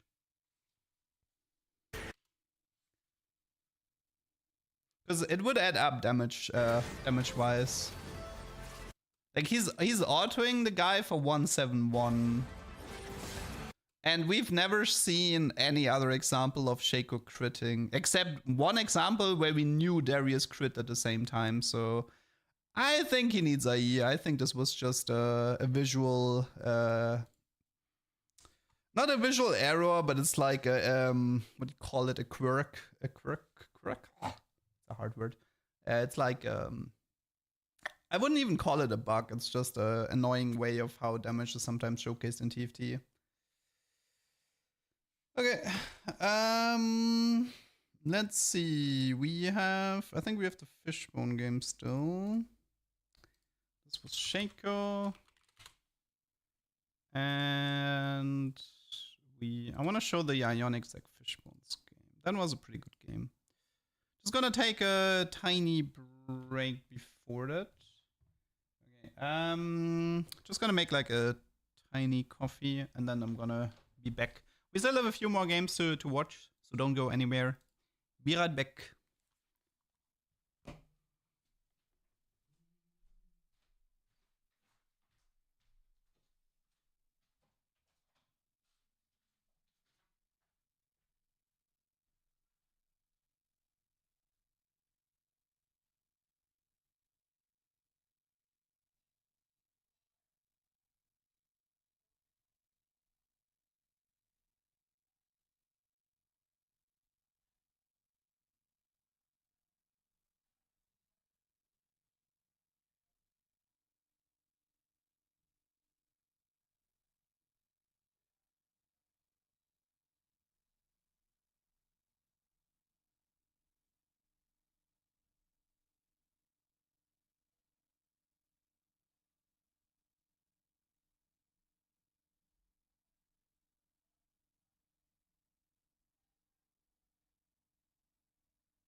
Okay, I'm back. Oh man, these talking over these games is always so rough. My jaw already starts to hurt from uh, talking all the time. Let's see what else do we have. I wanted to show what should I wanted to show this. No wait.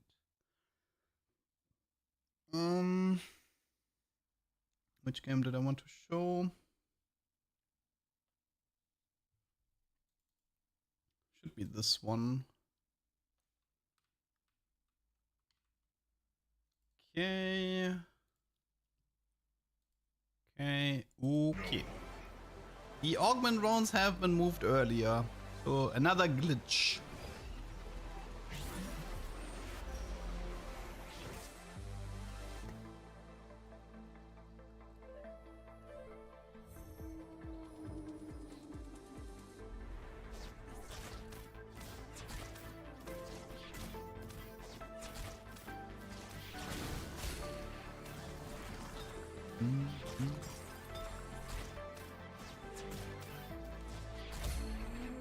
Next attack is what? Lantern?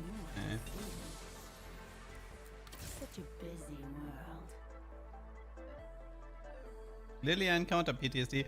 Yeah, honestly, I don't actually like these encounters. I don't like that they brought these back. I was pretty glad when encounters were gone in set 11. And yeah, there's definitely a lot of encounter PTSD happening. Not a fan of that. More to see. My prayer is itself. Dude, what kind of street demon setup is this? Syra 2, Mundo 2? Such a busy world.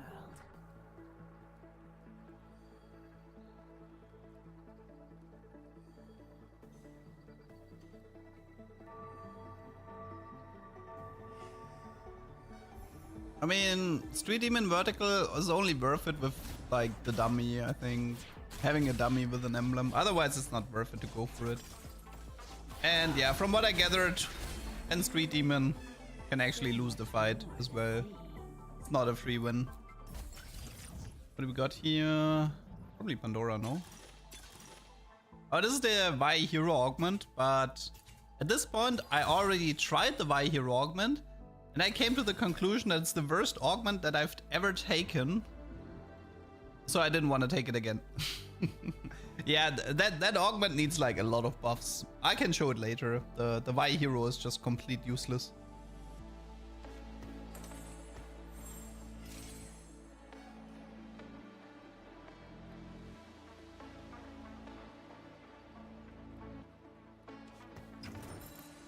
Is all gold augment opener still in? Yeah, I think most of the encounters from, or like all of the encounters from set 13 still exist.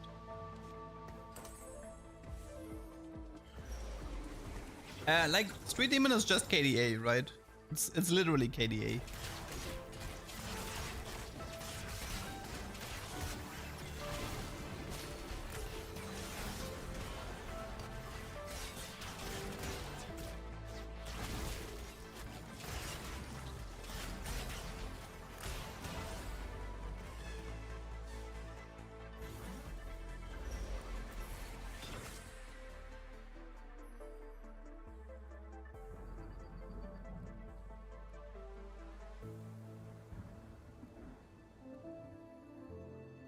Yeah, there's a few reprints. Get used to it. The thing is, like, the more sets we have, I feel like the more reprints we're gonna see in the long run as well. Because, I mean, there is a limited amount of units and abilities. Obviously, they could do more Genkidama, Aris, maybe. But, yeah, we'll see. I feel like sometimes Riot intentionally wants to reprint stuff to help people ease into a new set and to reduce the amount of information you have to learn. Because the thing is, like, you can make the argument it's easier to get into a new set if you're familiar with traits and units. If you can be like, oh, Cypher is like Heartsteel, so you immediately know how to play it, you know? Or you can be like, oh, I love playing KDA in set 10, so I'm gonna play Street Demons because I know how to properly like play around the fields and stuff. Zaza, thank you for the raid. Hello, hello. Do you believe that you have the rank 1 mustache in the community? No. I mean, Mort has the best mustache, no? Pretty hard to beat his one. Like, pretty hard to beat the Mort mustache. The most interesting trait, I mean, the most interesting unit might be Garen because of like the whole mob thingy. You can cook a lot with that. My personal favorite trait so far has been Syndicate, especially 7 Syndicate. I thought that was really fun to play around.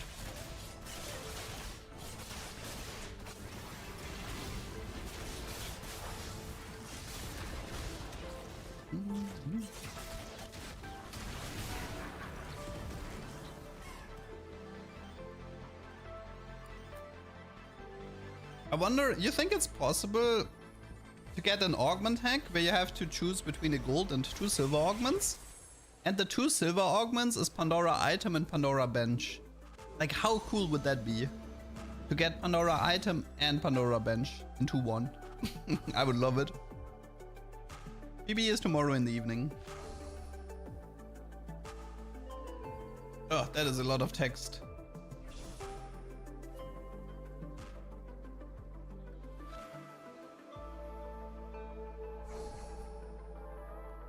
But no, I don't care about stuff like that. Sorry. Don't really care about stuff like this.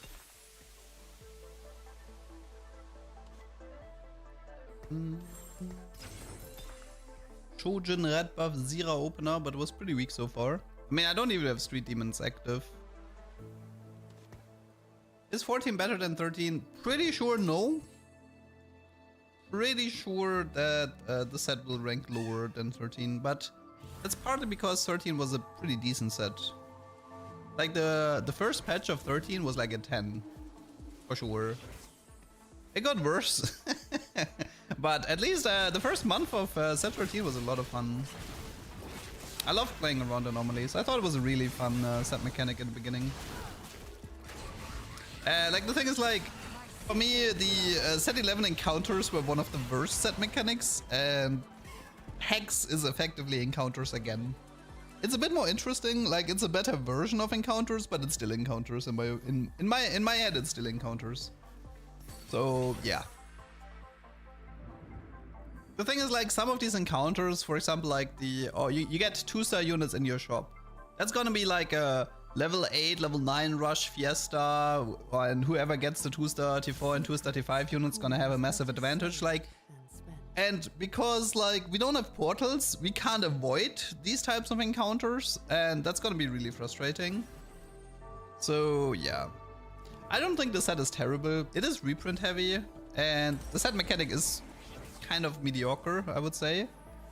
But I wouldn't go as far as saying it bad. I definitely have a lot of ideas on like stuff to cook with, and yeah, we'll just have to see how the set develops. I might play more double up in this set.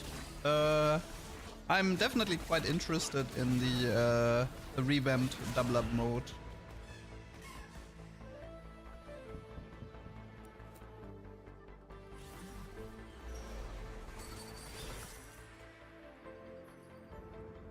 Unit with the most potential is Garen, because of like the mod thingy. It just allows you to cook so much stuff.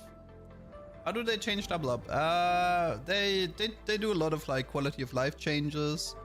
They give you like an opportunity to trade items.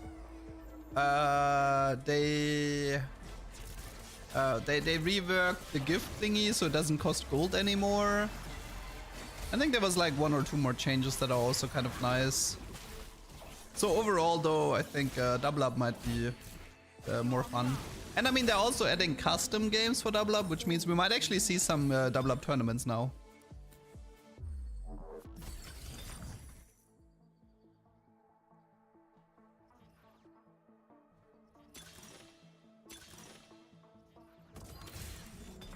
Do you know if you can give syndicates to other units with Garen?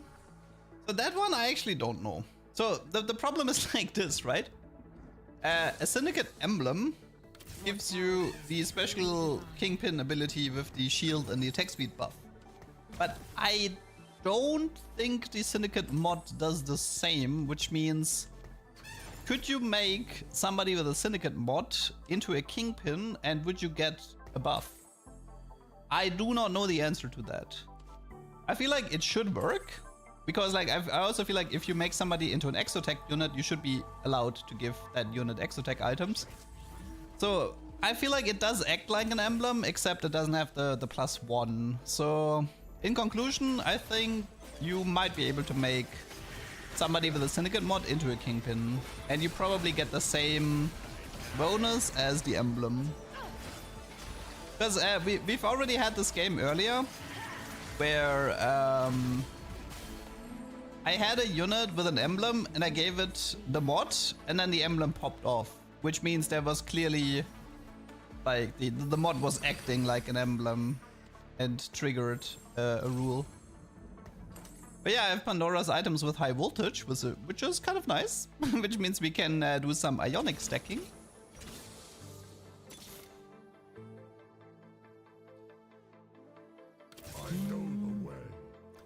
think Mort said something about the Zek split. You only get the item stats and not the effect. Which means that the whole plan of doing high voltage Zek stacking might not work in the end, which is kind of sad if that doesn't work.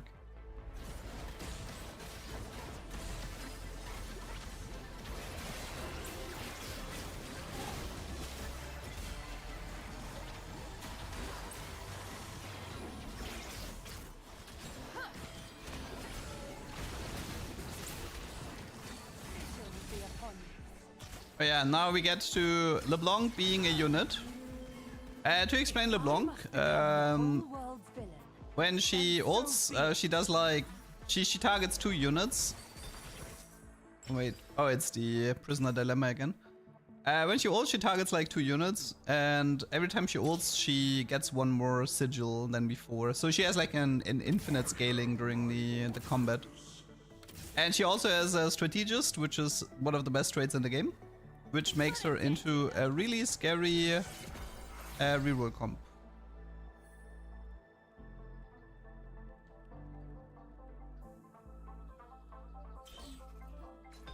That was 7 gold each. I've never gotten lucky with the split so far. Maybe in the future.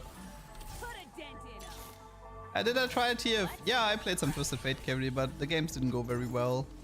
I do think he has potential though. He obviously has really nice ability.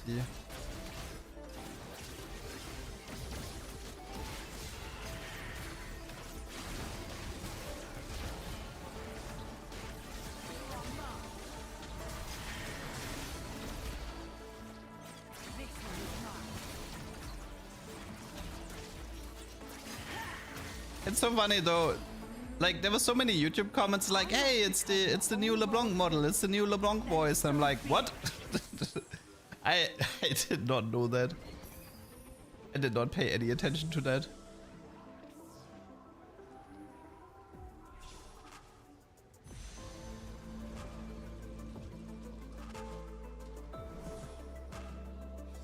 But to be fair, I was never much of a LeBlanc player. So I don't even know the skin line, right? Like I quit League of Legends before the skin ever got released, so would be hard for me to differentiate a new skin with a new model. They released a mini trailer for LeBlanc. A Noxus one or a Cyber City one? Maybe a Noxus one. Which trade am I the most excited about? 7 Syndicate. Oh look, I have 5 Cypher. And triple Ionic. High voltage, very nice. Yeah, she's getting a league update. Haven't seen anything besides 5 minutes I've been here. Is there good potential for tier 2 and 3 cost reroll? No, there's a lot of tier 2 reroll. Actually, this game is a tier 2 reroll game, so if you just stick around, you get to witness LeBlanc reroll. But there's a lot of tier 2 reroll. You can do Twisted Fate, Viger, Vayne, LeBlanc, there's like 2 more, I think. And Nafiri as well, yeah. I think there's more than enough tier 2 reroll comms to satisfy your needs. Fielding a prime unit allows you to subscribe. Thank you, Lynn. Time to start some trouble.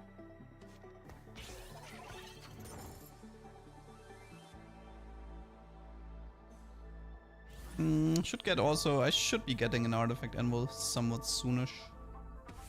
I think I was trying to get for, I was trying to go for Suspicious Trench Coat for the Ionic Spark shenanigans with code.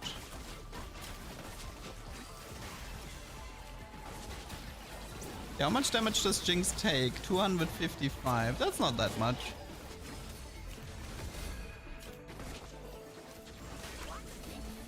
If I finish the mode, will you play double up with me?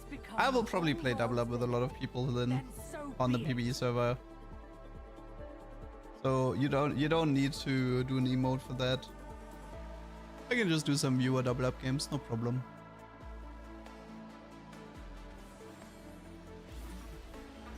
am definitely interested in pushing more double up. So this is a 50 Cypher cash out. The artifact anvil was from the augment, and I ended up... Wait. Why did I make the selection so fast? I think I was just... I guess I was only interested in code. And when I saw I didn't get code, I just decided to take a random one so I can reroll it with Pandora. I think that was the idea here. Okay, this is a glitched orb with HP. Yeah, I'm a little bit more tanky now. I wanna... Nah, that should be jeweled, no? Like, jeweled should be fine on LeBlanc.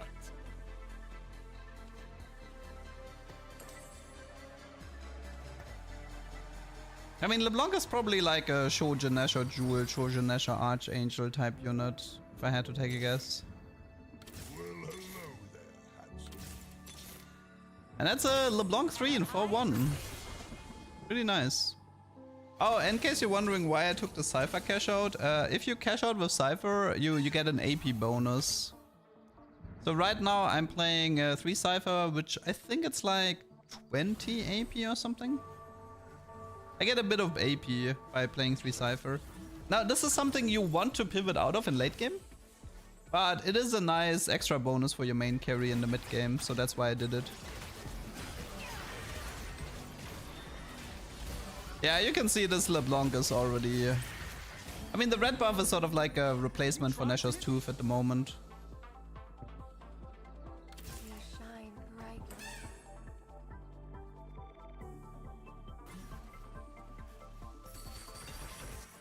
Trickster Glass. Scratchy scratch. Trickster might be pretty good on Aurora later.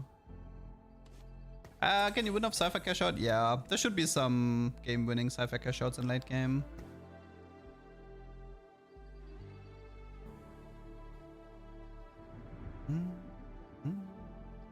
Yeah, for me it's pretty much just rush levels, right? Why am I keeping the belt? I already have red buff. Unless I want to get rid of red buff and replace it with a Sunfire.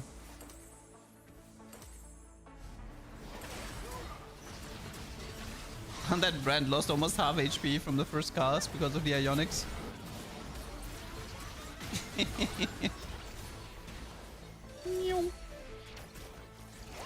Nice try, Brent. I saw that. Oh, wait, am I keeping the belt to do Nashors? Maybe. It's possible. Am I gonna release loot table of Cypher before Mort does? I think the data websites like Meta TFT are gonna be first. Yeah, it looks like you're right. Looks like I wanted the Nashors in the end. But that means I don't have anti-heal now. And I don't have a good red buff user. What am I doing here? I didn't think that one through, did I? Yeah, I clearly did not think that one through. But whatever. I mean, it's not like... yeah, it's fine. Yeah, but this LeBlanc... Oh my god, she's so strong. Look at this. Ah, that's a nice tier 2 unit. Honestly, this LeBlanc could be tier 3 unit. You wouldn't notice. Never forget. Black Rose Casio was a 3 cost. Never forget. Wasn't Yumi single target? I thought Yumi was like, she marks the target and then she deals increased damage to the target. Was Yumi a AoE? I thought she was single target.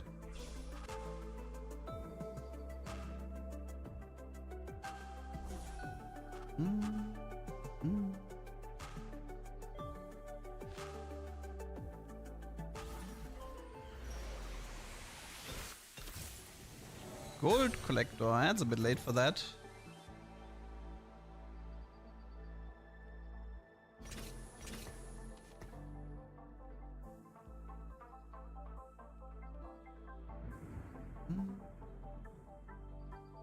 I think right now I just want to rush 9 so I can look for Zac and add more strategist. That would make sense at least. Yeah, I've played against some decent Doombot comps. I've not played it myself though. I tried one fiddle game, but that's pretty much it. This guy is Koboko. He stuffs though. Pretty scary Urgot here. Deathblade IE Ginzo Urgot.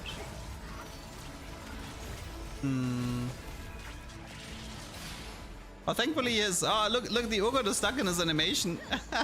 That's so unlucky for him. Yeah, so what happened here, the Urgot was executing his target, but then the target died. And he was like stuck in his entire animation, which gave LeBlanc enough time to clean up the fight. No, I think there's 3 prismatics. It's Anima Squad is 10, Street Demon is 10, and Exotech is 10. I've never seen, like, Exotech needs triple emblem though, so I haven't seen that one yet.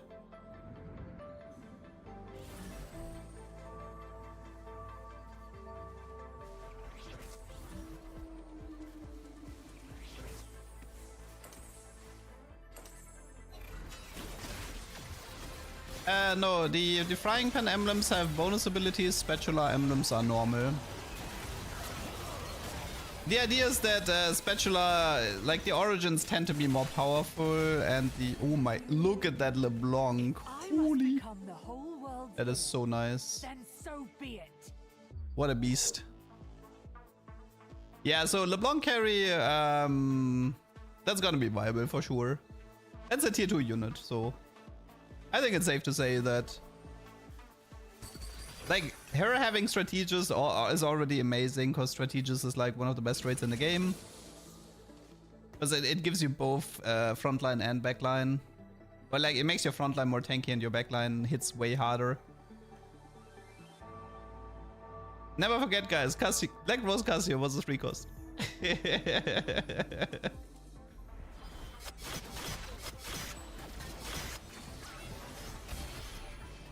Yeah, Strategist is pretty much the same as set 9, I think it was. I think it was set 9, no?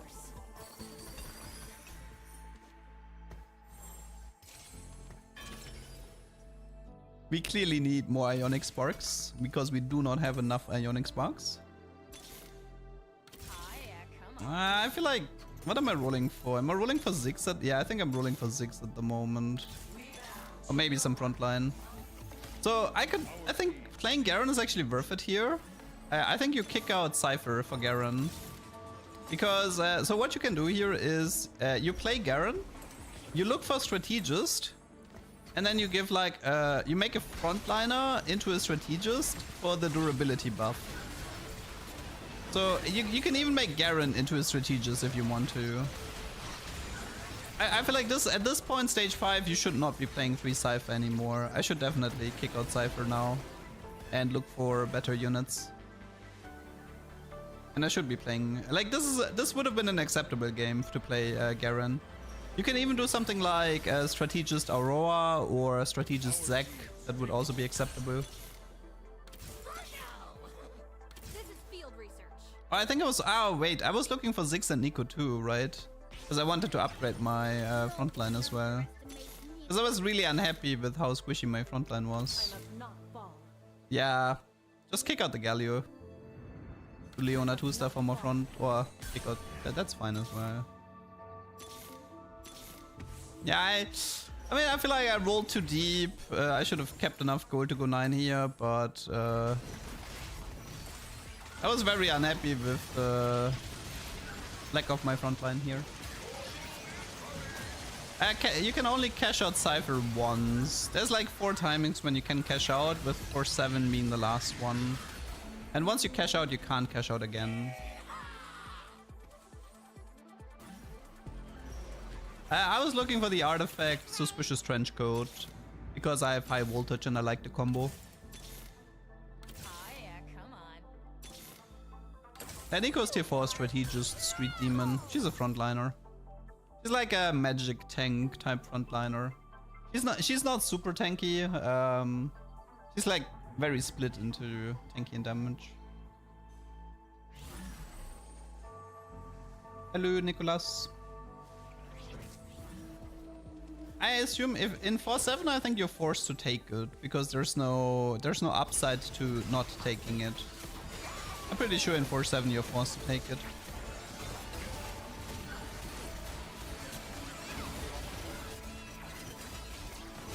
Yeah, there's a lot of assassin units in the set. There's Shaco who can teleport in the backline. There's Rengar who can jump to the backline. Vex can jump to the backline, and Zed can jump to the backline. So, yeah, there's enough. But there's a strategist emblem on the Twisted Fate. It's valuable.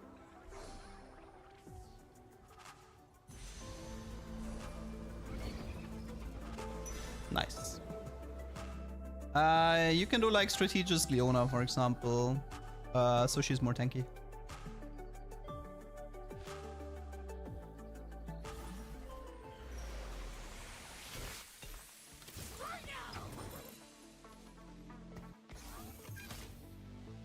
Yeah, kick out Yumi so I can play more frontliners. Because like the longer the fight, the better for LeBlanc, since she has like infinite scaling.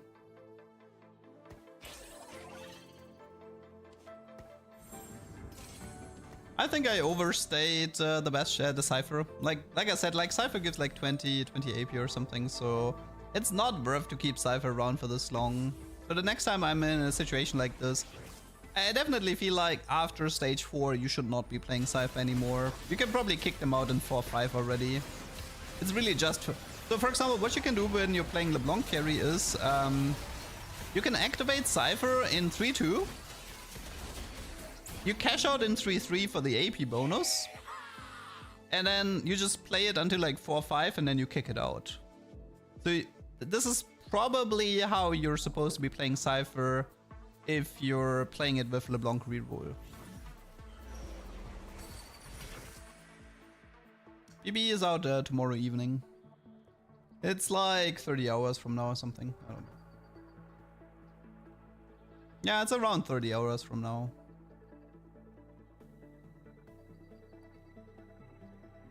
Yeah, I mean, the assassin trade, probably we will never see that again. Riot doesn't want assassin emblem to be a thing. Riot doesn't want assassin trade to be a thing. But they will still print units that have backline access, like Shaco and stuff. That's pretty much modern TFT. That guy's kind of strong though. Aurora 2-star here in the backline. A bit scary. She actually takes a lot of damage from the Ionics though. Even though she has Gunblade. Wait, that Nico that had most damage, by the way. That was 8.2k damage from the Nico. Ooh, I mean, this is partly because of the triple Ionic Spark, but still. No, it's Tuesday evening for us. So the way it works is like, for Europe it's 10 PM to midnight.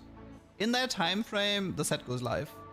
10 PM is like the earliest if the maintenance went well. And like midnight or after midnight is when the maintenance went bad.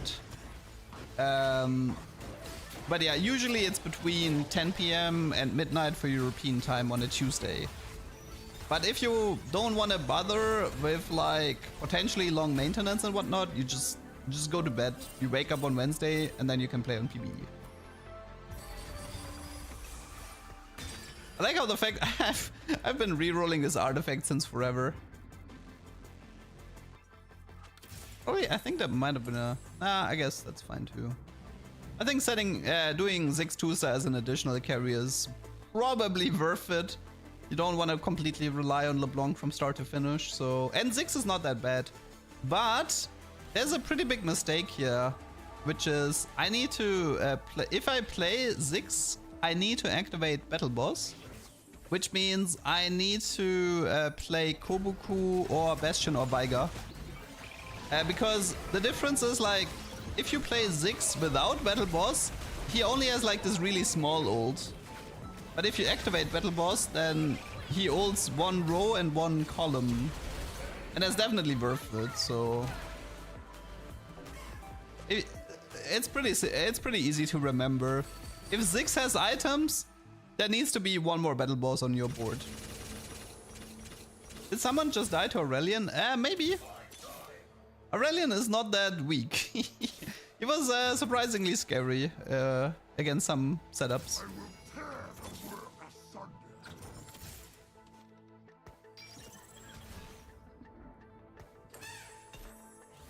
Yeah, we probably have to pay attention here, but yeah, according to Mord, what I'm doing right here, according to Mord, does not work. Which is that... So Zek will split into two, and then both Zeks have triple Ionic. But apparently... the Ionics don't work once he splits. Can we see that somewhere? Can somebody like ult? Please? Ah, that was a bit hard to see in that fight. Guys, I am not from Vietnam. I do not know Vietnamese. How does Zek interact with code? It should be funny, but I haven't seen it yet. He confirmed in Death Drop duplicate Zeks won't have items. Probably will be changed for PvE. So no items at all. Okay. No items at all. I guess that makes sense, so people don't expect the items to work. Like if you split and he has the items, then people would expect the items to work the same way with Trenchcoat. So I guess it makes sense to just completely remove the items. Otherwise there's gonna be a lot of confusion.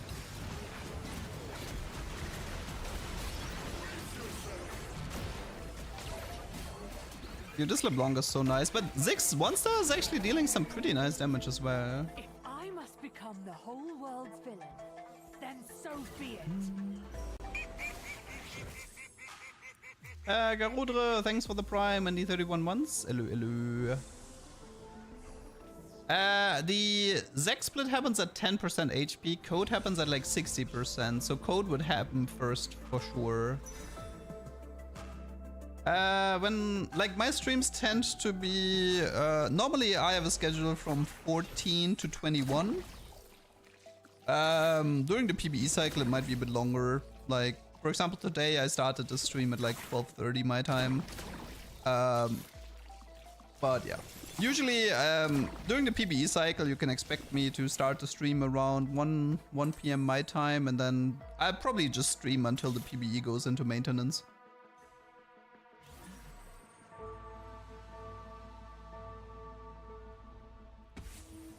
The Ionic was working on the split sec? Really? I mean, it might have been the Ionic from Echo. I'd have to check the VOD. What are reroll comms? There's a lot. You can play Nafiri reroll, LeBlanc, Graves, Veigar, Vayne. What else? Shaco. There's a decent amount of reroll comms. If I must become the whole world's villain, then so be it. So I finally had enough. The trenchcoat is not appearing, so I will do... See, the thing is, Fishbones has a lot of attack speed. It's like 60% attack speed, right? So I don't need the Nashor's Tooth anymore. Which means it is time. It is time for Fishbones LeBlanc. Goodbye, Nashors. Fishbones LeBlanc. Let's see. I mean, Fishbones can act as a replacement for Nashors. I don't think there's a problem with that.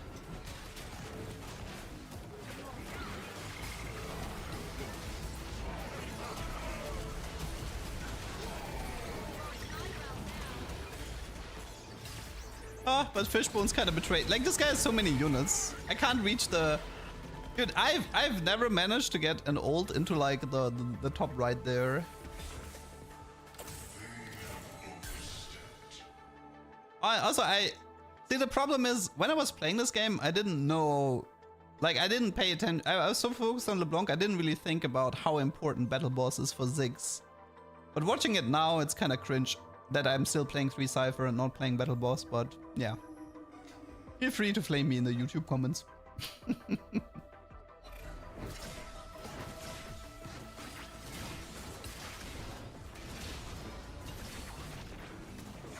I like that they made the PvE late game fights a bit more interesting. They're definitely very beatable, but they feel a tiny bit challenging, so that's good. Good change. Probably Zac 2-star here, right? Yeah, should be Zek 2-star. Yeah, you can drop Cypher. I mean, technically, I never played Cypher for the cash out. I played it for an AP bonus. But I should have just ditched it in like stage 4-5 or 5-1 and just play better units. Like, you know, like legendary soups like Aurora, Renekton, maybe more Bastions. I don't know, like whatever you find, whatever's useful, whatever you need. Or I mean, in this case, I should at least have one battle boss unit on my board, like Kobuko, Poppy, or Veigar. Ah, beautiful. Beautiful. Zek is pretty annoying though, I have to admit. If I must become the whole world's villain, then so be it. More blobs, more HP.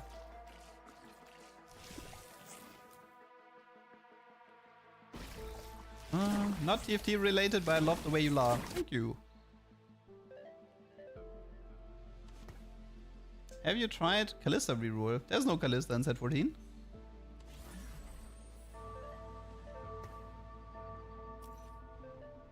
They limit the amount of blobs you can get. So I had Zek in stage 3 before, and I'm fairly certain that in stage 3 you're limited to 3 blobs per round. I'm pretty sure about that. Because I had like prismatic ticket Zek in stage 3, and after buying 3 blobs, I would like never see a blob in my shop again until the next round. But in stage 4, I didn't really feel like that. Ooh, oh, and the game is already over. GG! LeBlanc is nice. Okay, that was next game. Just stop the recording. You have DM'd Cypher. But oh god, wait. That is stupid. Okay, I might use that. I might use that when I'm playing Cypher. I have to like swap the duck into the Cypher duck. Okay, that was a cute one. Thank you, Lynn. No, I don't think Garen will be played that much. Yeah, like the thing is like, what you have to understand is that Garen is good to cook with, but everybody's a terrible chef. And all the challenger players will focus on Zek and Aurora, and nobody will bother with Garen. I can assure you that, because as a unit, Garen is too weak, so he's very gimmicky, and challenger players don't like gimmicks. They like consistency. And what is consistent? Aurora and Zek. So yeah, do not expect a lot of Garen.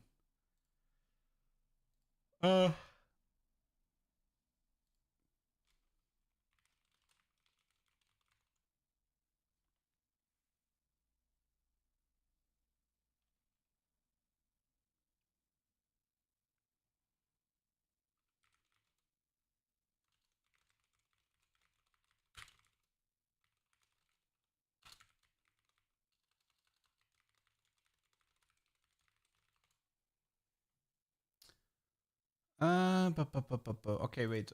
So I think I showed most of the good games, which means now we are getting into the bad games. Oh no. We are getting into the bad games now. Let me just, okay. So this is done. Okay, but I mean, I still have some games that weren't completely terrible. I'll just mention a few games, and you guys can tell me in chat if you're super interested in seeing it. Okay, there's a Twisted Fate 3-star reroll. There's, let's see. There's a strategist 6 carry game. Nafiri reroll. Nafiri reroll I think is a pretty interesting one. That one might be worth showing. Oh, I want to show something else before though. Wait, I want to show you something. This won't work anymore on the PBE server, which is why I made sure that I made sure that, okay, wait. I mean, this is a really fun game, trust me. Okay, let's watch it. Okay, we got Prismatic Final again. Okay, as a heads up, okay? What you're about to see will not work when you try it, okay? So this is a playtest only bug. But I realized this bug. Like a few people besides me also realized about this Vex bug. And I thought it was so funny that I decided to hard commit a game onto this tech before it gets patched out. Because, yeah, this already has been patched out from what I've heard. But, so you get to see a tech that did not make it to the live servers. It's a really fun one.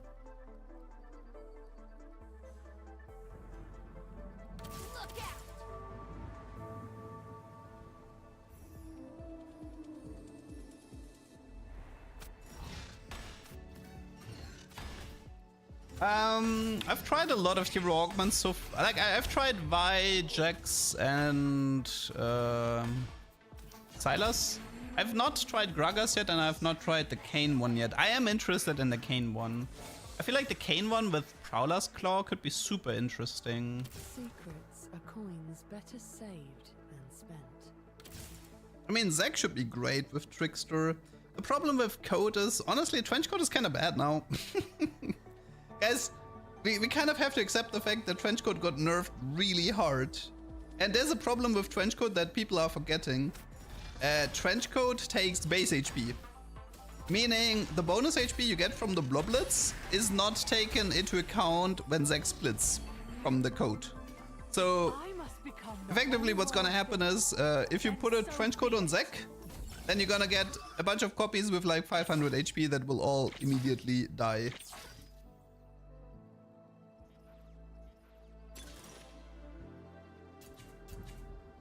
No, I mean Kayn. So there's Rast is the unit and Kayn is the hero augment.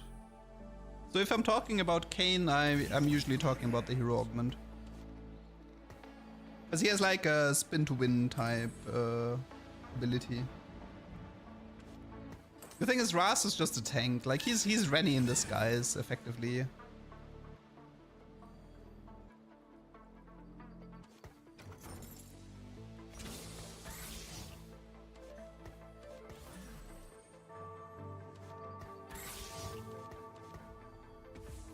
Yeah, this is just gonna be Executioner hard force here. Put a dent in 'em.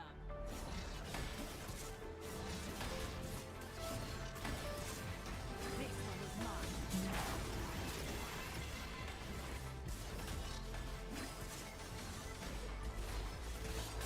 First hero augments, Poppy, Silas, Jax, and Vi on the tier 1 side.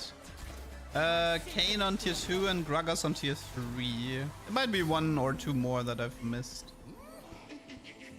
Who is the sexiest character in season 14? Oh my. Someone that stands out? Misfortune maybe? I mean, there used to be a joke that I'm Guile of Misfortune. I mean, I feel like the cyber themed skins, they're not that revealing, are they? I mean, it's usually just more like bodysuits.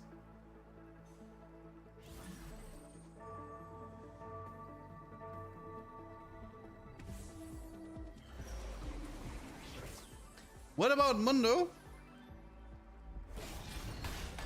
Yeah, Mundo is clearly the sexiest male character. I mean, his ability literally makes him flex.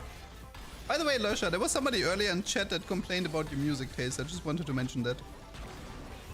But don't worry, I told him that Memo's music taste is worse.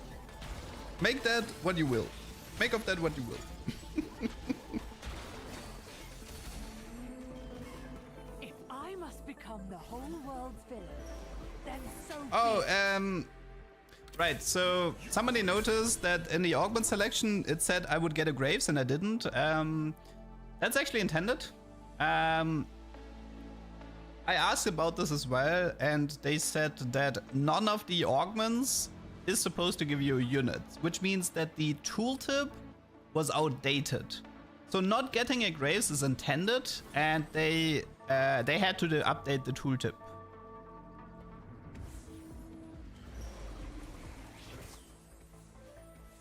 Yeah, at least I don't have music taste.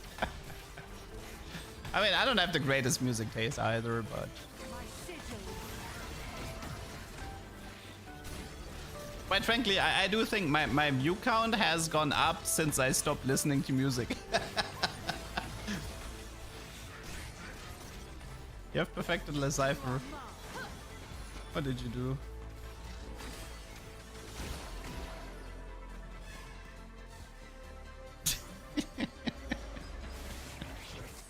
You know, isn't it like, wait, when is Saint Patrick's Day? Was it already or is it today? I don't know. It's very fitting for Saint Patrick's Day. Yeah, LeBlanc has the new model.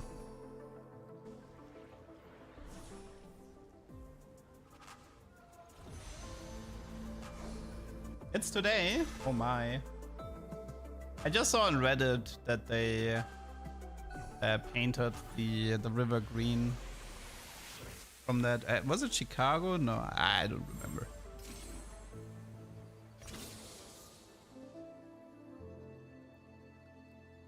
It looks the most fun. I think 7 Syndicate is the most fun. You can cook a lot with that trade. You can even make Braum into an auto-attacking super carry. So yeah, 7 Syndicate for me is definitely top tier. Or was it Boston, right? It was like Boston or Chicago. Well, yeah, it's probably Boston.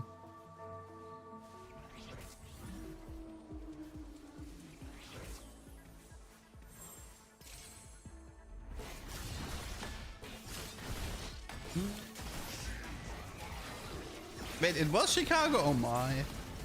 Maybe it's both cities. Maybe it's more than one city that paints the river green.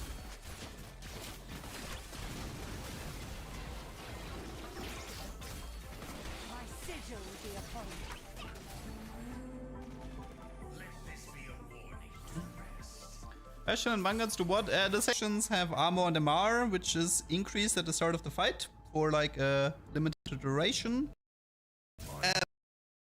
Shield at start of combat and a shield when they drop 50%. That's scary. Oh, goodbye backline. Wait, it's with Hurricane as well. Oh my. Category 5 Shaco. That is a bit scary. Considering how much AD Shaco can have. Though he is pretty slow with auto-attacking.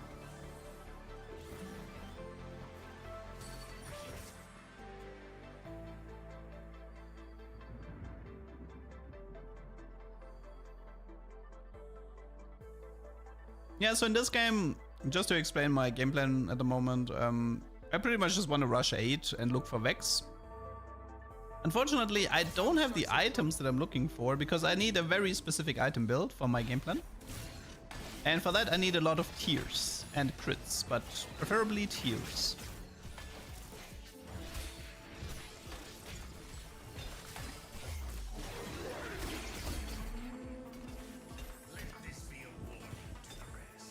Well, at least we got one tier. Truly divine.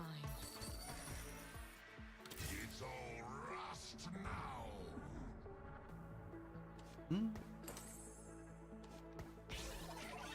Oh yeah, I think this is the first time I actually showcase Street Demon on stream. It pretty much works like KDA, and it has like these special hexes. For example, bottom left, bottom right. And you get more stats if you position units in these special hexes. And Street Demons get even more stats. But yeah, if you played KDA, then you kind of know how this trade works.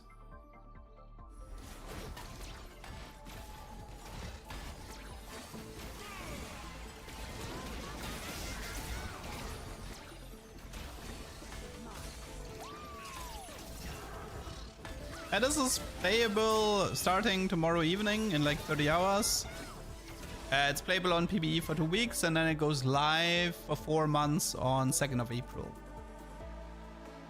But yeah, some good news in case you guys didn't hear about this. Talkers is coming back, Talker Trials. And Riot has said that Talkers will stay the full duration this time. So 4 months of Talkers Trial if you don't wanna bother with rank. I think this is a Radiant Horse, I believe, for my game plan. Yeah, should be. I am so broke though. Level 6, 20 gold. No upgrades outside of Mundo. Dude, it's like no money.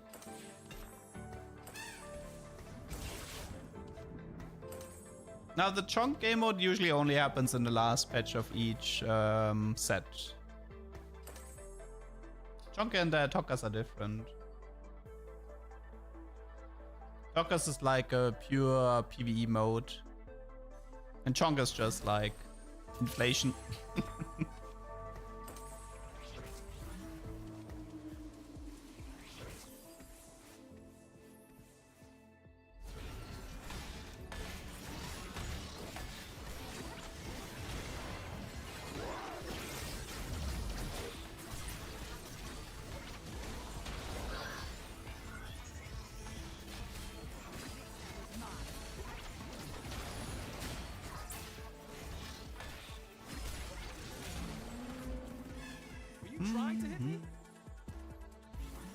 Would be nice to have a LeBlanc 2 for free, but oh, we got a new glitch and it's Prisoner Dilemma again.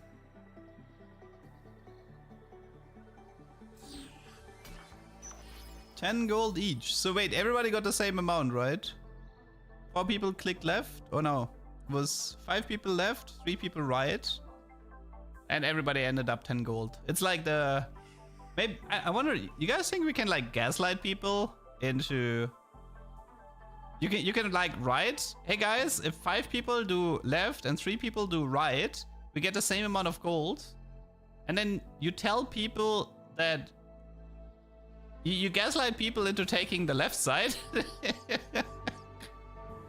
So you end up with more gold. It's perfect. I mean, you only need to gaslight like one person in theory. And then you have like 15 gold and they have 10 gold.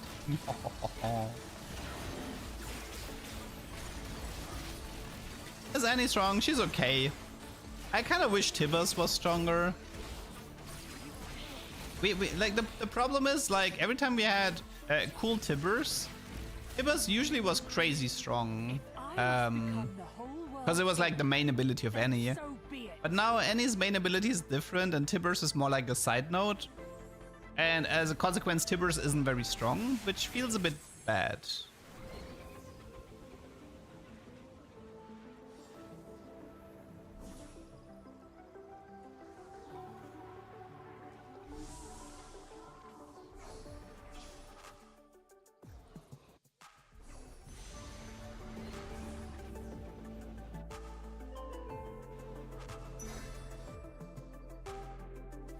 Yeah, I think I take the crit here for a second Hosh. Once I get my first Vex, I can show what I've been cooking this game. But at the moment, yeah, it's still try to eco up and find a Vex is the game plan at the moment.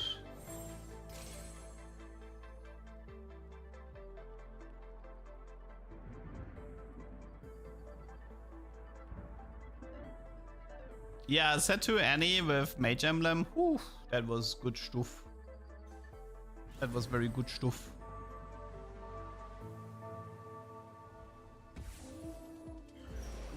I still remember until today that I once got a Annie 3-star with a Mage Emblem in stage 4. I think it was like stage 4-5.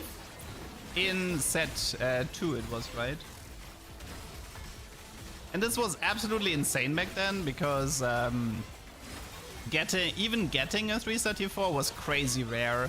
But getting one in stage 4 in set 2 was like unheard of.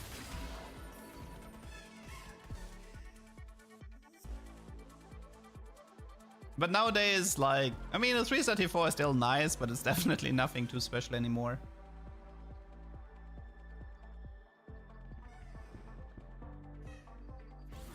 Now you need the 4-star, right? the 4 stars are the special ones. The 4-star eddies. Oh yeah, I don't think there's anything in the game that helps you to get 4 stars in terms of encounters, hacks, or whatever. Yeah, I think getting 4 stars might be hard in this game. I mean, well, we can try it in double up. If I intend to play a lot more double up, I can try to aim for 4 stars in double up and then just pray for Recon Bobby later.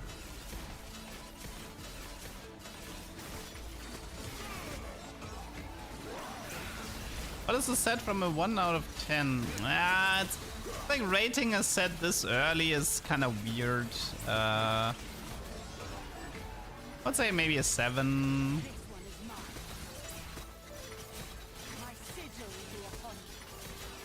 Like, it wasn't like when I playtested, I wanted to keep playing, which is usually a decent sign, you know. There were like some sets when I played them for the first time, I didn't want to play anymore after one day. That was like, for example, like set 7. Set 7 was really rough for me. I was really mad about set 7. Set 8.5 was hard.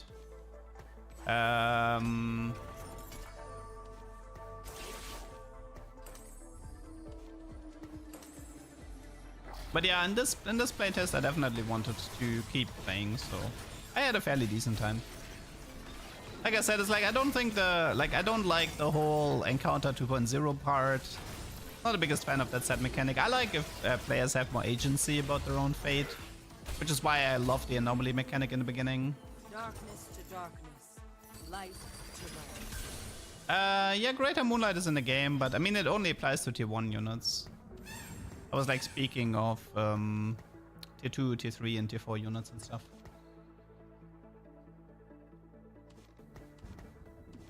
6 costs are gone, and I don't expect them to return anytime soon. I don't think the player reception to 6 costs was very positive. I mean, maybe I'm wrong, but because the problem is you always operate a little bit of a bubble. Like, you don't know what the actual casual player thinks about like 6 costs. Because if somebody blames 6 costs on Reddit, that's not a casual player. The fact that he's writing on Reddit already makes him a non-casual.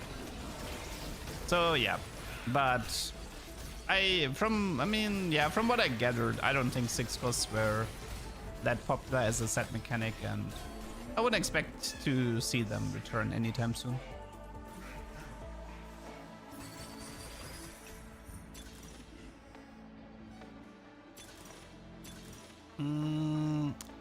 Yeah, I should take Freaky Friday here for the mana. Okay, can I finally find a Vex, please? Ooh, early Viego. Come on. Varus 2 is fine. Give me Vex, please. Graves for 4 Executioner. Vex. Where is my Vex? So, I should probably play Executioner Samira. I didn't think about it at that time, but now that I'm looking at it, I should totally play the Samira as an Executioner. I'm just so... oh, I found the Vex, right. I'm just so tunneled on this Vex tech. Okay, let me explain the Vex tech. So, Vex has 2 range. And she has a bug on the... okay, so this is how Vex normally works, right? She looks for somebody close by, deals damage and teleports, and then deals damage again, right? So you can kind of like see how Vex works here. So she dashes in a small range, teleports, and then deals damage again. This is a normal Vex. Now you get to see the not so normal Vex.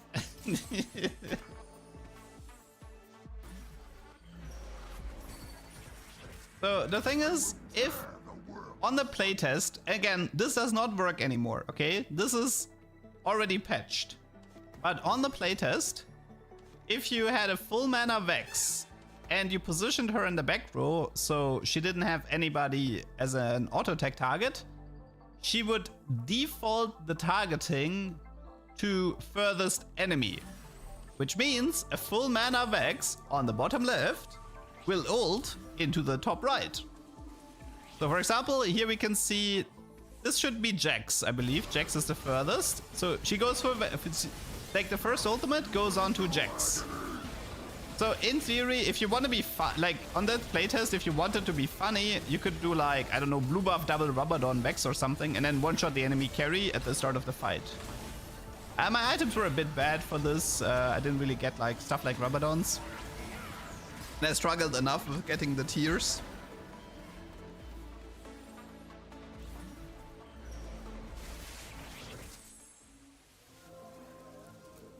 But yeah, and this is also why I took the Infinity Forces, because I wanted to play one Vex on the left and one Vex on the right, both of them full mana, and then just see what happens.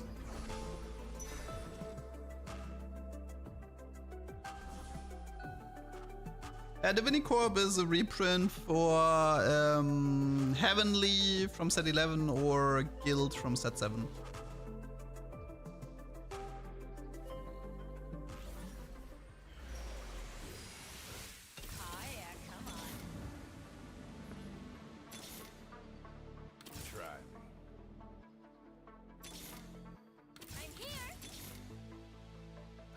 Yeah, keep in mind, so the Vex you see right now is not the Vex you're gonna be seeing on the PvE server. Just keep that in mind, okay?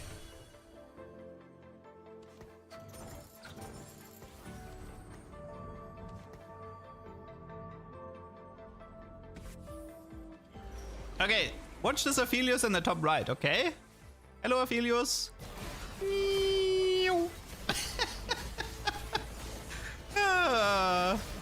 It's a shame this. It's truly a shame this didn't make it to the live server. It's a shame this didn't make it to the PvE server. This would have been such a beautiful and toxic strategy. It's a shame it's already patched out. Darkness to darkness, light to light. That's just beautiful.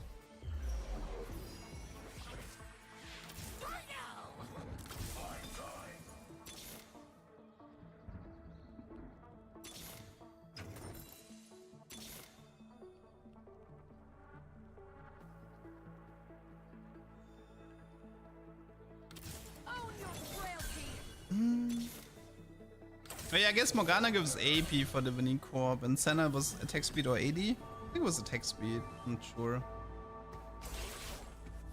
Oh yeah, something interesting. If you have Crown Guard and Renekton, then it does not break the shield, as you can see. If you watch the Gregors right now. Oh, also this Aurora, Aurora just survived with like 1 HP on the bench. Unbelievable. What a jerk. Oh, was Renekton attack speed? Okay, yeah. That's fine to replace Senna here. Oh my god. That was kind of annoying. Quality, quantity, Anima Squad. I mean, the Anima Squad trait dealt 5k damage. That's not too bad. How do you like Cypher? It's fine. Nothing wrong with it. I like the augment where you get to like win streak to cash out. That's kind of more fun. But you do need the augment, so yeah. But yeah, I think I finally wanted to try Ginzo Renekton here. Because I want to keep both Infinity Forces for the second Vex. It's not really a good strategy. I mean, Renekton probably uses the Infinity Forces better, but... You know, commit to the meme and stuff. Commit to the meme. I think I'm looking for a second Vex at the moment, and maybe some upgrades, but... I wasn't the most lucky with Vex. It's probably Morgana for now. So yeah, double Infinity Force, so she starts full mana. And then... Giant Slayer. Okay, Brand top right and Jinx top left. Pew. I kinda should have swapped my two Vexes though. Having the stronger Vex go onto Jinx would have been better.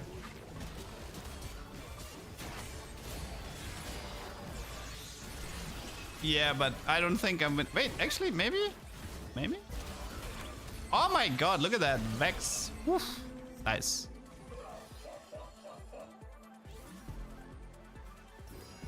When you want Infinity Force? I think in this set there's a lot of units that want Infinity Force. Misfortune for sure.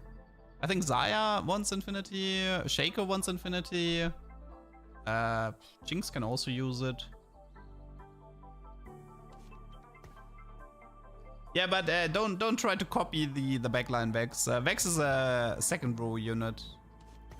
The full mana Vex doesn't work anymore once the set goes onto PB server. Double Trouble is actually in the game, by the way. Double Trouble is a black market augment.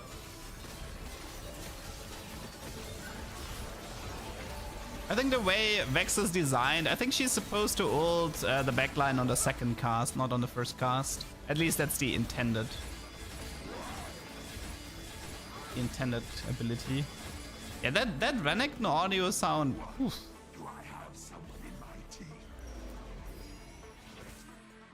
But yeah, I feel like the Vinicorp Executioner reroll, then like there's definitely either with the Vinicorp emblem or with Executioner emblem, I think you can cook a bit. Potential reroll comp as well with Senna Rengar, both of them being tier 3. And you can cap out with Renekton, which is also not that bad.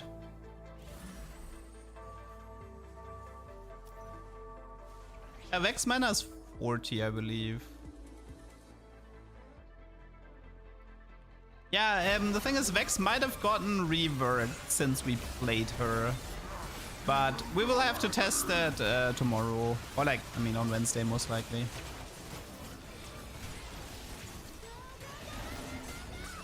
But this was Nitro reroll, right?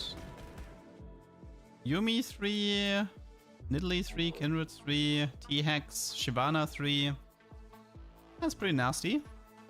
That's like Nitro AMP reroll that he did. Did pretty well. I have some Jinx and Rengar reroll games. They went okay-ish. I didn't like Rengar that much, but when I saw that he jumped melee with RFC, I got a bit sad. Because I really wanted to have a ranged Rengar again, you know? Set 1 Rengar. What, was it set 1? Yeah, maybe it was set 1 Rengar. But there was also, wait, there was a set 7.5 Rengar as well, no? That was really toxic.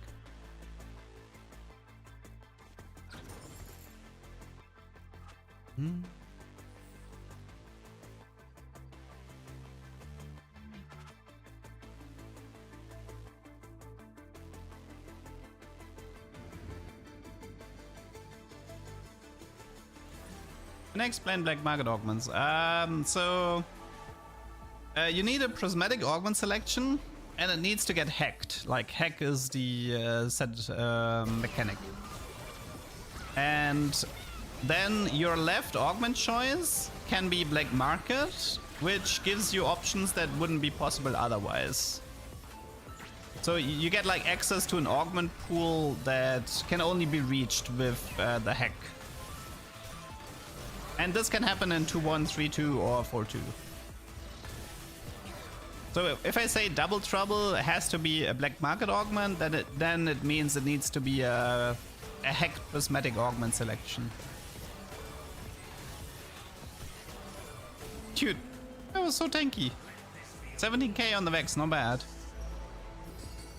Best reroll comp, dude. That doesn't matter because, like, listen, I could tell you like, hey, it's gonna be LeBlanc. Okay, if it's actually LeBlanc, she's gonna get patched within 5 hours, and then it's gonna be Jinx, and then Jinx is gonna get patched within 5 hours, right? So it doesn't matter what's strongest. The only thing that matters is what's the strongest after the PBE cycle, because there's gonna be daily patches, and whatever is the strongest will immediately get cut down.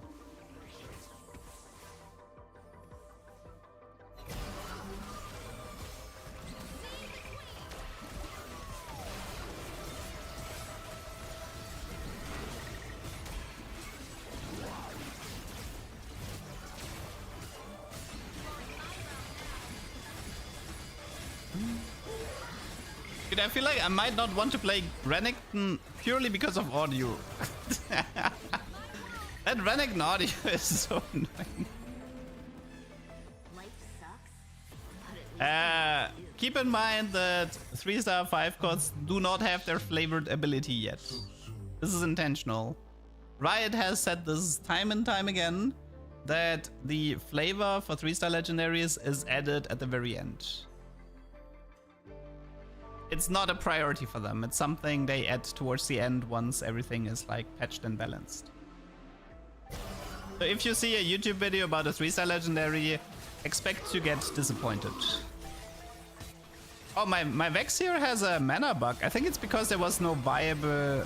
Yeah, I think Vex wasn't able to cast because there was no viable hex for her to travel towards. Interesting. What do you mean flavor? It means that... you know, like Warwick 3-star in set 13 like kills the little legend at the end? Like that's flavor, right? But at the moment, if you have like any 3-star legendary, then it's just gonna have like... The unit is just gonna deal a lot of damage, and that's it.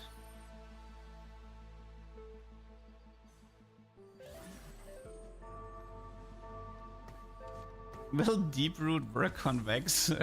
Don't hurt me like that. That's a nice brand you have there. Would be a shame if he dies at the start of the fight.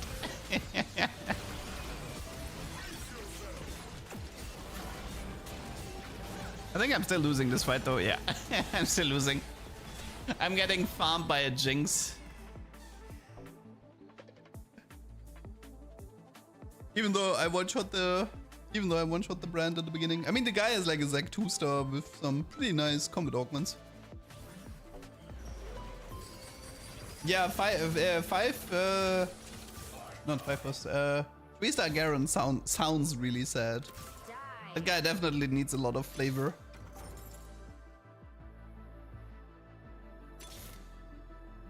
I mean, Vex is not gonna have as much backline access as you see at the moment, because like I said, it's not gonna be as problematic, because her ability is gonna be a bit different.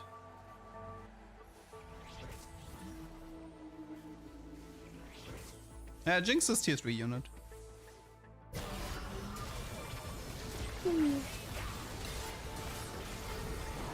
Oh, she died before she could cast on Vigor again. That's so bad. I'm getting pumped by Vigor now. Rip me. Positioning diff. GG. Positioning diff. Even with bug abusing, I can only make top 4. Okay, let's stop the recording here. Yeah, Jinx kind of feels like an Anima Squad unit. Her being Street Demons is a bit weird, but I guess it's fine.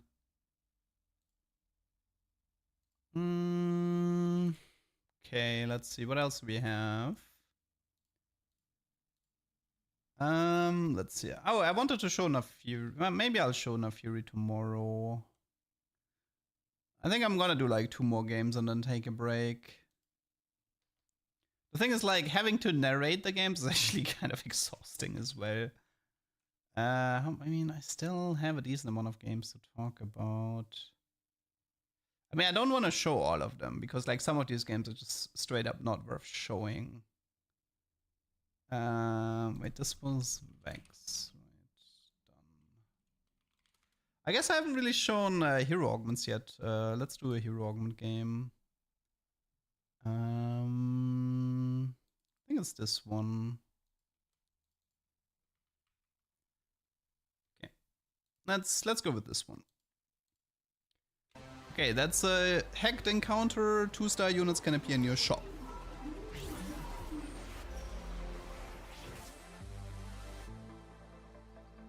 Being Street Demon is closer for Arcane. I guess that's true.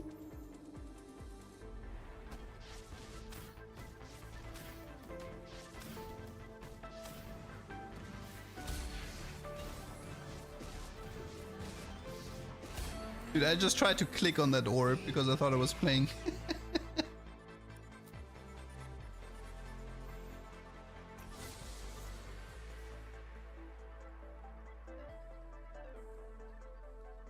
Am I gonna play the last patch of set 13? No. Such a busy world. I'll just tomorrow I'm gonna keep showing playtest stuff. Maybe do some theory crafting, and then on Wednesday we start spamming PBE games. So much more to see. Support for the cause. Time to start some trouble.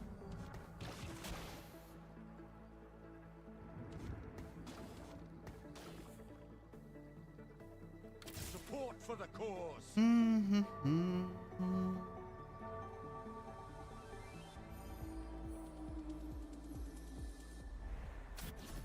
All board strategist.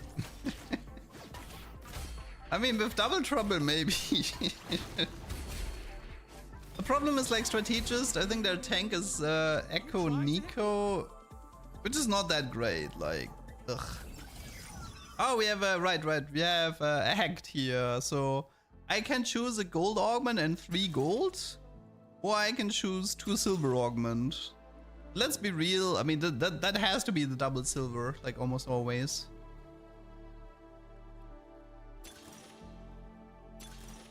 And this is Jack's hero augment with risky moves. That's so bad. The thing is, I wanted the Jack's hero augment, but I didn't want to take risky moves. So yeah. Honestly, if given the chance, maybe I would have... Maybe they could have given me like the option of only taking the Jack's hero augment, you know? Keep the risky moves.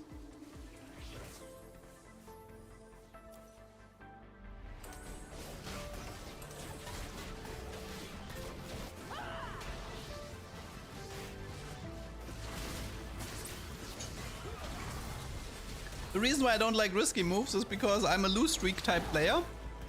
And that means I'm already gonna be running around with like no HP anyway.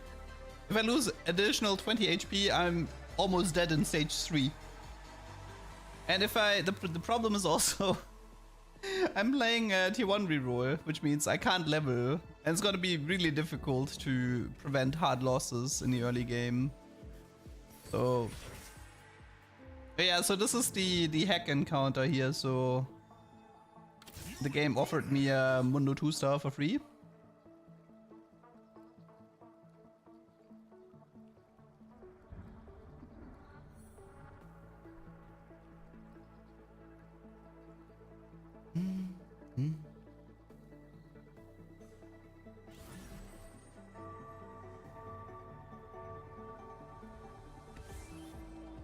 Yeah, so in case you're wondering how the Jack's hero augment works, so he pretty much gets his 3-stack passive, right?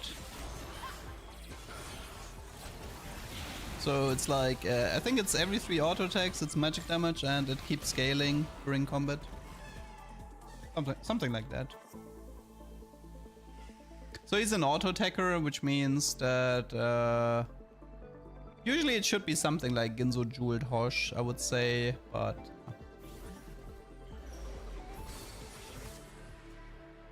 I asked Riot if the options are pre-selected, and they said no. But they did say they prevented some special cases beforehand. I would assume that they prevented double hero augments from kind of hoping that it's possible to get Pandora item and bench at the same time. Mord said no double hero. I mean, that one makes sense, right? Because like double hero sounds like a bunch of issues. You know, I'm already 62 HP. I don't want to.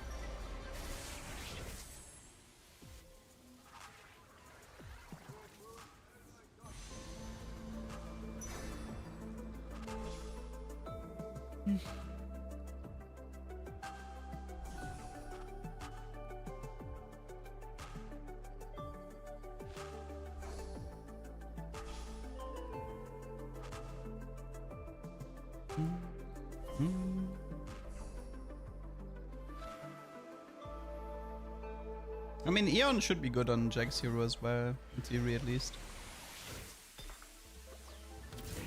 Now I have to make a decision. Do I keep the rod for Ginzo or do I go straight into Jeweled?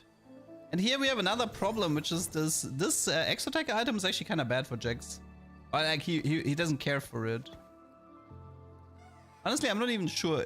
Are there any Exotech items that are good on Hero Jax?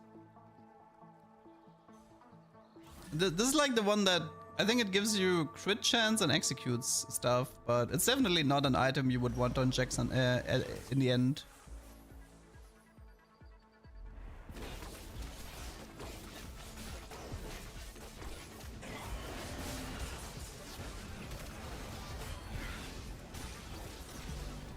Oh yeah, I think it gives spell crit, which is why I put it on Jax. Right, the item gives spell crit. That's why he's able to crit on the third hit.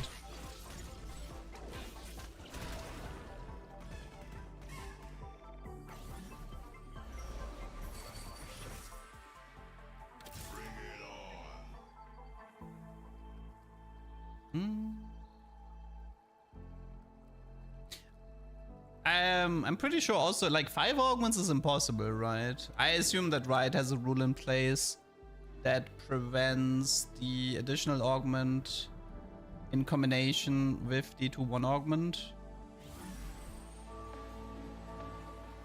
Did somebody ask more if 5 is possible? I would assume no. I would assume 4 is the maximum.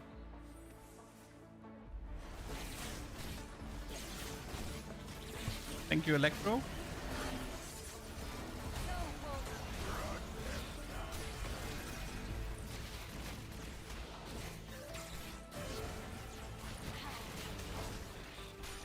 At least nice lose streak.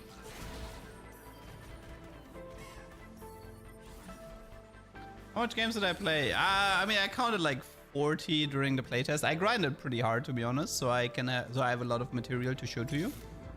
I'm such a nice guy. But like half of those games are like worthless. Half of those games are like me trying something, it didn't work, and I go bottom 2. So I don't really want to show those. I try to show you the good games or the decent games. Can you get 2 gold or 1 prismatic? I think yes, but I haven't seen it yet. But I think yes. I'm not sure.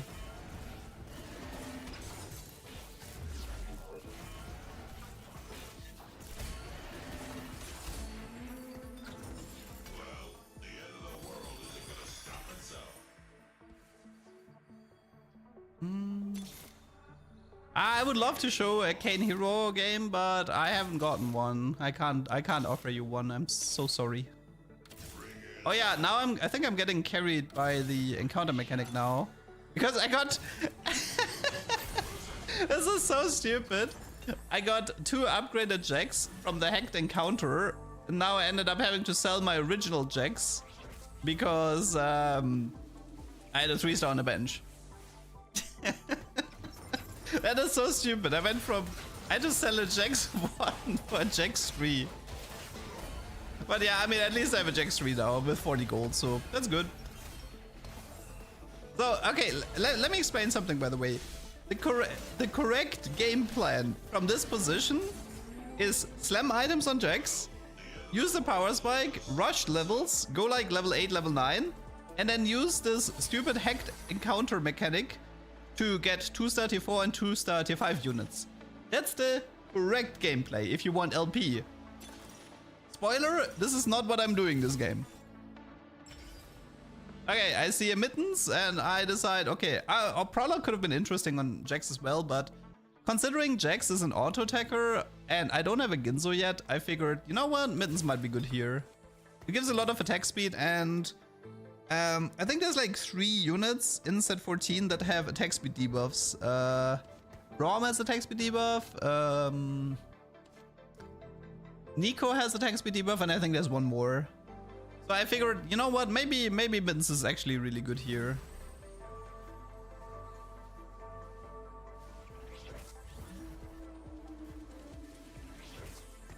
I mean, they will change the Cypher cash out if Cypher is underperforming. But if Cypher is performing, then they won't change the cash out because they don't need to.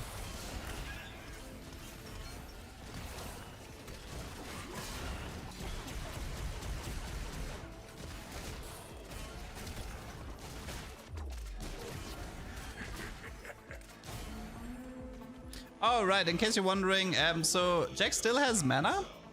I think if he's full mana, he gains attack speed for a few seconds, and that's pretty much it.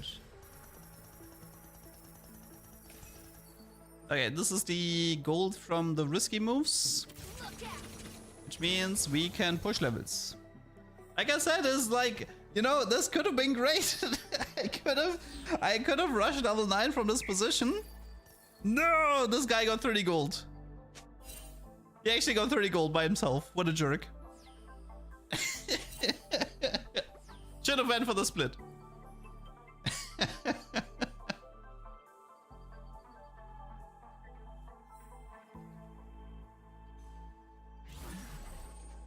See, this is the type of game. The next time, like, you have this type of game, and then the next time you see split, you're like, oh, I'm definitely splitting. Last time the guy got 30 gold all by himself and then get like 5 gold. There's no emissary trade, but there is a heavenly / guild type trade with Divini Corp that you can flex into. Yeah, they did Prisoner Dilemma, which is hilarious. I already love it. Yeah, having some sustain on this Jax wouldn't hurt.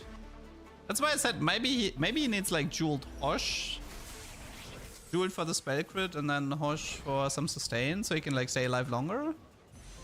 And like the mittens acts as a replacement for Ginzo. Yeah, I think I actually prio the Hosh here. Because like currently the exo item gives him spell crit, which is why I prioritize Ionic for MR reduction. The exotech item gives me spell crit, and now I can do Hosh instead of Eon for Omnivamp and more crit. That was the reasoning here. I really wanted to take the Sejuani, but I figured I'll just prio the Hand of Justice for now. What does Jax hero do? So he deals damage every 3 auto attacks, and it scales. And he will, when he has like full mana, he will temporarily give himself a bit of attack speed. That's it. Fairly simple.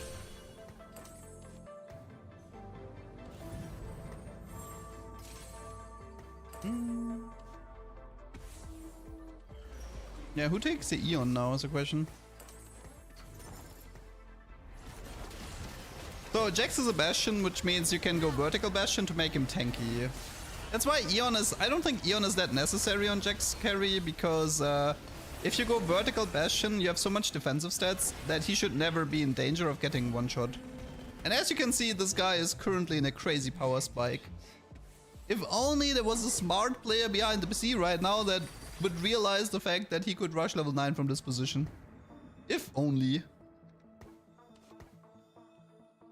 Is Jax good with RFC? I think so, yeah. I think this Jax is really good with RFC. RFC instead of middens probably would be better.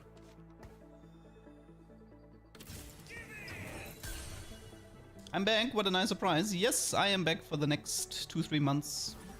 And you get to enjoy set 14 content.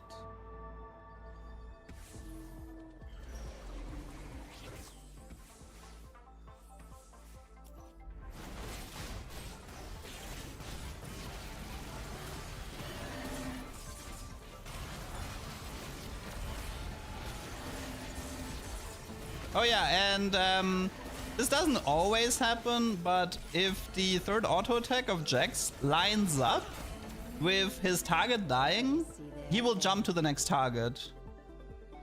So yeah, but it does have to line up perfectly. If he just killed a unit with the third auto attack, then he will walk to the next unit. But if I think if he charged his third auto attack, but then his unit dies, he will jump to the next target. With middens, it's not that big of a deal, but without middens, that mechanic is quite useful.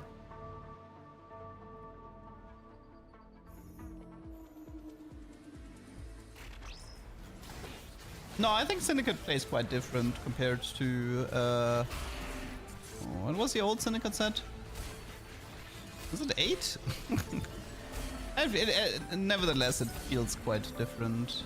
I'm sorry I kissed you. Were we fighting? Like, I don't consider Syndicate as a reprint. Like, there are a lot of reprints in the set, but I don't think Syndicate counts as one.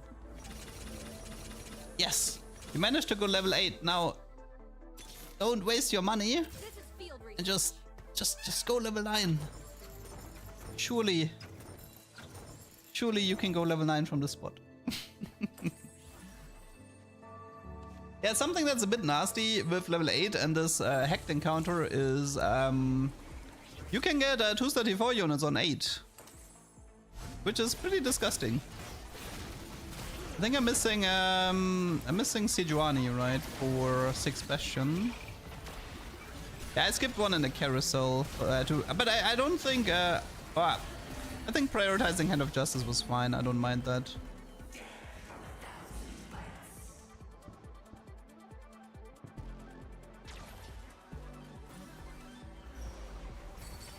Call to chaos, call to chaos. Clearly, that's a call to chaos, please. Don't kid yourself. Embrace. Dude, you could have had like triple. Oh, dude, I hate this guy. That could have been like triple sniper's focus or something. What? Radiant Harsh was not worth it. Dude, it could have been gold to go 9. It could have been XP to go 9. It could have been triple sniper's focus. I can't believe this guy didn't go for Call to Chaos here. Unbelievable. No, I actually think Call to... I think Call to Chaos was actually the better try-hard play than... Radiant Hush. That's such a... That is such a safe play. Disgusting. Of course I'm angry at myself. Again, I do make a lot of excuses, but I grinded really hard in the playtest and I was giga tired. Like, I was super tired in these games. So me not knowing the set and me being tired is definitely a bad combination. And now that I'm like focused and analyzing it, I can't believe how bad I'm playing. Actually, it kind of pisses me off. That's a really good to know. Good to know that this Misfortune ult can also miss. Did you see that Misfortune ult going into absolute nowhere? Holy moly!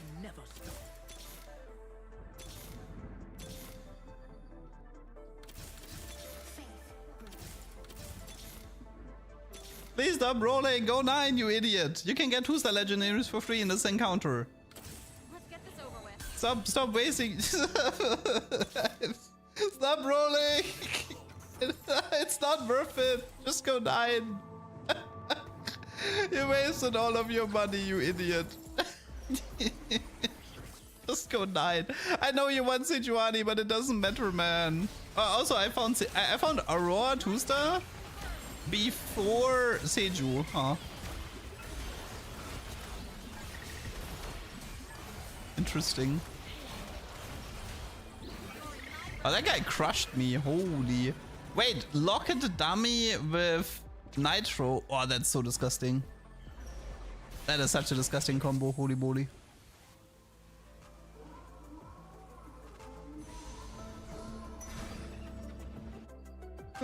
BB is up in like 23 hours or something. No, is it? No, not 23, 26. Something like 26 hours from now.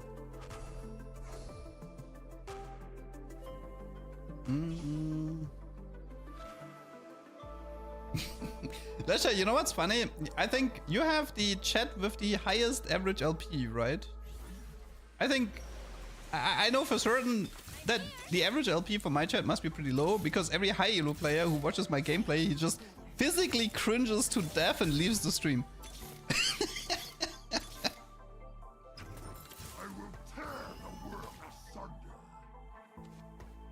Yeah, I finally realized that Exotech wasn't worth playing and I should just do Jeweled Hosh here.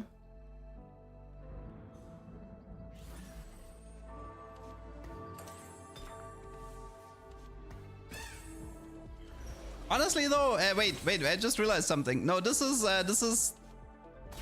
wrong, because it should be Jeweled Aurora and you keep the Exotech item on the Jax, because then you can cap harder with Aurora in late game. Yeah. Pretty sure this should have been keep the Exotech around and make Aurora into a useful carry here. They're stupid if they leave, you learn from mistakes, yeah. Reviewing own games is good for self-improvement, dude. I'm just chasing the dopamine. It's like you watch a video of being on a trip or something. No, wait. It's a video. It's like you watch a video of yourself eating a pizza. You're like, you kind of know it's not good for you, and you had a good time when you were eating the pizza, but watching you eat the pizza is kind of cringe, because you're not getting the same dopamine.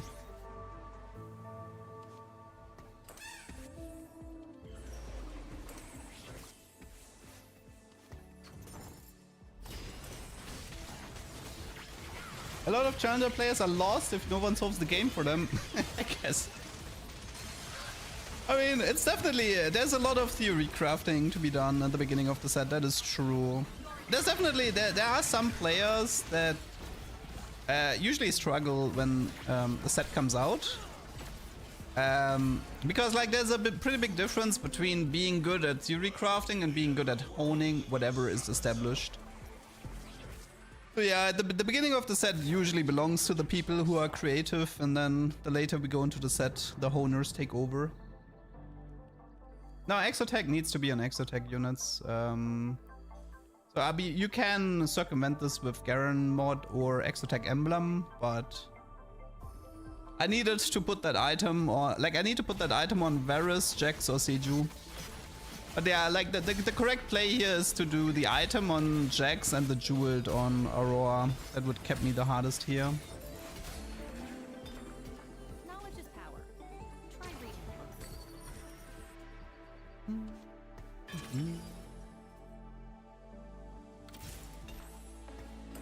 Yeah, I guess I didn't have anti-heal yet. Not fair. You have no idea how mad I was watching challenger players during this early access. I'm not a high elo player in any way, but I knew what to do in that situation. I mean, the problem is like sometimes you're watching people play, like we didn't have any tactic.tools where we could read all the abilities and stuff, right?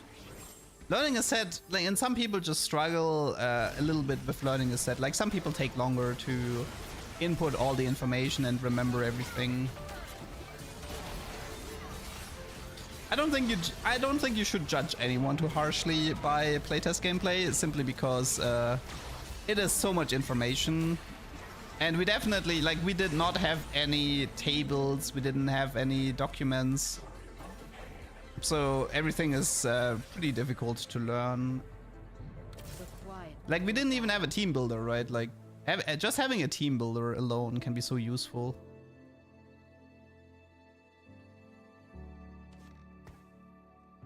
The same thing that makes me good at learning is what makes me bad at climbing. I hate doing what I know works. Yeah, I don't like comms where I feel like sometimes that can be an interesting comm, but once I feel like I've shown it, I don't really want to do it again, because I don't want to do repetitive content, even if it would gain me LP. It's like if I upload 5 many reroll games in a row, I mean, at some point people don't want to watch it anymore. So I do try to diversify my games a lot and skip options that I feel like I've already done. I will skip some options if I feel like I've done it already. Also, this Jax is kind of nice. 1570 crit, not bad.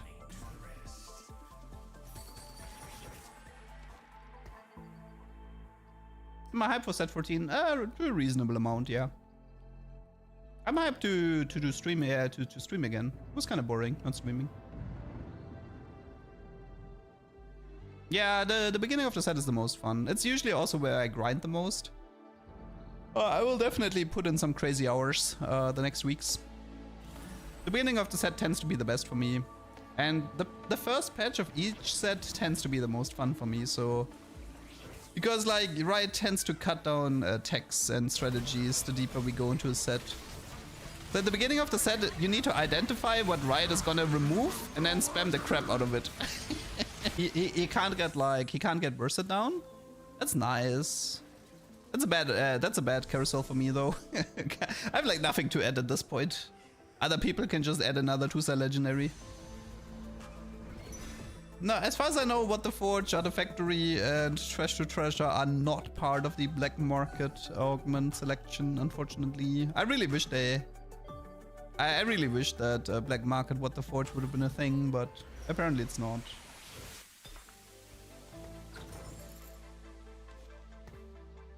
I hope you can see me qualifying Tactician's round. That's gonna take a while because I'm not a competitive player. Like, I don't actually play competitive TFT anymore. I'm just a content creator now.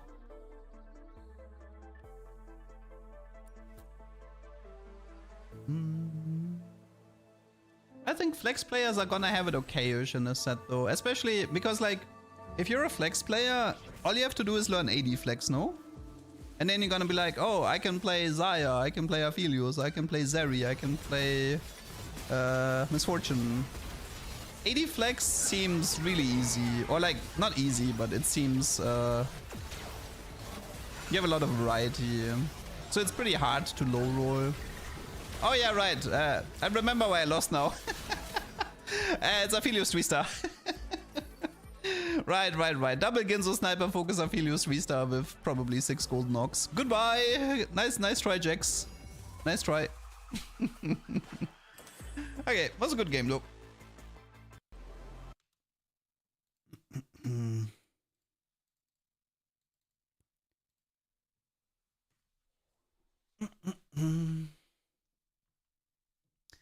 Okay, I think I'll do one more game and I'll probably take a break.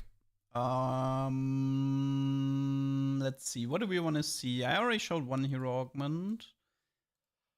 I think I'll show Silas tomorrow. I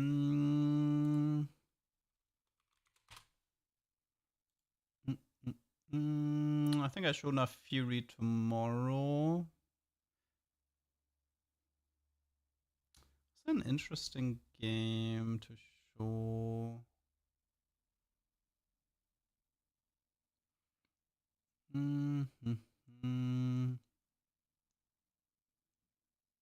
Maybe the TF reroll game. Yeah, I think that one might be fine. TF reroll.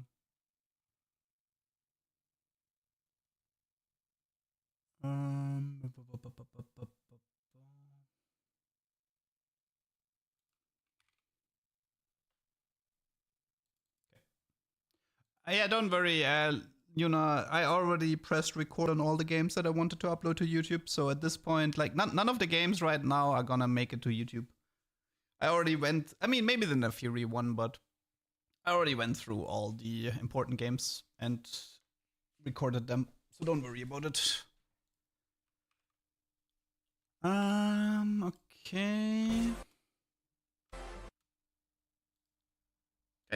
And this is the next game, Twisted Fate Reroll.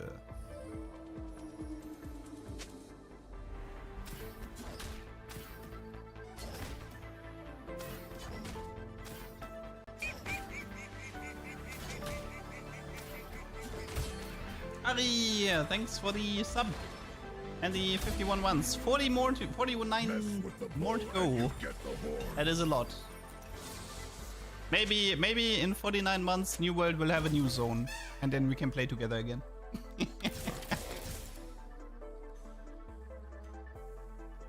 Your move, LeDuck. What? My move? Why?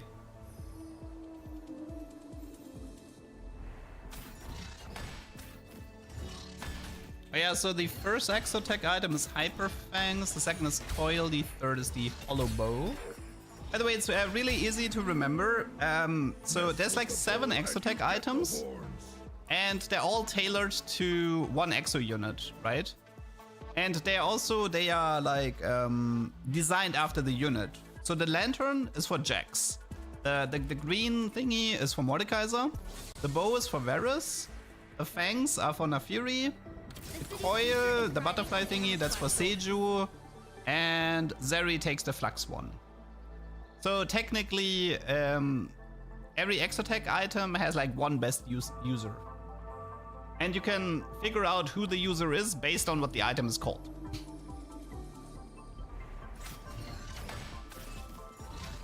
No, playtesting is... This is not a local playtest. Backflip. I mean, I know that some, like, I think... like, for example, like Elden Ring Night Rain, they invited the content creators like to a place where they had to play in a room and stuff. And then you were only allowed to use B-roll, but oh, what is this, by the way? This is Black Market Gold. Oh no, it's not gold, sorry, it's a trade hack. So all the augments are trade related. Which means either it's an emblem or it's something that buffs a specific trait. Yeah. This is such a dumb augment, I had to take it. So You get a target dummy that shoots. Okay, it's a dummy with a gun. And every time every 2 attacks, it buffs your kingpin. But it doesn't give you an emblem. It's such a weird augment, honestly. But I read it and I was like, what? I have to take this. Every 2 times, the kingpin gets 3% AD and AP. So it's like it's a different take on tower defense.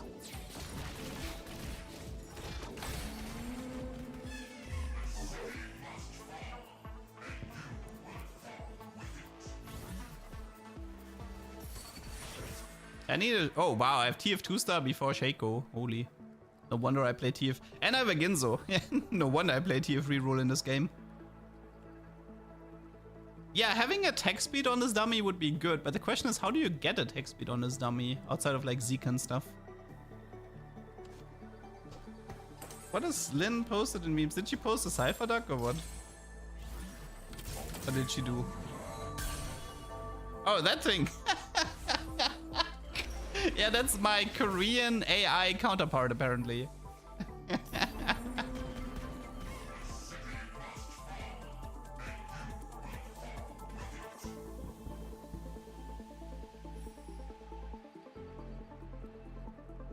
Like, there's one thing of copying the duck, but actually copying the same clothes and color scheme, I mean, that's insane.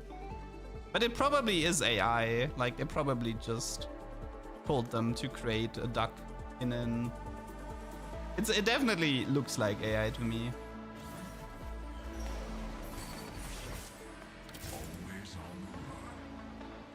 So Twisted Fate has a really interesting passive where he gains AP with every auto attack, so he should definitely be like a Ginzo, Shiv, Nashor type user, I would say. I mean, maybe Jeweled, but it depends. But I would say Ginzo Statics is probably common for him. Ginzo Static and then Archangel, Jeweled, or Nashor's maybe as a 3rd item.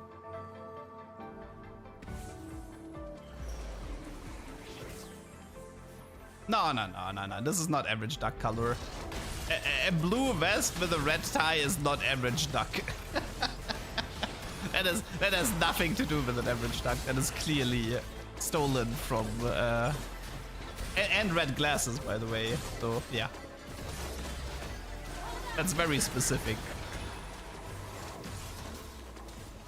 Yeah, so the way Twisted Fate works, right now he's not a kingpin, so he just throws 2 cards. You know, 2 cards dealing damage.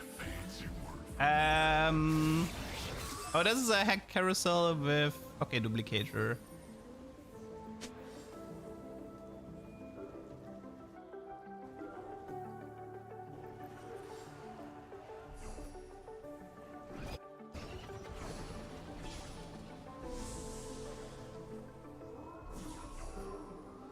Cypher works like Heartsteel, yes.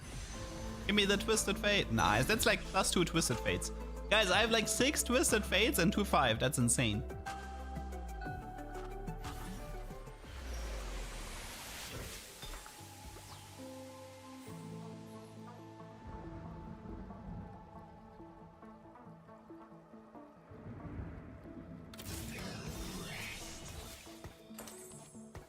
But yeah, I guess he's also rapid fire, which gives you attack speed. This is gonna be one of these questions: how deep do you go into rapid fire when playing TF carry? There is definitely an argument to be made going into 4 or 6, but this is something I can't judge yet. Since Twisted Fate will scale with attack speed, and you could set yourself up with Draven as a secondary AD carry, it might be okayish, or even Zeri, right? You can do Draven or Zeri as your AD carry.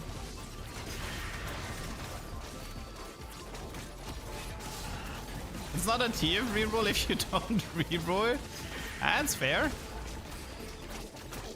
But look at this guy, man. He is actually pretty amazing. Almost lost though. Yeah, getting 3 Syndicate early is kind of hard.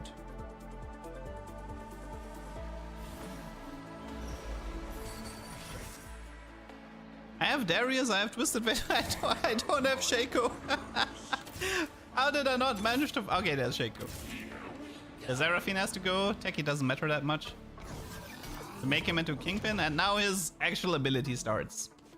So he can roll the blue card, which is like some true damage. Red card is AoE, and gold card is some gold. Honestly, I like Twisted Fate though. I feel like for a tier 2 unit, he has a really nice kit. His kit feels more tier 3 than tier 2. But he's fun to play, I would say.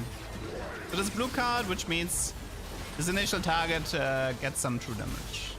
Red card is AoE ability. AoE again. True damage.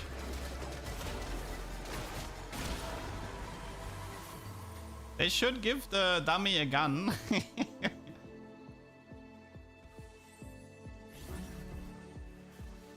Every time Duck makes a misplay, I will tell him that Mr. Duck would have made the right play. Oh, please don't.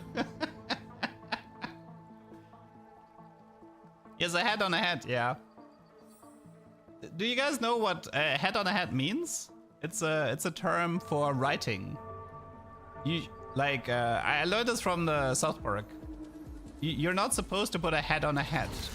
It's a term for writing that if you have a weird scenario, you should not add another weirdness on top of it. So the head is being like a synonym for something weird. So putting a head on a head is like a negative saying for you made things too weird. Yeah, the card animation starts before he throws. So you can kind of like expect, like you know what he gets before he throws, which is nice, honestly. I think it's good. I think they had to do this because like the way Twisted Fate works is he's very attack speed based, right?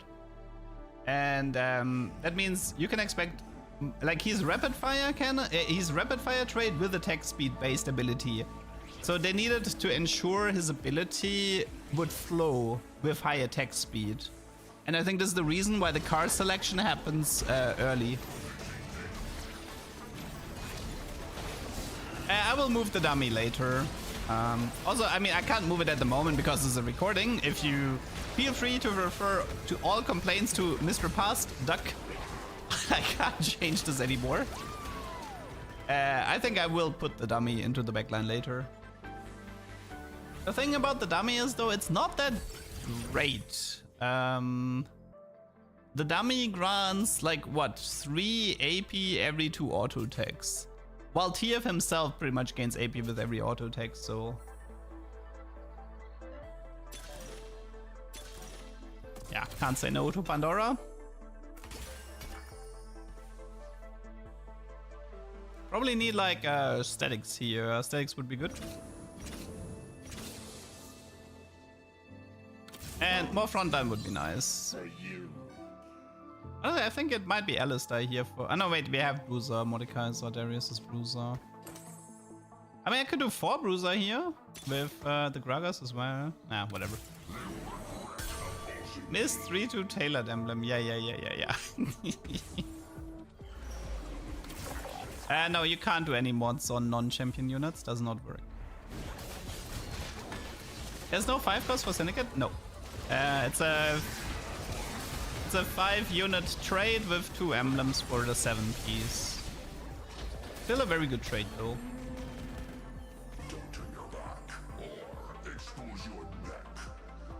I guess one of the downsides is like the Twisted Fate doesn't really profit off the Sunder part from Darius. You can definitely combine Darius 3 with TF3, but in this game I found so much Twisted Fate that yeah, I'll probably end up with TF3 way before Darius 2, and then I potentially might run into a late game frontline issue if I don't have 3-star frontliners. I feel like you probably need Darius 3 and or Brom 3-star if you're playing Twisted Fate. You just need, like, it's the same with TF in set 13, right? It was like a pretty big difference having like Loris 3-star and not having Loris 3-star.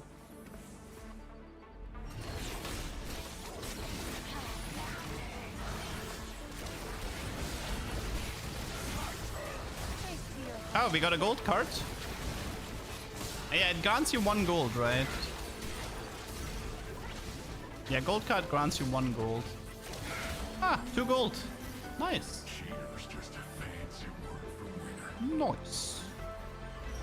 Why are we watching a replay? I mean, I could also watch a black screen and wait for PBE to go up in 20 hours. I don't think it's blue battery because Ginzo acts as a mana generating item here. Ginzo will outperform blue buff pretty fast for Twisted Fate. I'm pretty sure his item build is gonna be like, the thing is, you can do Ginzo statics for attack speed, M-Pen, and then you do Jeweled because you're gonna have high AP stats from the passive that grants him AP per auto attack. So I can see Ginzo statics Jeweled being the item build for Twisted Fate, but we'll see. You can't farm gold cards. It's too rare. I don't think it's worth it. Like, the thing is, like, you're not gonna have that many blue battery games, so if you get blue battery, then I feel like you should totally aim for either Annie or Yumi comps. Because they like, they're just the ones you want with the maximizing casts. You can even play something like double Annie, for example, and try to get as many Tibbers on your board as possible. That sounds a lot more fun than trying to farm some gold. Yeah, TF should be okay with Fishbones in theory. Like, honestly, changing Fishbones into granting more attack speed instead of AD, I think that was a really nice change. Because I always like to put Fishbones on AP users, and it always felt bad because it gave so much AD, and they could never use it.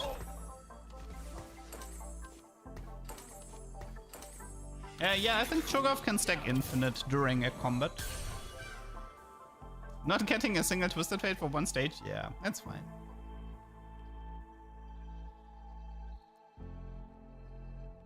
Did they change any items? No.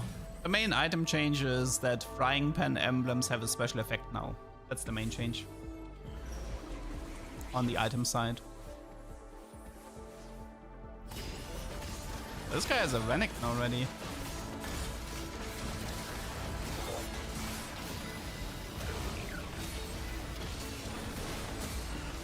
I mean, TF might be good with Gunblade as well. To keep the front line alive. Like, oh my god, this Renekton is just crushing me. Holy moly. Oh, he is board of directors. Oh no. He is board of directors with early Renekton. That is so not cool. That is so not cool.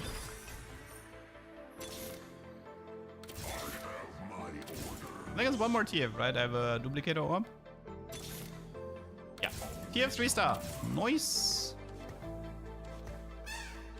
I think I'm not... Yeah, I can wait a bit longer and see if I can find him naturally and then use the orb for Darius 3-star.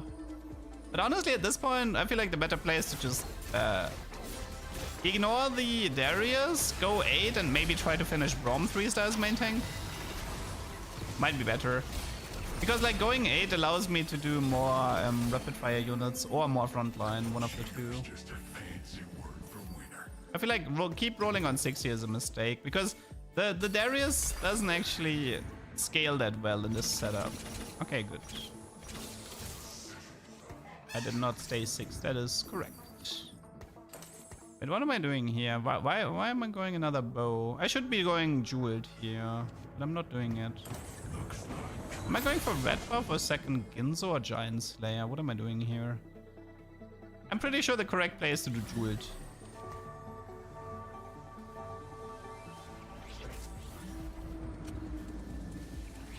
This is footage from Playtest.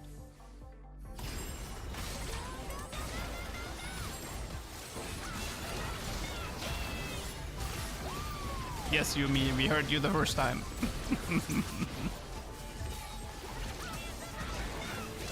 Yes, Yumi, we heard you. Yeah, frontline is kind of like falling apart too fast. It's the same problem that Twisted Fate had in set 13. This is more about frontline than backline. This is build around Heck. Build around hack. Ugh. I don't think climb the ladder is good here. I don't know why I'm taking this. Oh, I want to go deep in. No, no, nah. This is definitely not the correct play.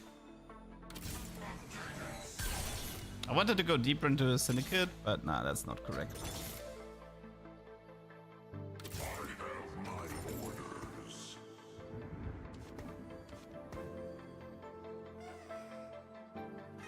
Yeah, it's like, so I made like some item mistakes here, even though I have Pandora's.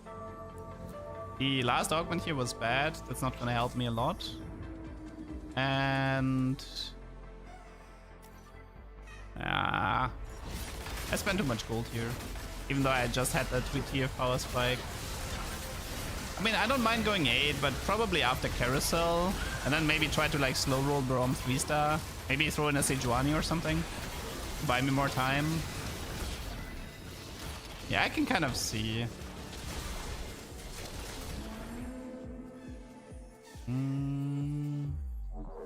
I kind of doomed the game in this play, but whatever.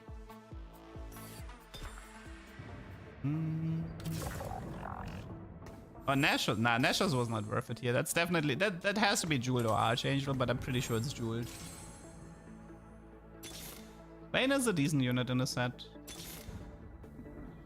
Some people had success rerolling her. Dude, also like trying to finish this Darius on 8 is honestly kind of cringe.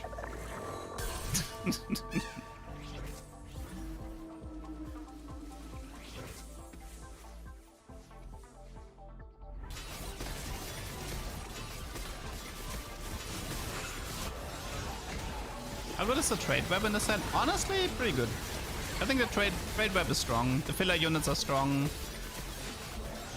Because of like the Vinicorp and a lot of legendaries being filler friendly, I think we're gonna have a fairly good trade web.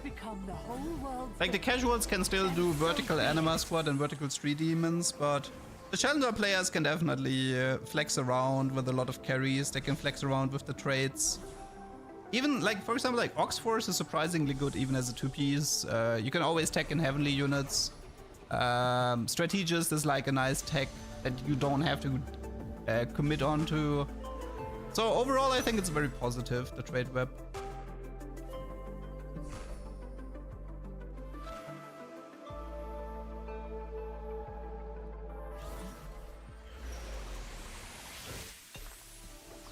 I mean, the problem is by not building Jeweled here, even though the TF has decent amount of AP coming from the dummy and his attack speed, I'm lacking damage. And like the way I would play Twisted Fate is I would either, for example, what you can do is this, right? You finish TF3, you go 8, and then on 8 if you want to, you can try to finish Draven Braum. Or you do Zeri instead of Draven, and you probably aim more towards like level 9.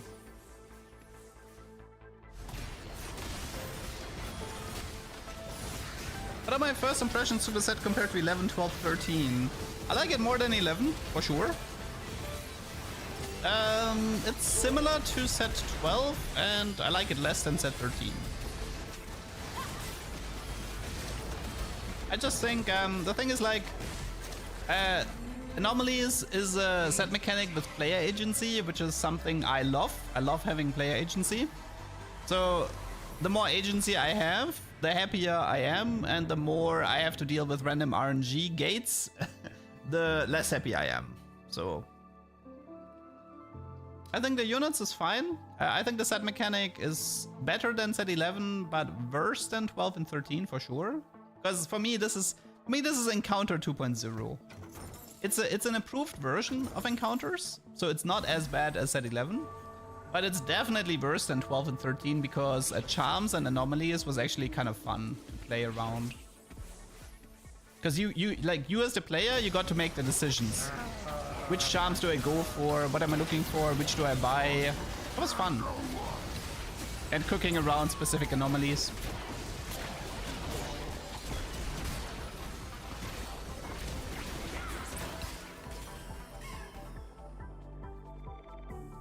Yeah, I don't think there's much to see in this game anymore, if I'm honest. I mean, I'm not like...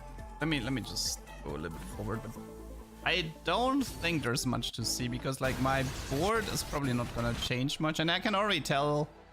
Yeah, this is. I can already tell. Like so, the Leona's not gonna do any much. It's not like Leona's not gonna do much. The Zac is too weak here, and my board hasn't really improved. So yeah, I'm probably just gonna keep losing until I die here. There's not that much to see. Sorry if I cut that game short, but I think I feel like we've seen everything the TF had to offer and what we should have done instead.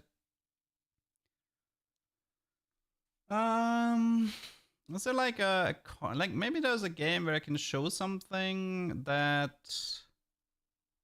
is there something I can show where I don't show the entire game? Maybe I just show like, oh yeah, wait. Okay, to be fair, okay, I just want to show you the Vi hero augment, okay? I want to show you the Vi hero augment. Because it's absolutely terrible. So, cease and desist. Your strongest Vi gains attack speed and her ability dashes to the farthest target, stuns and deals bonus physical damage, okay? So she goes for like 1 unit in the backline, deals some damage, and that's it. And it's honestly so terrible. Like in this game, I didn't really have any items for her, but I just want to showcase the... Okay, wait, we can actually see here. So passive, gain 40 attack speed. Active, gain 250 shield. Dash to the farthest enemy within 3 hexes. Pick up the target for 1 second. And slamming down, dealing damage. I think this is kind of similar to...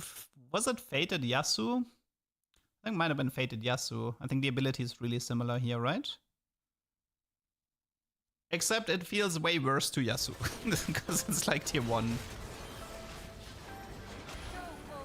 So here, the furthest... How is this even possible? The furthest unit is the frontliner. She doesn't even go the backline here. Because it's a 3 hex range. And let me show the next fight.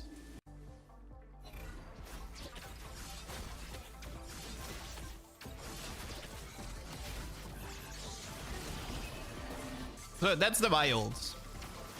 So she like charges to a unit, and then she does like a brief stun, some damage, and that's it. And I swear to God, Vi without hero augment was stronger on the playtest than Vi with hero augment. It just felt like this unit wasn't doing anything. And the vertical vanguard side of it didn't feel that great. So here the Gragas takes like 340 damage. Now, like the problem is Horizon Focus isn't even that good because it's a... You see this? Like, watch this fight, okay?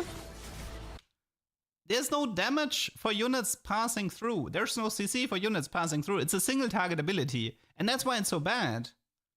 Normally, Vi would like push aside the Gragas here and maybe deal a bit of damage, but she doesn't, right? She just flies through them into her target, deals a tiny bit of damage, very often focuses the frontliner. Like, look how stuck she is in the front line. And she keeps swapping targets as well, so she often like doesn't kill anybody. I don't think there's much to say about the Vi hero augment. It felt so bad to play. It felt like it dealt no damage. The targeting was all over the place. I really hated playing it. Oh yeah, this game I can show as well, which is... I'm not going to show the entire game. But I had a pretty interesting opener here. Because I had Prowler Rapid Fire Ken Shaco opener.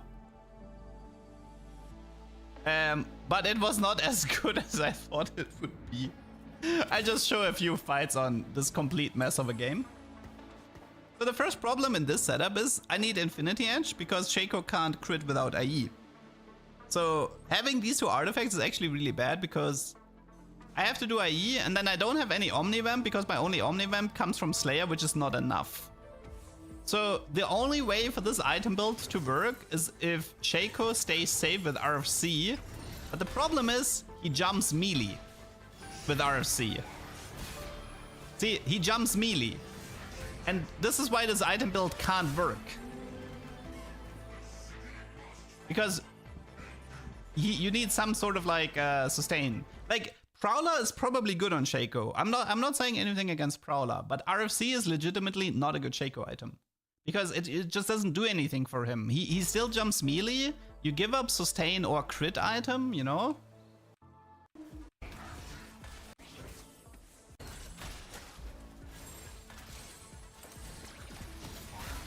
But we still have some funny fights at least with this item build. So, oh yeah, wait, I don't have Syndicate active yet. Let me go a bit into the future where I have Syndicate active. Oh yeah, okay, so Shaco 3-star with Syndicate, that should be better. I mean, in theory, this Shaco is crazy, right? Infinity Edge, Rapid Fire Cannon, Prowler, Shaco 3-star stage 3. In theory, this would be crazy. Yeah, having something like Lotus would be good so I can skip the IE, that's true. Okay, let's see. Let's see how he performs. At this moment, like, this should be the strongest this Shaco will ever be, to be honest.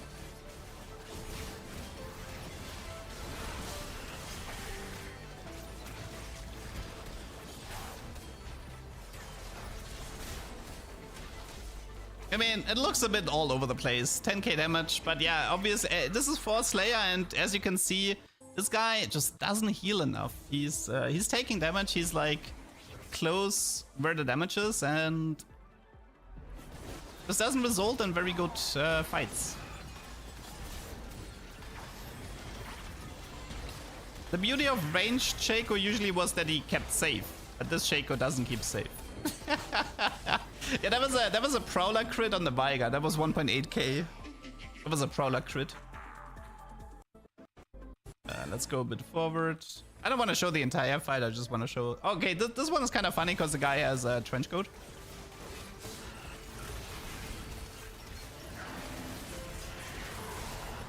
So nothing against Prowler Shaco. I think Prowler Shaco is perfectly fine, but I'm not sold on the RFC. For me, the RFC feels rough because he's jumping melee, and I don't like that. So Prowler, good. Mittens, probably fine. Dev's Defiance, probably good. But yeah, RFC is not it. Sniper's Focus is not it.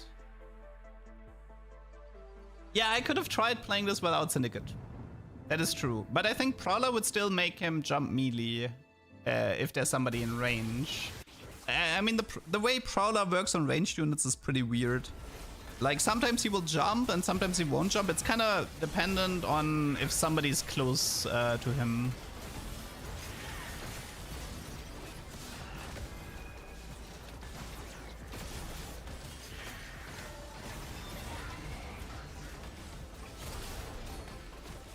I mean, he is good at stacking 80, but I'll just go a bit into the future here. Stage 5. So I ended up removing the RFC because I think I lost too many fights. Eon, I don't think Eon solves the problem though. Like he's still gonna have a sustain problem even with 6 Slayers. You really need like a Hosh or a BT or something if you want Shaco to carry. I ended up giving RFC to Zed, but Zed has the same problem. Zed jumps melee. It's the exact same problem. Like, Zed keeps jumping melee, and this Shaco doesn't heal enough, as you can see. Even with 6 Slayer, look at the healing, it's pathetic. Look at this. He healed for 273 with a 1.7 crit. Like, it's just not enough. Like, especially, I mean, yeah, it's anti-heal, but it's always gonna be anti-heal. Like, you can't assume that there's not gonna be anti-heal. And this is why, I mean, Eon can be useful to potentially remove the anti-heal, and then you need something like Hand of Justice. So yeah, that is the Shaco build. And it also shows why RFC Zed is bad as well. There's not a lot of good RFC users. Naafiri is definitely the best one, but I'll show that one tomorrow. And yeah, this Shaco just doesn't heal, so eventually there's too much damage, and then he gets taken out. I mean, maybe I can show one more funny RFC fight in stage 4. He is kind of budget Smeech, but yeah, sometimes he just gets completely taken out. Hello, Anna.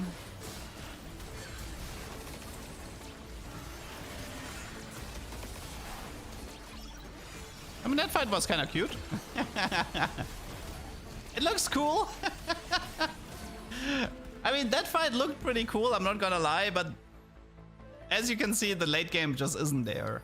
So this gives you at least some intel about artifacts and Shaco. I don't think Shaco is an artifact user, if I'm honest. I don't think he's good with artifacts. Yeah, we have a Zeri. It's a tier 4 auto tech carry. I can probably show some Zeri games tomorrow. Okay, I don't think I need to show more from this. And let's see.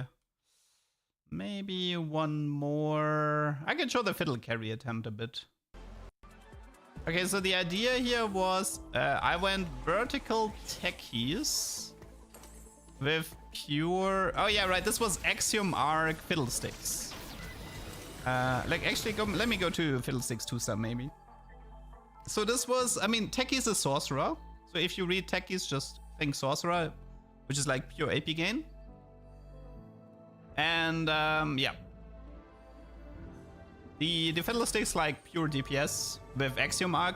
The idea here was that I wanted him to gain mana with Axiom Arc and to keep ulting, right? I wanted to create sort of like an infinite ult Fiddlesticks, which didn't really work the way I wanted it.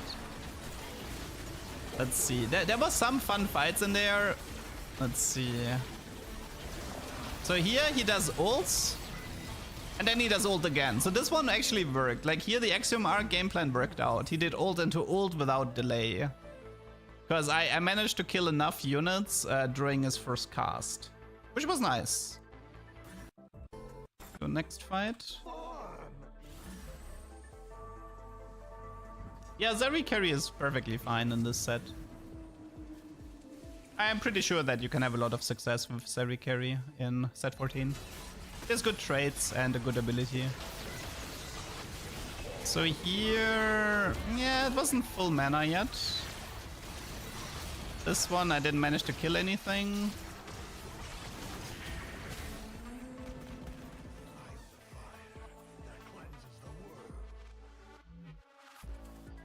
I mean, Prowlers is better than IE if you have like a crit augment. But it's pretty rough giving up a sustain item. It's pretty rough giving up an Edge of Night. I mean, in theory, Prowlers can remove anti-heal, right? Maybe Prowler can replace Eon? Because of like aggro drops and removing anti-heal.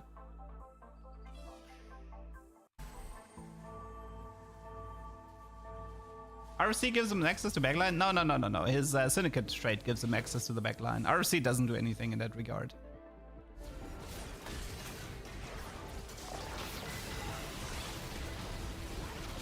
Yeah, first fiddle ult is usually a bit rough.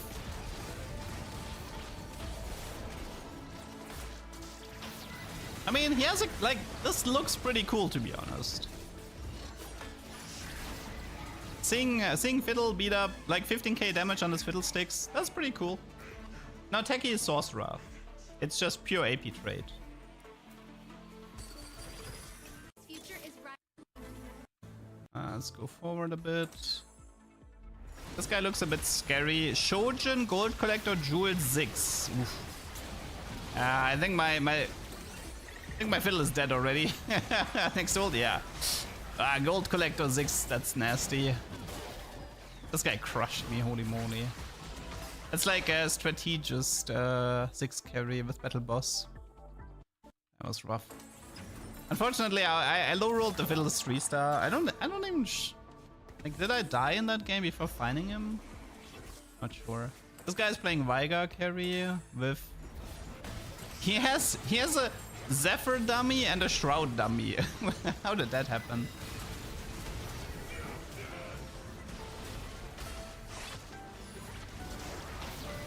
Yeah, I mean...